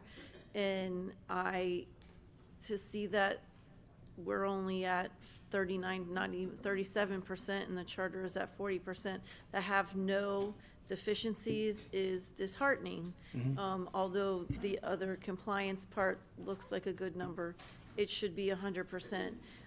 And I think until we hold leadership accountable, whatever that looks like, I don't know, what accountability piece looks like here, but we know it's true as students, right? If we don't hold them accountable, whether it's with a grade or yesterday at Dania, the teacher said she was going to call the student's parent, and the student was crying, and she fixed her behavior. So, it doesn't have to be a crazy thing for accountability, but until we start holding people accountable. And as school board members, as we go to school visits, it's part of my checklist. It's things that, and if I see something, I let Dr. Hepburn know, hey, I was here and someone should check it. So I think we also play a role in making sure every time we go somewhere, making sure we're looking at those same things. Is the gate locked? Is there someone there? Are the doors locked? Do we see safe spaces? Those are easy enough things that we could play a part in as we go to school visits. So if I could just close this out, we are getting recognized nationally. I was invited to speak in April at the National Student Safety and Security Conference, and we're bringing the team, and we're going to talk about all the great things we do here in Broward County Public Schools for safety and security. I can tell you, schools are a living organism too, right? So it seems simple enough, certificate, safest space. We got cited because one of the classrooms just had been painted. And they painted over the safest space, and the next day, the Office of Safe Schools showed up, right? That's going to show for that school is non-deficient, but that helps us get better because now we know as a team and the schools, we got to account for those kind of things. So all of those little things help us. The school SRO retired. They hired a new SRO. They didn't change that certificate, right? Even though both were trained. So now those processes get put to Broward Schools Chief of Police. When someone's changed, we got to make sure certificates. So again, we're constantly trying to get better.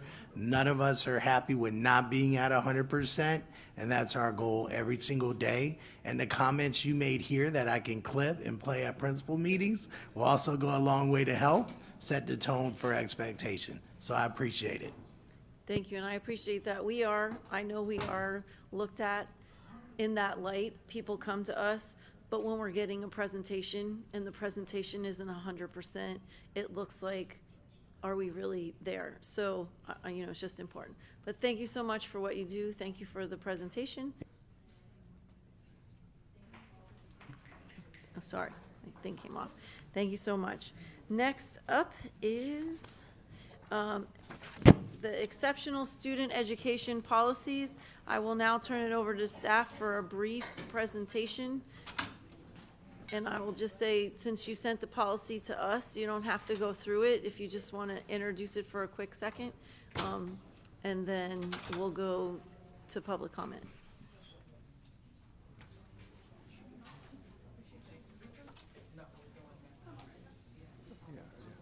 Okay, I'm just going to take a brief 2-minute recess so staff can come and get situated.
speaking. Where else? Oh, there's John.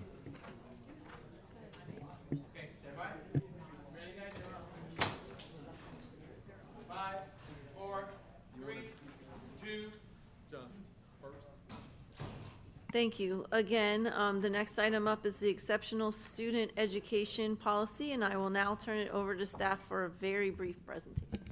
Good afternoon, Simone Hollingsworth, Chief Academic Officer. I'm here with Diane Egan, who's our Executive Director of ESE, Stephanie Acosta Castro, who's our Director of Compliance in ESE, Susan Hofstadter, General Counsel, as well as members of the IT team. So we're here to share with you at high level the state-mandated policies and procedures that are in your document, as well as the cameras in classrooms. So we can go straight to class questions if you like. Before you do that, Ms. Hollingsworth, I know we have some pertinent information from our legislators, so I want Mr. Sullivan to give us an update before we get started.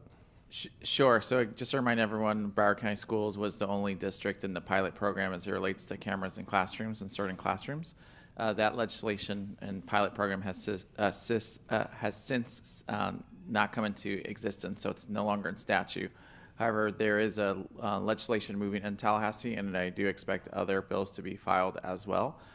So point is, whatever the board decides today on a policy through rulemaking may be impacted and may have to come back once that legislative session's over, because we do anticipate the potential for legislation that would impact the policy. Thank you. Thank you. Okay, public comment?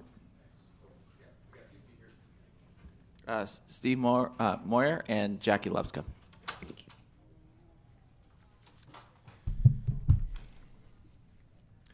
Madam Chair, members, Mr. Superintendent, congratulations, new members.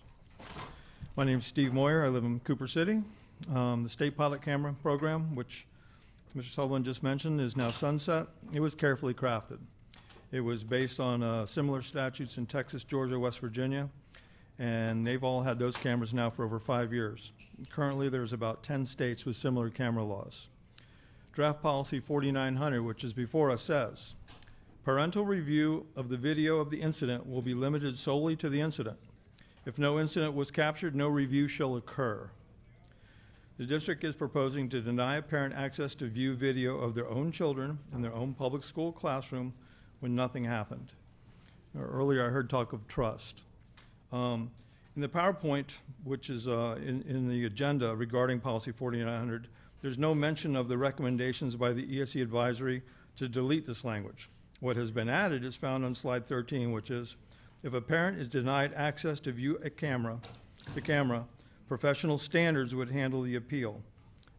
Was this really the board's intent on how to handle this? To tell parents, no, you can't see the video and go talk to professional standards? Pass what you like and call it what it is. The draft policy does not protect students. It protects staff at the expense of students. There's documentation of our public schools denying access to video because there was no incident when indeed there was. There's documented cases of video being supplied without audio, completely changing the context of any incident, and in my opinion, to protect staff. The vast majority of our district instruction, our direct instruction and support staff do an outstanding job under very difficult circumstances. But in an organization this big, there may just be a few that should have perhaps found another profession. These are our public schools, staffed by our public employees. The only reason this district even exists is to educate our children. The cameras in question are paid for with our tax dollars. They will be videotaping our children in our classrooms. And you want to tell us no video for you? We won't let you see the video of your child in your school because nothing happened? This is not how we build trust.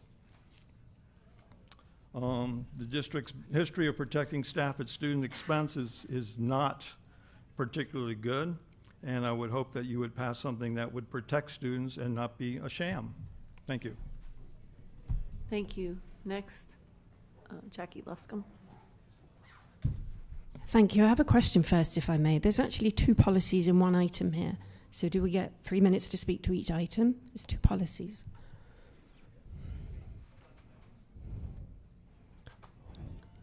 It's not being mentioned what's happening with 4800 and why it's there. Ms. Batista? Since there are two policies, you can give her the 3 minutes per policy. Okay. Thank you.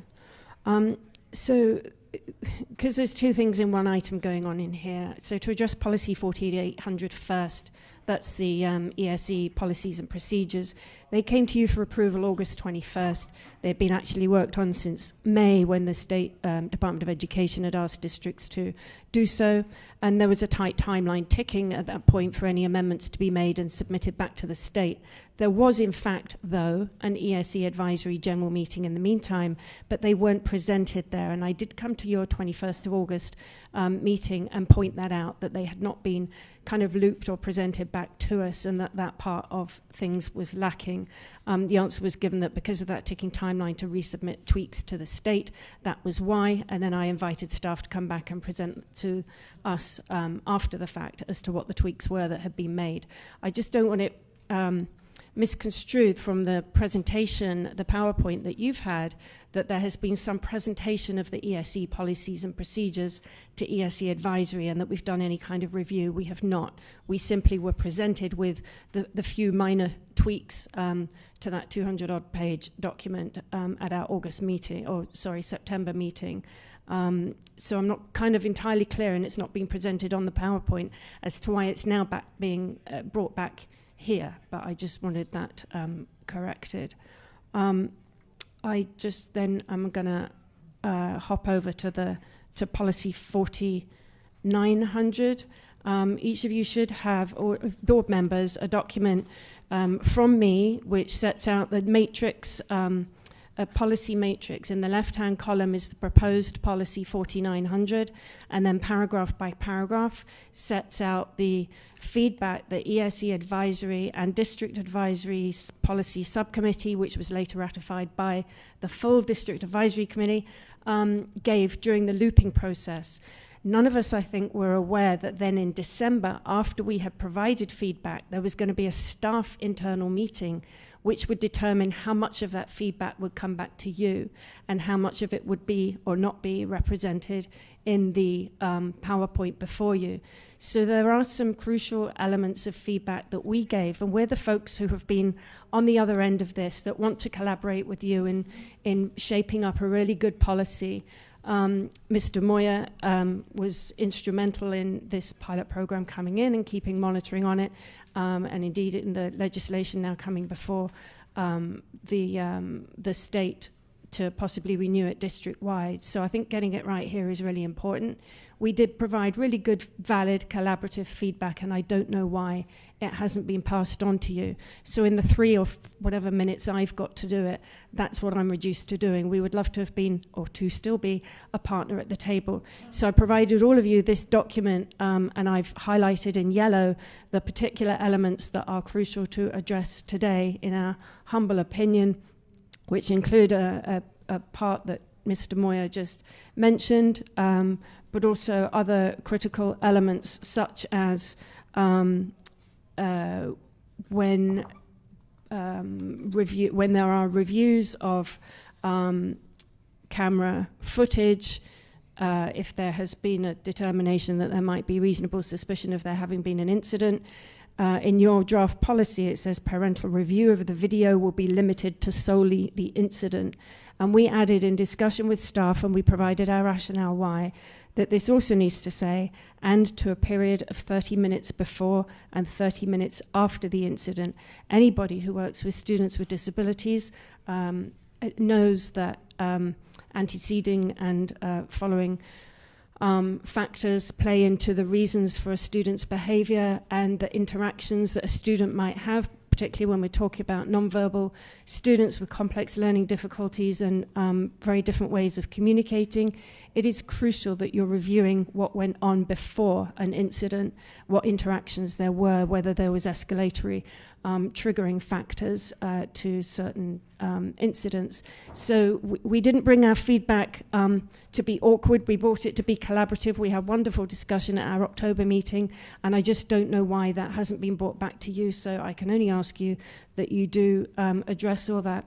Also at the end, I know some parts of policy. Some things go in policy, right, and some things go in procedure.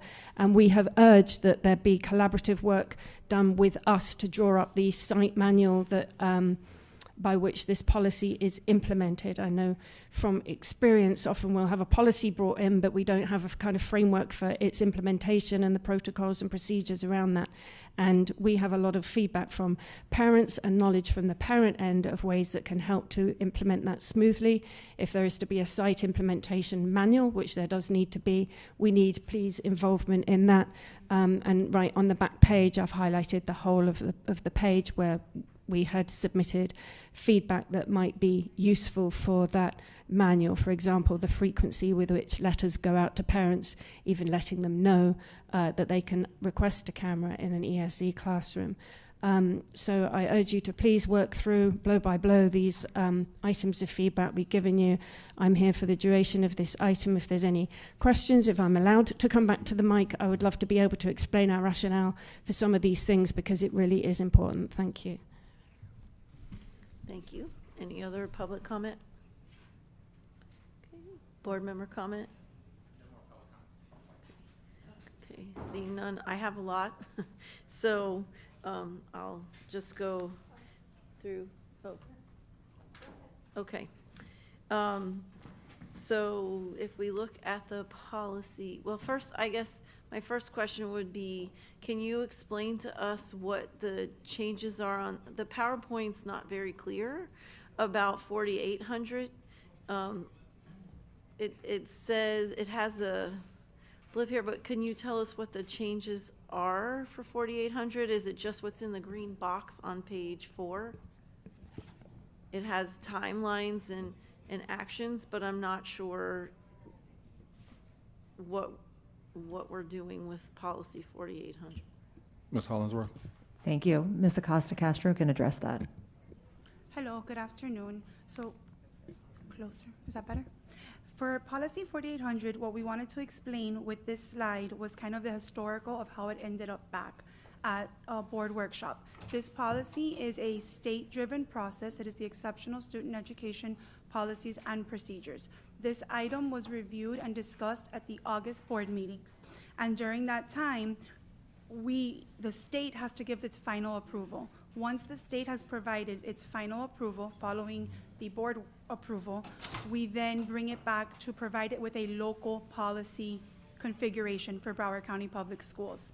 So that when we speak about this locally, we're able to refer to it formerly as 6000.4, and now we're being asked to reorganize, so 4800 would be the policy. So this was just the timeline of when the state gave us timelines, when we brought it to the board, and when the state gave us the final approval. Okay, so we're not making any changes. We're not making any changes since it came to your approval in August. That is correct. Perfect. Just wanted to clear that up. Ms. Hickson, if I may, the document itself for the state mandated PMP is almost like the SAC bylaws when you do that there's only very small amounts of items that can be edited or adjusted, just for some comparison. Right. I remember that conversation. Okay, thank you. Okay, now to policy 4900. And I appreciate this coming to us. I asked about this policy, was hoping that we would start the year with something, but we're here now, so I'm glad to see it. And as Mr.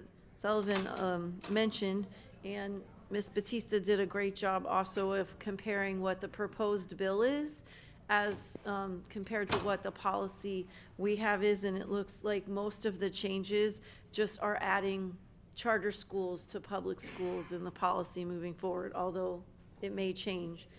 That looked like what most of the changes were in the original pilot policy that the state had for us. So I just have a few things I'd like to suggest based on the ESE advisory recommendations that they had. So on number 1A, where it says a parent must complete and it says, and I think you meant to put submit, but the word submit is not in the red line version here. So they must complete and submit. So I would ask that we add the word submit there. I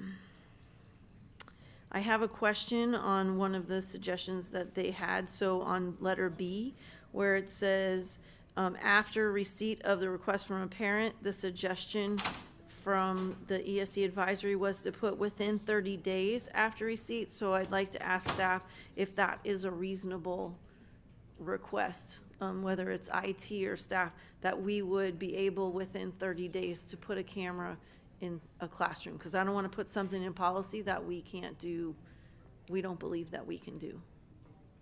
Dr. Hepburn. Yes, actually, we'll ask Mr. Davis and Mr. Lozano, because I know, or Dr. Lozano, I know both of them deal with installation of cameras.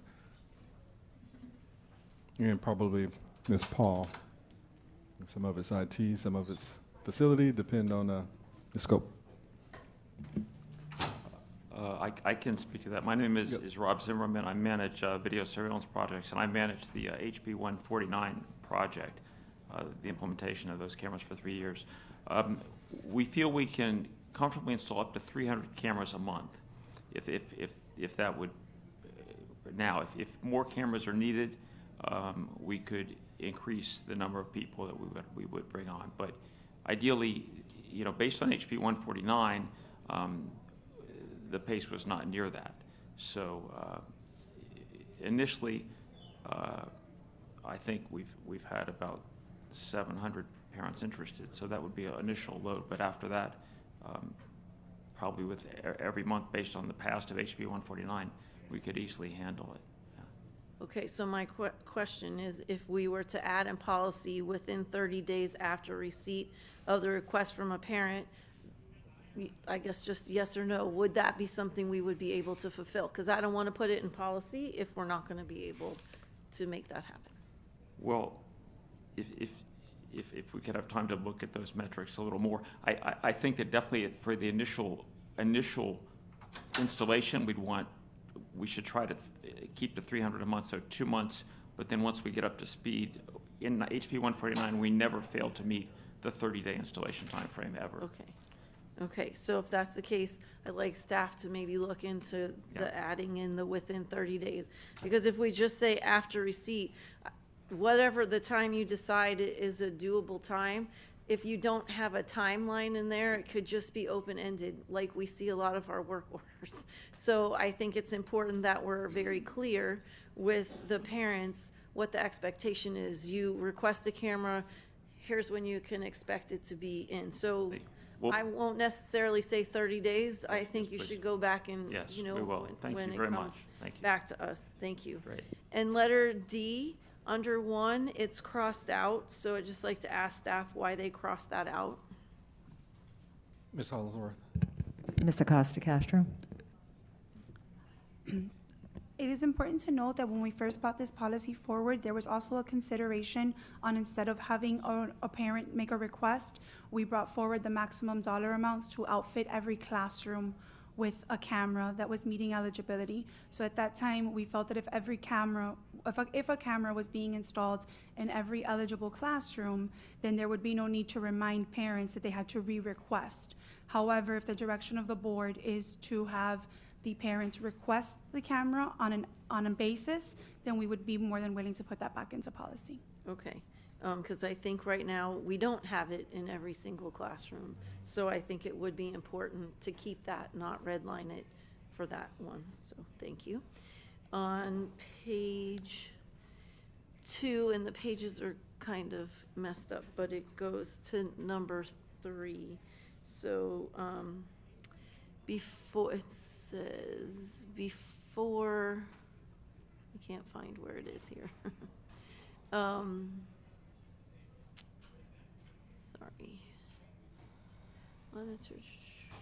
Anyway, before a video camera is placed, and the suggestion was to add the word activated, but for some reason I can't find where that Roman numeral. Okay, down here. I don't see it.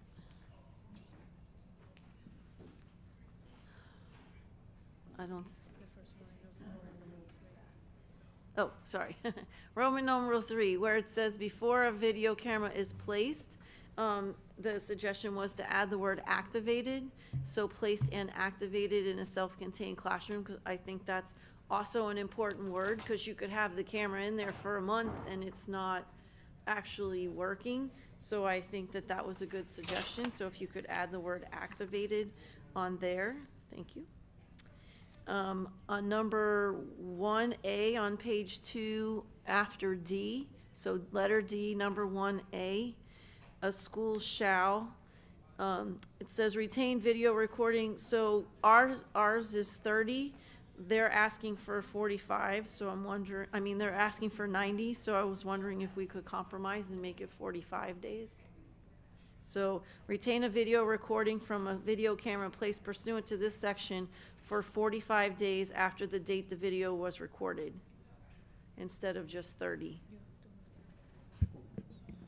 Yeah, and so my question would be to IT, is it possible to keep that longer than 30 days? Yeah, Rob Zimmerman again. The servers have a retention settings of 30 days, 90 days, I think we can go to 6 months, a year. So 45 days would require manual intervention. That would not really be I got feasible. you. So it's either 30 or 90? Yes, yes, ma'am. Okay.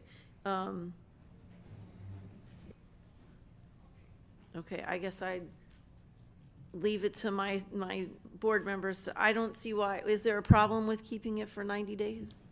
It just would be, the amount of server space would be significantly greater. So right now, with the servers that were purchased for HB 149, they could support 900 cameras with 30-day retention. But if you increase it to 90, those same servers will just support a third of 300 cameras.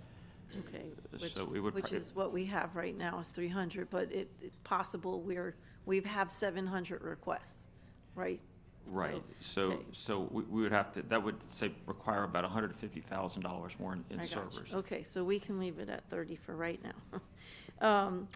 On Roman numeral 4, letter B, it says the principal must protect, so well, actually, let me go back up to 1A. So 1A, the school or school district shall conceal the identity of any student who appears in a video recording but is not involved in the alleged incident. And then it says the faces of staff are not to be, I'm sorry. It just ends there, but this is actually somewhere else. So can we add the faces of staff are not to be concealed or blurred, and audio shall not be modified or muted? Because if I'm not mistaken, that's part of the state law.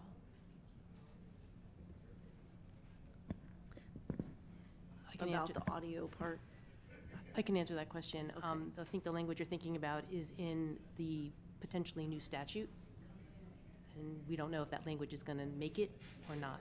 Okay, so my preference is if it's I know we're going to have to change things if there's a good possibility that the state law will include that. I don't see why we wouldn't be proactive in the policy that we're writing.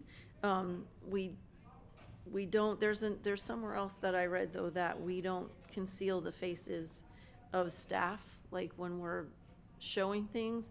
So I mean, I guess I can have people weigh in on that, but I would like to add the faces of staff are not to be concealed or blurred, and audio shall not be modified or muted. Because you can't tell a whole story on a video if you can't hear the audio part of it. So if nothing else, I think the audio should definitely be, that part of that sentence should be included. And we can, sure. So the faces of staff are not to be concealed or blurred, and audio shall not be modified or muted. Okay, and you can weigh in after if people want to weigh in. Then on letter B, I would suggest changing the sentence to say the confidentiality of all student records contained in a video recording must be protected. It's not just the principal. So ours, it says the principal must protect the confidentiality. That's a heavy lift on just the principal. I think it's the system that's supposed to do it. So the confidentiality of all student records contained in a video recording must be protected. So you just cross out the principal must protect the, and add-in must be protected after recording. I'm almost done. Okay, on page, let's see here, sorry, my paper looks different than this paper does. Letter 4. No, letter 5. 3. So number 3 under B. So number 5, this is on page 2. Letter B, number 3, parental review of a video of the incident will be limited to solely the incident. I think, and was requested to add into a period of 30 minutes before and 30 minutes after the incident, because sometimes if you're only looking at one snippet and you don't see the whole picture of what happened, it's very hard to assess what really happened in that incident. So you would add to that sentence, and to a period of 30 minutes before and 30 minutes after the incident. And the number, to add a number 4, which is actually in your PowerPoint, to say that this is something that's actually we are going to do. So I don't think it's a big ask to add a number 4. The video record made available to the parent will become an educational record of the student, because we say that on page 12 of the PowerPoint. It says that if the footage is pulled within 30 days, the footage is retained as an educational record. So it's already in something that your response was. Oh. So I know. And that is actually a good timing, because that was the end. The last thing I'll say is that I'd also ask the superintendent to do a procedural manual that indicates how all of this is going to work, along with the policy. So, thank you. Ms. Thompson? I just wanted to weigh in. I think keeping the retaining of the recordings for 30 days is better, just cost effective. Server space is extremely expensive and will probably only go up. So I think 30 days is a substantial amount of time. And then as far as blurring or concealing staff, I think I'd rather wait for the state statute to pass before we include that in ours. But that's it. Thank you. Anybody else? After you. Mrs. Bowman? I'm just curious about the timing, if the statute's potentially going to be passed in the next couple of months, if we're just going to be doing the same thing again twice, and we should be waiting until we're following the actual statute to make sure that we're doing that correctly. And then, let's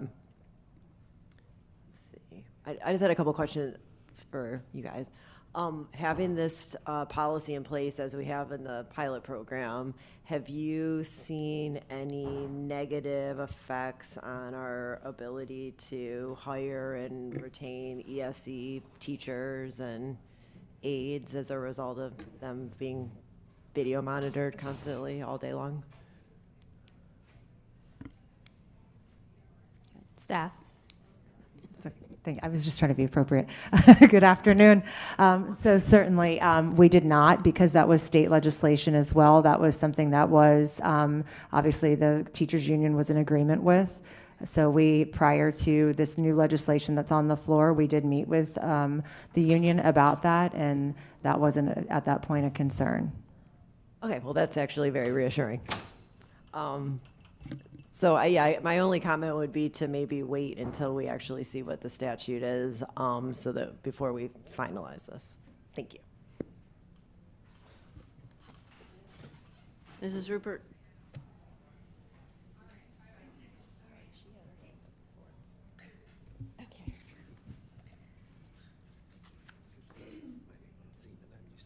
Thank you, Ms. Fulton, for giving us the Phase 2 implementation of Focus update last night. I appreciate it. I'm just actually seeing it now, so I was trying to work on it as we're speaking. I just have to be brought back to when Focus came up into a conversation before we purchased it. And I, among other people, could see that there are vast problems with it, and especially about migrating everything. And we were truly assured that there would not be a major problem, that we'd be able to go forward. And I don't know, maybe I'm continually naive, but I'm losing a little bit of that. My little naivete is kind of waning. But when you have one person pop forward and say, this is what's happening with me, and then another person, and then it's a group, and then it's a huge number of groups. So for me, that we needed something like this beforehand. I appreciate that it came out last night, but I know that they've been asking for these things forever, especially having to do with their updates. You know, as a mom of 3 kids who are under the ESC umbrella and gifted, Rupert, yes. I'm just confused because we're on the camera. This is about the cameras. I'm not sure why you're talking about Focus. Well, because I wanted to. Okay, but we have to stay on the cameras. So there'll be a time when you can come back to the Focus, but we're very short on time, and this is specifically about the cameras. Well, then I'll comment on the cameras. As a mom of 3 kids under the ESC umbrella, I would definitely want to have access. I understand that it's not going to be a pilot program moving forward, and should we wait or not? I say no. Let's be a leader. Let's change the policy so we're ready to go from our perspective. So I would support all the changes that Ms. Hickson has recommended, and also the ESC committees. So I'm definitely in agreement with that, and that was a little less than 2 minutes. Thank you. And I'll come back to Focus. Thank you so much. Dr. Zeman. Thank you, Chair. Chair, how many other districts in Florida have cameras in every eligible classroom? Dr. Fulton. It's Ms. Hollingsworth. 0. We were the only district in the state that was selected 3.5 years ago as the pilot.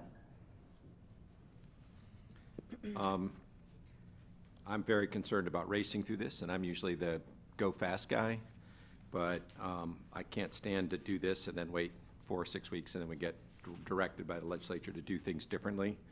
I'm not sure that being identified as an unfunded target for a pilot guarantees that following that pilot and expanding that pilot, threefold is what we want to do. I'm really concerned about the 30 minutes, though, Chair, and I'm curious why the staff did not add that recommendation, because there's a balance here between needs of the parents and the exposure of an extra 60 minutes of instructional time in a classroom, right? And the staff clearly did not want to include the 30 before and the 30 after, and I'm curious why. Dr. Fulton. Staff, go ahead and address that, please. Ms. Acosta-Castro?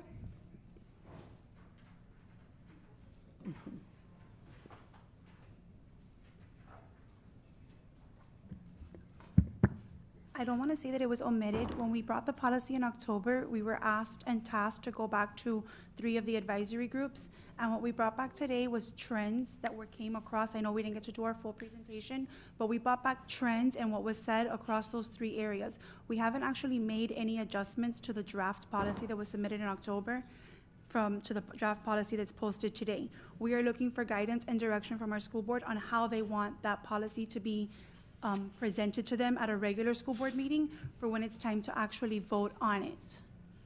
All right, I'm now very confused. We don't have advisory committees to sit around and imitate houseplants. You went to 3 advisory committees and then brought the same document back?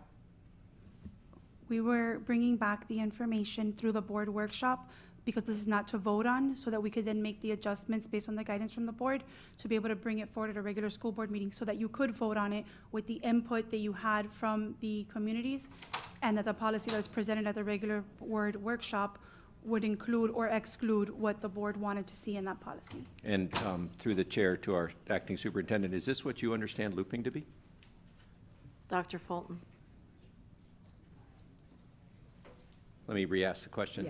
Yeah. This policy went to 3 advisory boards who all made, I'm assuming, that they followed suit with ESC and they had ideas and thoughts and things that might have done it. And then the staff might have made changes to the policy on their own, but none of the changes for the advisory board are included in the red line. They're not presented to the school board because we're coming back to another workshop. This is exactly when we would like to hear what the looping comment was, so we could talk about it in an open forum and then give direction back. And I'm confused because that's been the practice of the looping up to this point, and I think we just stepped right past advisory committees. And are we waiting till the next step and then we'll use their input before we come back to the board? Dr. Fulton. If I may. So historically what we've done is included the feedback in the backup, not necessarily that we would include it in the red line. So if that wasn't done in this case, what we'll do is provide the board the feedback before you take a vote in the next board meeting, which would be the next step in the rulemaking if we decide to do that. I know I stepped out of the room when there was also a question on the legislation. So the session starts in March, so we would have an indication whether a bill passed sometime in May. So there's a question that I think is a reasonable question, whether do you want to enact a policy while legislation is moving because it would potentially impact the policy. But as it relates to going back to your specific question on looping, it doesn't mean that staff will change the red line, but we should always include the feedback for your consideration as part of the backup. So if that didn't happen here, we'll make sure we do that going forward. And if we follow the rulemaking for this, we would include it in the backup for the board to vote.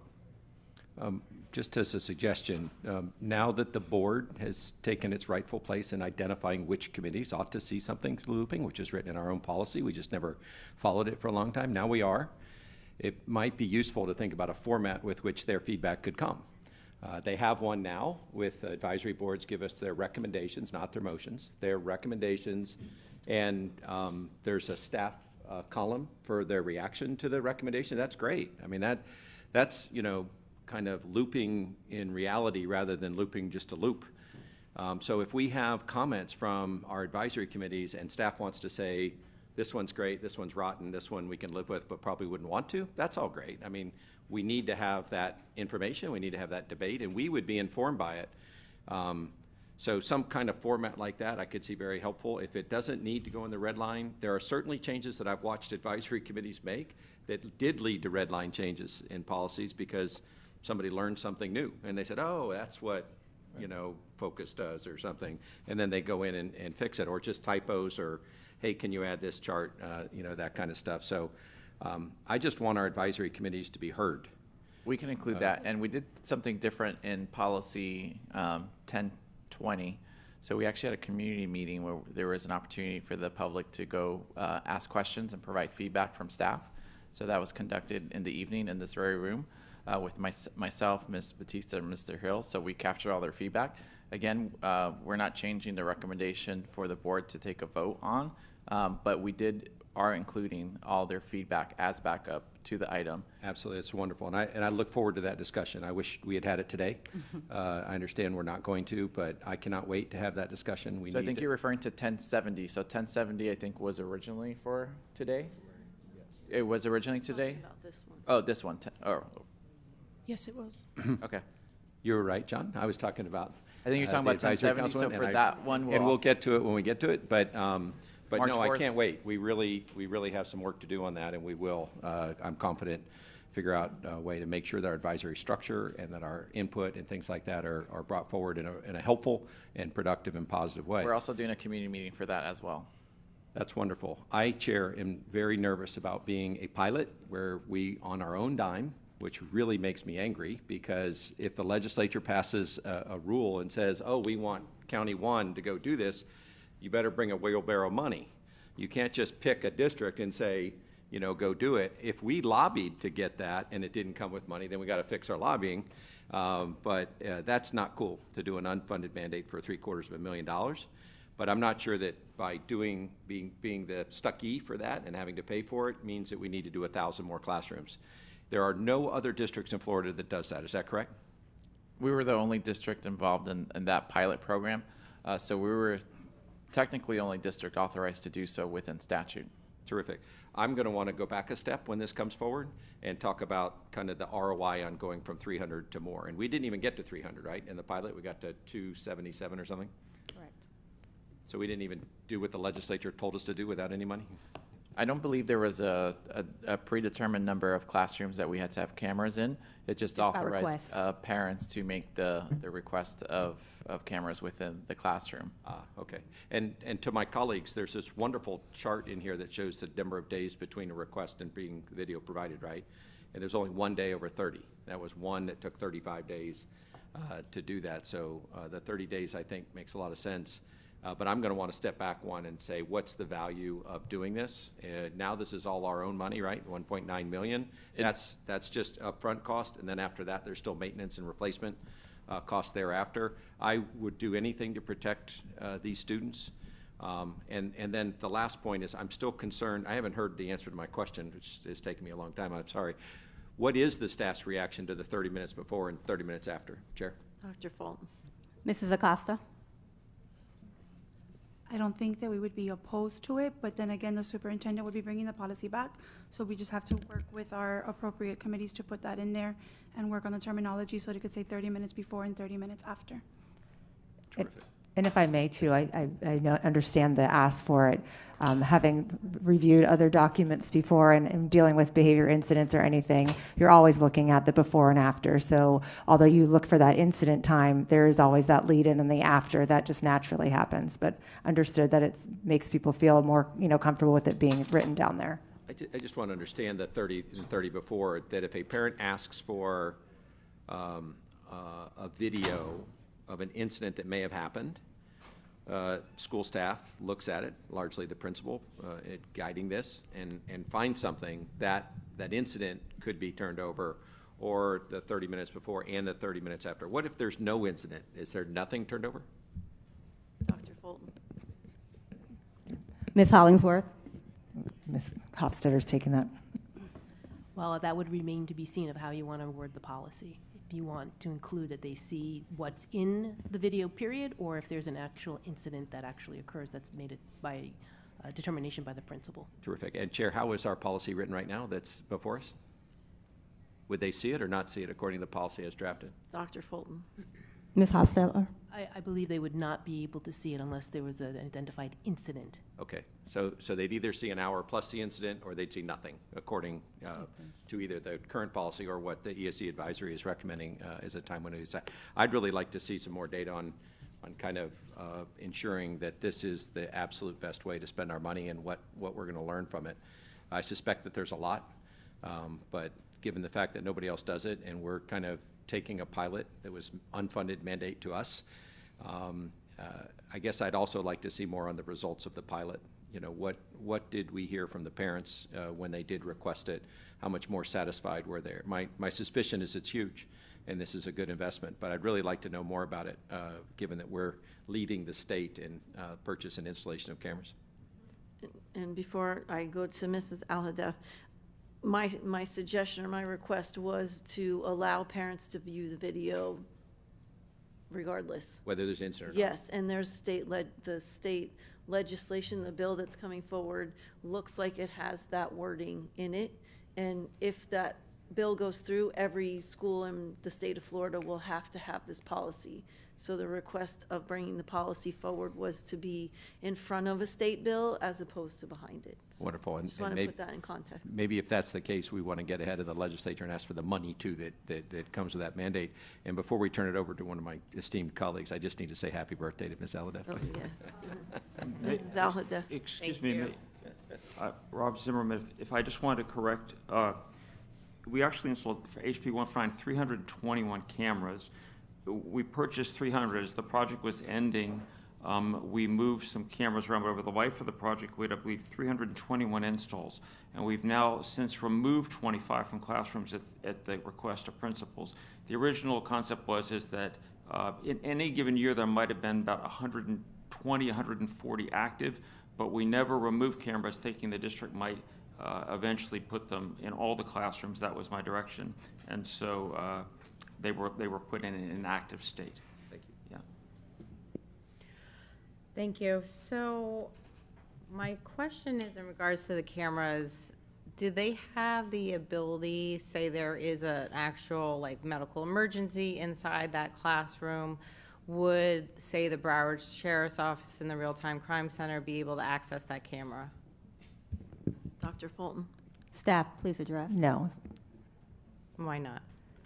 They were, that was not what was purchased per the legislation, so they, and my IT friends, they're gonna wanna knock me out. So it's almost it would be like a fisheye lens, so that it had full review of the classroom and then the audio and visual, but it wasn't, connected to anything outside of the classroom. They were wired to the other, monitors that you would review, such as your outside cameras and hallway cameras. So do the cameras have the ability to be looped into with the Broward Sheriff's Office Real-Time Crime Center? Dr. Fulton? Staff. Rob Zimmerman. HB 149, the cameras were on separate, very segregated servers. No one had access other than the principal and anyone that the principal might designate, in rare cases, perhaps an assistant principal. And I apologize, what was your question? So my question is, does our cameras that we currently already own have the capability to have, like Broward Sheriff's Office from the Real-Time Crime Center, like for example now, if there's an emergency situation, they can pull up the cameras based on an MOU with us to get eyes on the scene and be able to better assess what's going on? That is technically possible. They, in the past, were not permissioned that way. Okay, but the cameras do have the capability. And again, it's not just the camera, it's the server, right? More important to make that happen is the server. Yes, the permissioning would be done on the server, yes. If I may, Manny Castañeda, Executive Director, IT Operations, and just to expand on what Mr. Zimmerman said, these were not designed as surveillance cameras, so they're not connected to the surveillance network that the school uses, and that is part of that MOU, which shares the cameras with the sheriff's office. Is it technically possible to actually make them part of the surveillance system? Technically it is. I don't know if that would satisfy, though, the requirements of the statute to keep those cameras separate and for the purpose of just monitoring the classrooms as laid out in the original statute, although the board can definitely modify the policy as it sees fit. Mm-hmm. Okay, interesting. And then in regards to the financial impact and the bill that is now going to be running through legislation, is funded or unfunded currently moving forward this year? Dr. Fulton? So I'm going to I'm back. vote it up to Mr. Sullivan. In terms of the legislation, it does not include funding. It has never included funding in the pilot program. And just to be clear, the board has never been opposed to the legislation. What the board has always asked us if they were going to make us do it was to fund it. Is this currently on our legislative platform? We asked for it today. You got me good. I think it is, but hold on. Well, if it's not, it should be amended to be on our legislative platform as we go through this. So I'm not opposed to being proactive and trying to bring the language of the policy with what we believe, I guess, the legislation is going to propose. Yeah, I mean, I would just say we should really be proactively getting our lobbyists to try to attach funding to this. It is? Yeah, it's in our platform. Thank you. Continue. Thank you. Oh, yes. It's there. Yeah. I just wanted to be. We asked for it before. Okay. Well, thank you so much. Thank you for your presentation. We look forward. Did you get what you needed from us? I just want to clarify, we are able to now, at the direction of the board, bring back ESE policies and procedures to a regular school board meeting for adoption as policy 4800. Yes, and then once the bill passes. No, I'm sorry, policy 4800. Oh, the is other one. policy Yes, I'm sorry. Yes, It's okay. ma'am. Yes, I'm sorry.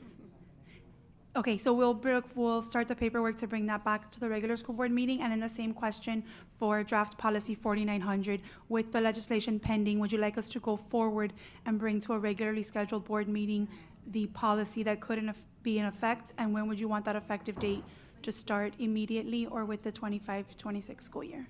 Okay, I guess that's a good question, because we can't vote today. You can bring, right, I would say bring it forward, and we'll either vote it up or down. Yep. Right?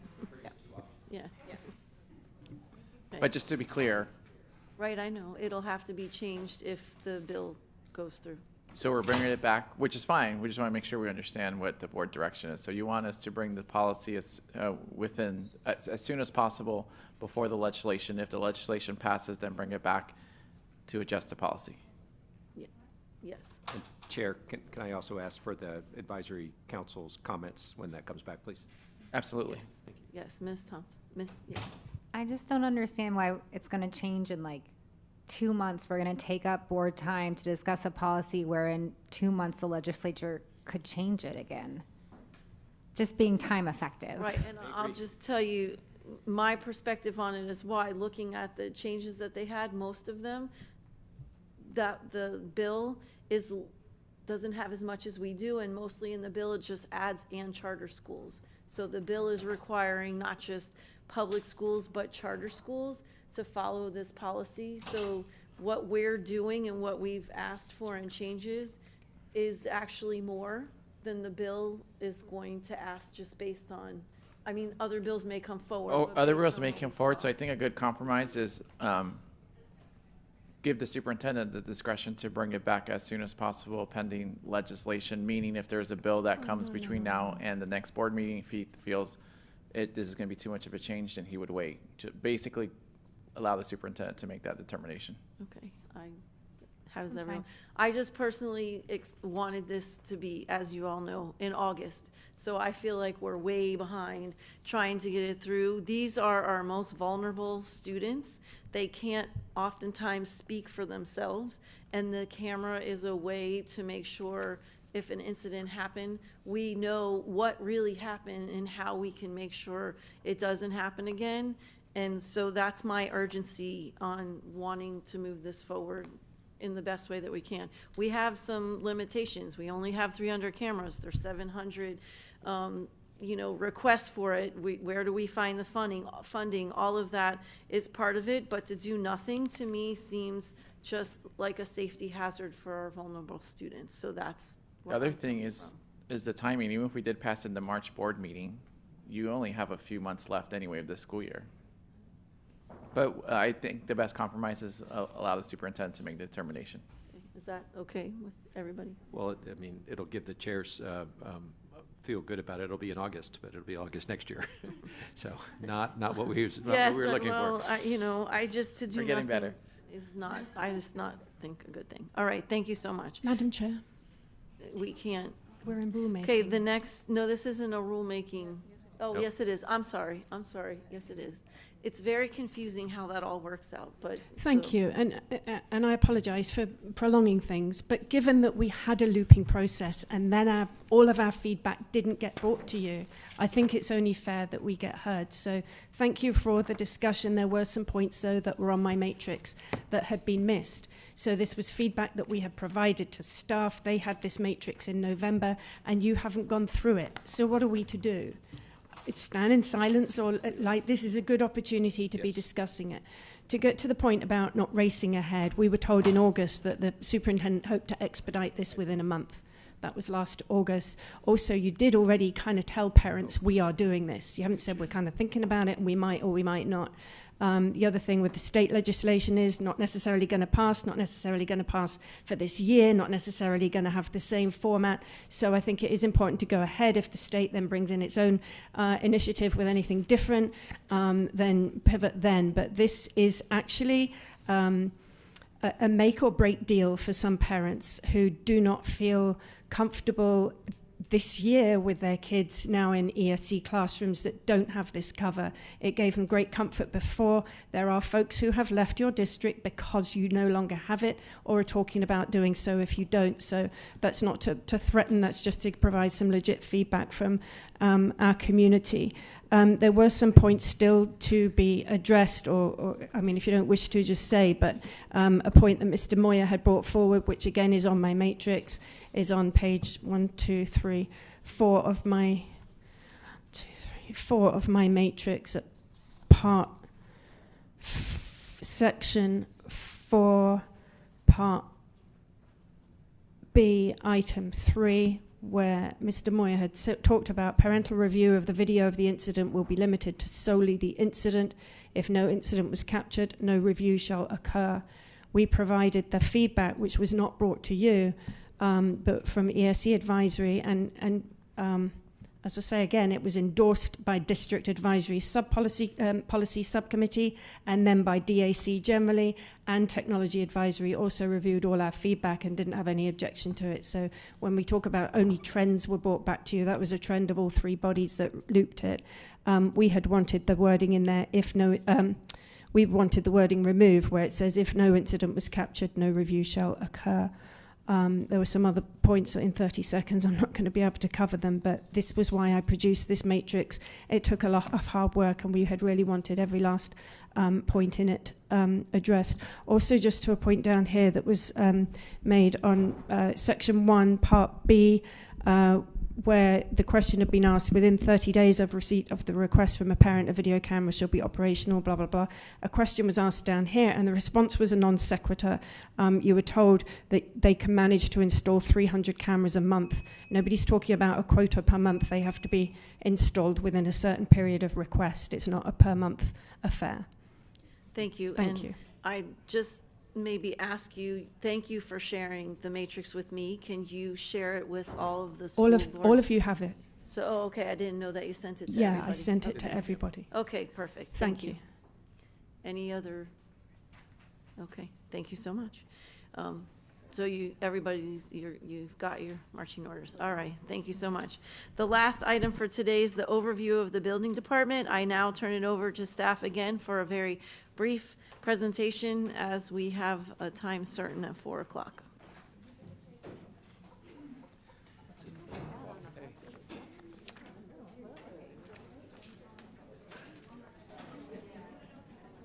Hey, Sarah, it's at 4 o'clock. What is that for? Oh, the public hearing. That's right. Are we going to close door also after? Exactly. And as the chair said, the time certain is at 4 o'clock. We're in recess.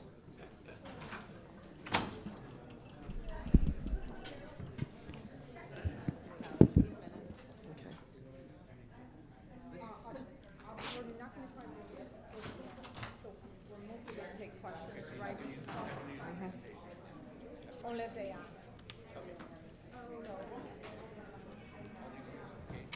No, we're going to do this. Okay.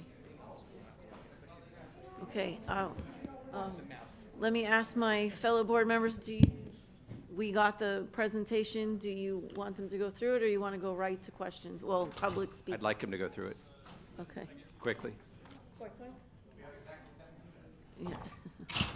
Good afternoon, Ms. Hickson, Superintendent Hepburn, and board members. We're going to give you a quick overview of the building department. It'll take about 2 hours.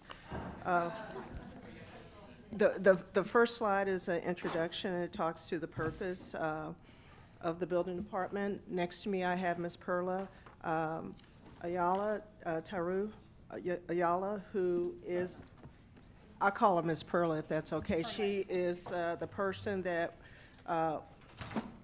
I entrust to run the building department, and as you can see, the slides are very granular in terms of the services that are provided by the building department. That's slide or page 3.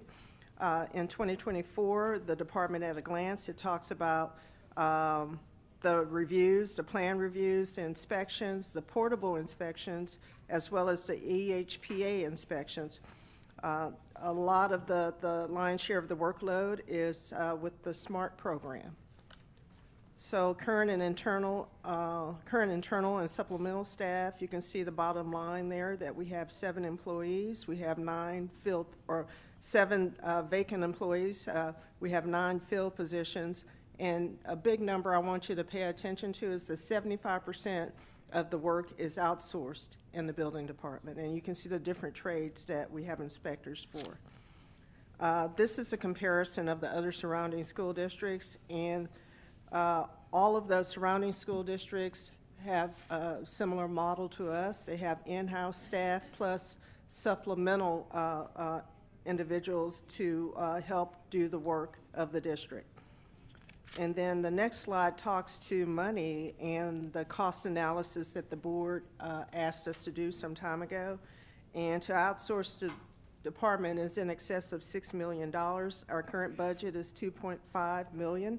And you can see the variance in the wage gap between our internal staff and what it would cost to outsource. And here we talk to the benefits of retaining in-house staff. As I said previously, the majority of our districts, surrounding districts, are in-house staff with supplemental or augmented contracts to help with the workload. The next slide is analysis of the submittal time, and I'll let Ms. Perla talk to this. So on this slide, what we want to say is, if you look at it, it's often said that a project is in the building department the entire time that it's from inception through permitting. A project is only in the building department for the time it's being reviewed. So, like, for example, the first one is Seminole. It was in the building department for 125 days. However, it was with the PMOR for 439 days while the architect was making the corrections. So it is not in the building department for 564 days. And that's something that I wanted to highlight in terms of, speaking the same language. When we talk about being in the building department, it was submitted, but if there are things that are wrong with the plans, it goes back to the architect. It doesn't sit at a desk with Ms. Perla and holding the plans. That's not how it works. And so, as you can see, the days that is out with the consultants is really the time that it has elapsed. This speaks to what I think the board has asked us to do is accountability. So if it's in the building department, we should not, or in the consultant's queue, we should not be waiting 439 days for them to turn that project back to us. And so when you look at the time and how this relates, when you look at the time impact analysis, a lot of that time is when things have to go back to the architect. I just want to make sure we're speaking the same language, and one of the things that I charge myself and team is to make sure that when we speak with simplicity, not the complexity of, and not the jargon of what contractors use and what we use in the profession, that we speak plainly so that everyone can understand how this works. So one of the things that Ms. Perla has done is kind of streamline the process. As I said before, she's part of our meetings, as well as Nathan behind me. I think he's still here. We all sit at the same table and work through these things to make sure that we are moving these projects forward. So under the new leadership, I'll let Ms. Perla talk to this. So what we did was we noticed that a lot of the times the projects were having 4 and 5 and 6 resubmittals. So we said, let's do something. On the second time that we review and we send it back to the consultant, let's have a stand-up review. Let's get together, let's go over the drawings, let's discuss the issues, whether it's code, preference, design criteria that we can fix. Let's do that before we sit around again and go through the 4th, the 5th, and all of that. So that's what we did, and that's what has worked for us. That's how, after like we said, under the new leadership, we were able to expedite a little bit more. The next slide, the building department, Ms. Perla can talk to the current initiatives, and a lot of this movement towards trying to improve is all of us sitting at the table talking about some of the challenges of a project and figuring out a way to expedite it, to move it forward. Because as I said before, when I got here, a lot of projects have been sitting for years. And so we work collaboratively together to try to accelerate them. And that will be kind of the vision as we go forward for the capital plan also. So the things that we learned from the SMART program of ways to improve will carry over into the capital program. So what we did with the plan reviews is what I said. We now allow like 14 days for a plan review, except when it's a brand new school, then we know it's more complicated. We tend to also accelerate it and prioritize it when it's a brand new school. Like right now, we're working on Markham, and we are prioritizing that one. We also tend to do the roofing plan reviews. They used to take like a lot of resubmittals, and we've come to the point where the contractor and us as the plan reviewer have learned, and we can expedite a roofing plan review in 3 to 5 days. We also are doing the inspections. We are turning around inspections in 24 hours. We are doing inspections on the weekends, after hours, at 8 o'clock at night, on holidays, because we have the supplemental staff and they don't work the same holidays as our staff, even though our staff also participates on that.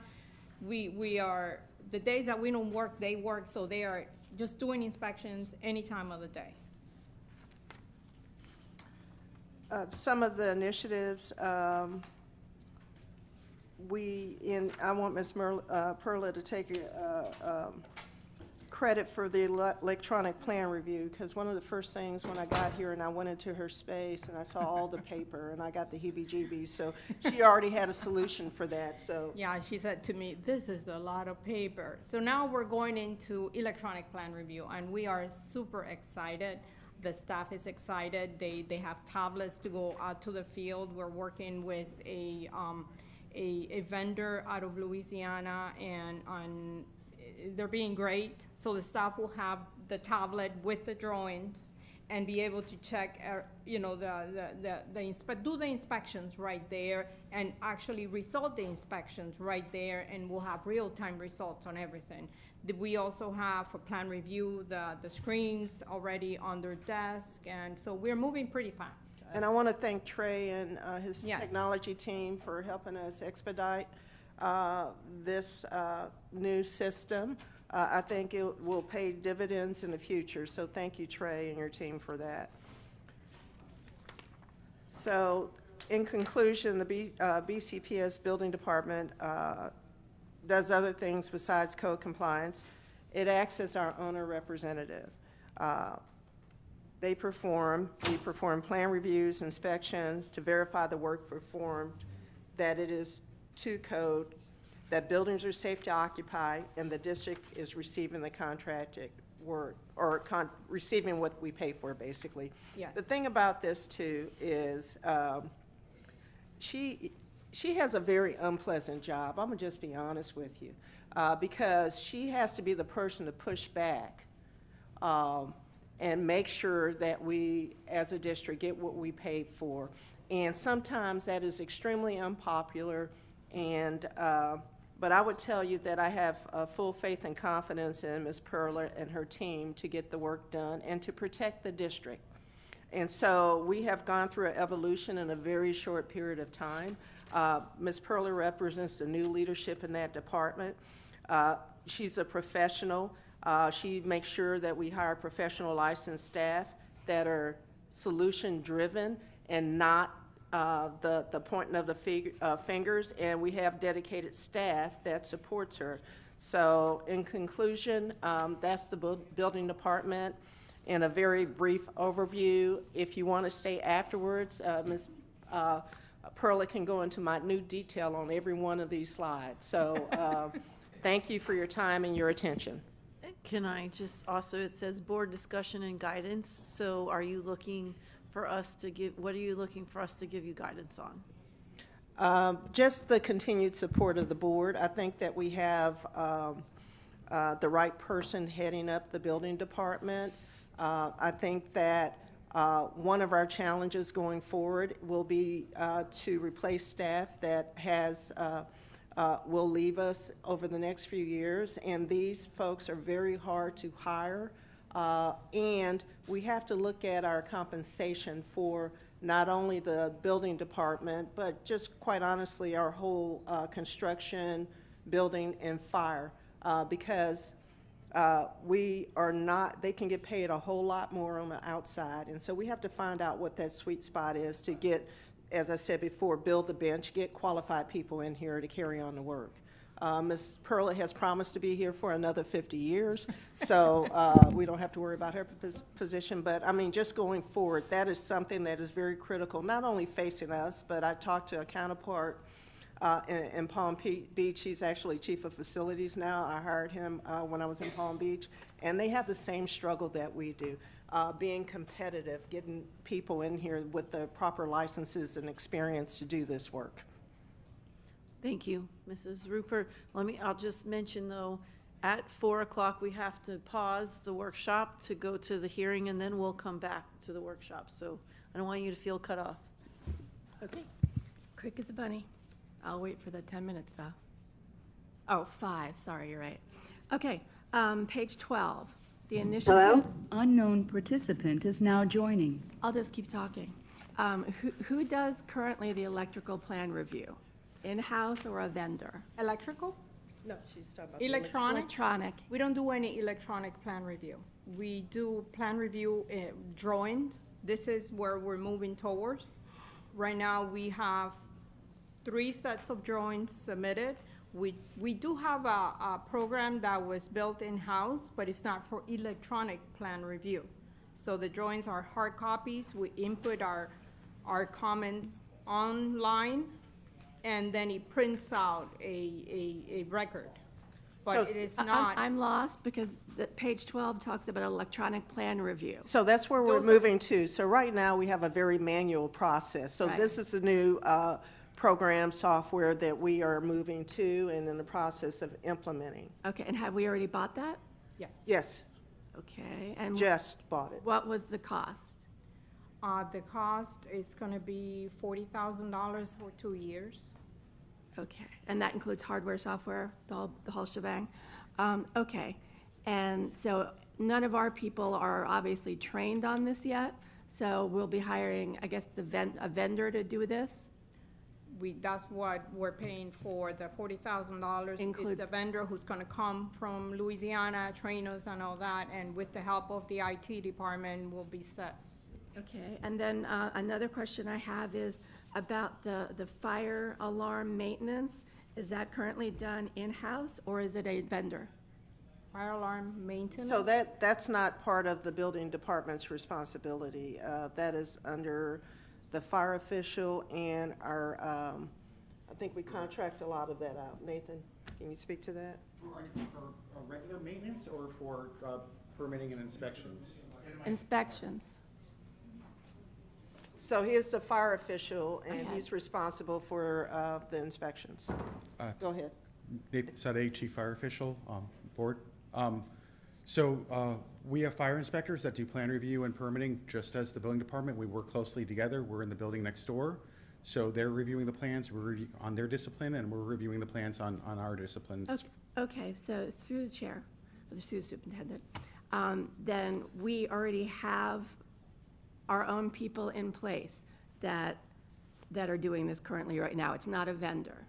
Correct. The vendor is going to be for the electronic program to implement that software and to guide us in the direction of using it and to go into the full implementation. Okay, that's perfect, thank you. And when it talks about where we should be going with the building department, my question really will be more to the superintendent. When the organizational chart comes back around, I don't believe that fire should be reporting to Dr. Lozano, that it needs to be someone who's credentialed in all that area, so we have to be prepared for when that part comes up as part of the org chart. So I wanted to make sure that we as a board know that that's going to be part of it as well. Hold on. I think, okay, when we already talked about 75%, almost 80% of contracts are done with vendors. So I've already talked about that. I'd like to actually see the full breakdown on that as a follow-up, to see where exactly our money is going. Is it going to certain vendors?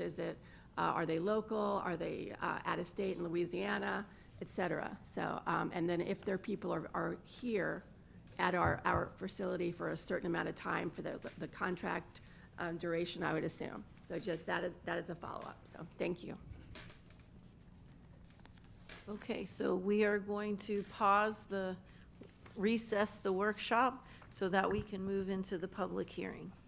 Unless you think you're done with this portion, then we can conclude it. No, I think there's a few other. Nice try? Yes, nice try. So say recess then. Thank you. I said yes. We'll recess again the workshop so that we can move into the public hearing.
Welcome to the public hearing of the School Board of Broward County, Florida for public comment on the Science K-12 instructional and digital materials recommended for adoption in 2025-2026.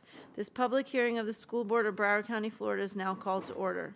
Our primary focus is to create a safe and productive environment for all participants. Please be reminded of the exit doors that are clearly marked for emergency exiting. While in the boardroom, refrain from obstructing the exit doors. All attendees must occupy a seat with the exception of media. Once the boardroom has reached its seating capacity, attendees will be directed to a designated overflow area.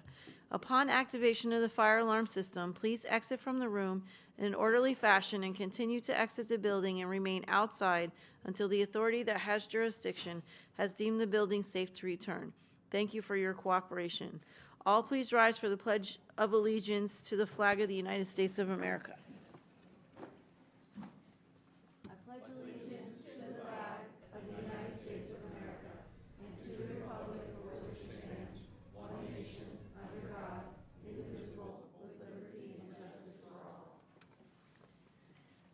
Thank you. Are there any changes to the agenda, Dr. Hepburn? There are no changes. Thank you. May the chair have a motion and a second to close the agenda? Second. It's been moved by Dr. Zeman, seconded by Mrs. Rupert. All those in favor of closing the agenda say yes. Yes. All those opposed say no. Motion carries. May the chair have a motion and a second to move the items to the floor? Yes. So moved. It's been moved by Dr. Zeman, seconded by Mrs. Rupert to move the item to the floor. As we prepare to begin our public hearing, we are reminded that our vision is 100% proficiency for all our students. As an A-rated school district, our vital task is to sustain this achievement. We will continue educating all students to reach their highest potential. Our theme this year is Believe, Empower, Achieve, One Broward. The purpose of this hearing is to keep the public and the school board fully informed as to whether the district is using sound policies and practices that meet the needs of students and warrant public confidence in the district's operation. The law requires that the public be given the opportunity to provide input to the adoption of instructional and digital materials. This is the public hearing to hear public comment for the 2025-2026 instructional and digital materials adoption for K-12 science. Is there anyone in the audience who wants to address the item? You must register at the back of this room. I will call on each of you after the superintendent's presentation. Each listed speaker will be given 3 minutes to address the board. This will allow for each person to be heard and for the business before the board to be handled in the most expedient manner. We thank you for your support of the Broward County School District and for your attendance at this public meeting. Dr. Hepburn will now give a brief overview of the instructional and digital materials recommended for adoption in 2025-2026. Thank you, Madam Chair. Good evening. I'm pleased to submit the instructional and digital materials plan recommended for the K-12 science adoption in 2025-2026 for the school board's consideration and adoption. Florida Statute 1006.40 requires public access to the recommended instructional and digital materials and a school board hearing to receive public comment. Broward County Public Schools has the duty and responsibility to provide instructional and digital materials to support instruction. The materials selected must be aligned to the academic standards and reflect the most current information.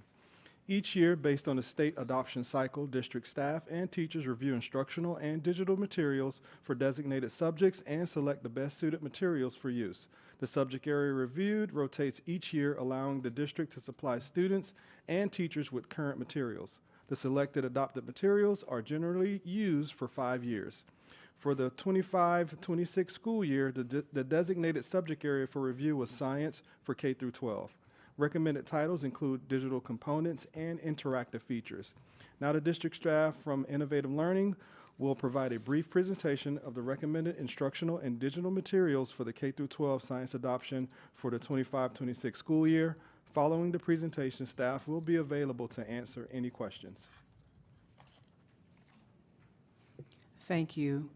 Good afternoon.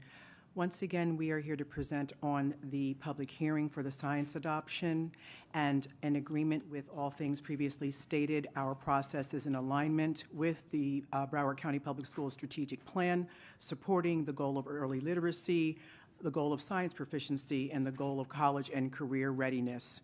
Additionally, all statute has been followed in relationship to our process so that it is an equitable process that has transparency as far as the review of all instructional materials. As of July 1, 2024, there was a definition change to what adequate instructional materials are defined as, and Broward County Public Schools is in alignment with that process, and our purchasing experience is inclusive of digital materials and paper-based materials, and we have the flexibility to buy accordingly so that we are fiscally sound. If we can go to, slide number 4. So with the process, in order to maintain our transparency, we do use the EdCredible tool, which houses all of the responses from all teachers that participate in the review process. It also goes through a rating scale as well, where that data is kept so that we are selecting the highest quality of curriculum for our students. But the subject matter experts from various departments, including secondary, elementary, and content area practitioners, participate in this review to ensure that we are in alignment with all state standards so that our materials align. Additionally, we did have a revision in our statute in 2019 to make sure that we were in alignment with the commitment to eliminating the Common Core, and we are following within that tradition. Just for a point of clarification, the Science K-12 adoption, the list of approved materials on slide 6 was approved on 7/2/2024 and updated 12/12 of 2024, and all of the titles listed in this presentation are adopted and approved by the state. You will see on slides 7 through 9, you will have a robust list of all of the core courses that we are covering within science. Additionally, all vendors are inclusive of having print and digital content, as previously mentioned. Again, we want to highlight that when it comes to our AP courses, the instruction materials, advanced placement courses are not purchased by the district. They are purchased by individual schools, and that is dictated by what those schools offer based on their master's schedule. So I wanted to make sure that that was clear, that those dollars are not included in the overall request for the instructional materials adoption, because that particular line item is absorbed at the school level for AP courses only. All other courses that are in the curriculum that all students have to go through K-12 that are general education are outlined in this presentation. And that would conclude our presentation, but for your edification, we do have a robust section with appendices where you would be able to click the hyperlinks for every single textbook so that you could go through in detail what the courses offer within that text. Additionally, these links are available in the Broward County Public Schools calendar on today's date of the public hearing, also on the Innovative Learning website, and that would be available to the public through the duration of this process until we actually come to an adoption. And we also did the appropriate legally public notice where the link was also offered along with the list of materials. And that would conclude our initial presentation, and we would be open for any questions you may have. Thank you. Speakers will now be called to the floor by name and are requested to state their name and address, I think just the city you live in, before beginning their comments. Each speaker will be allowed 3 minutes to address the board. Madam Chair, we have one registered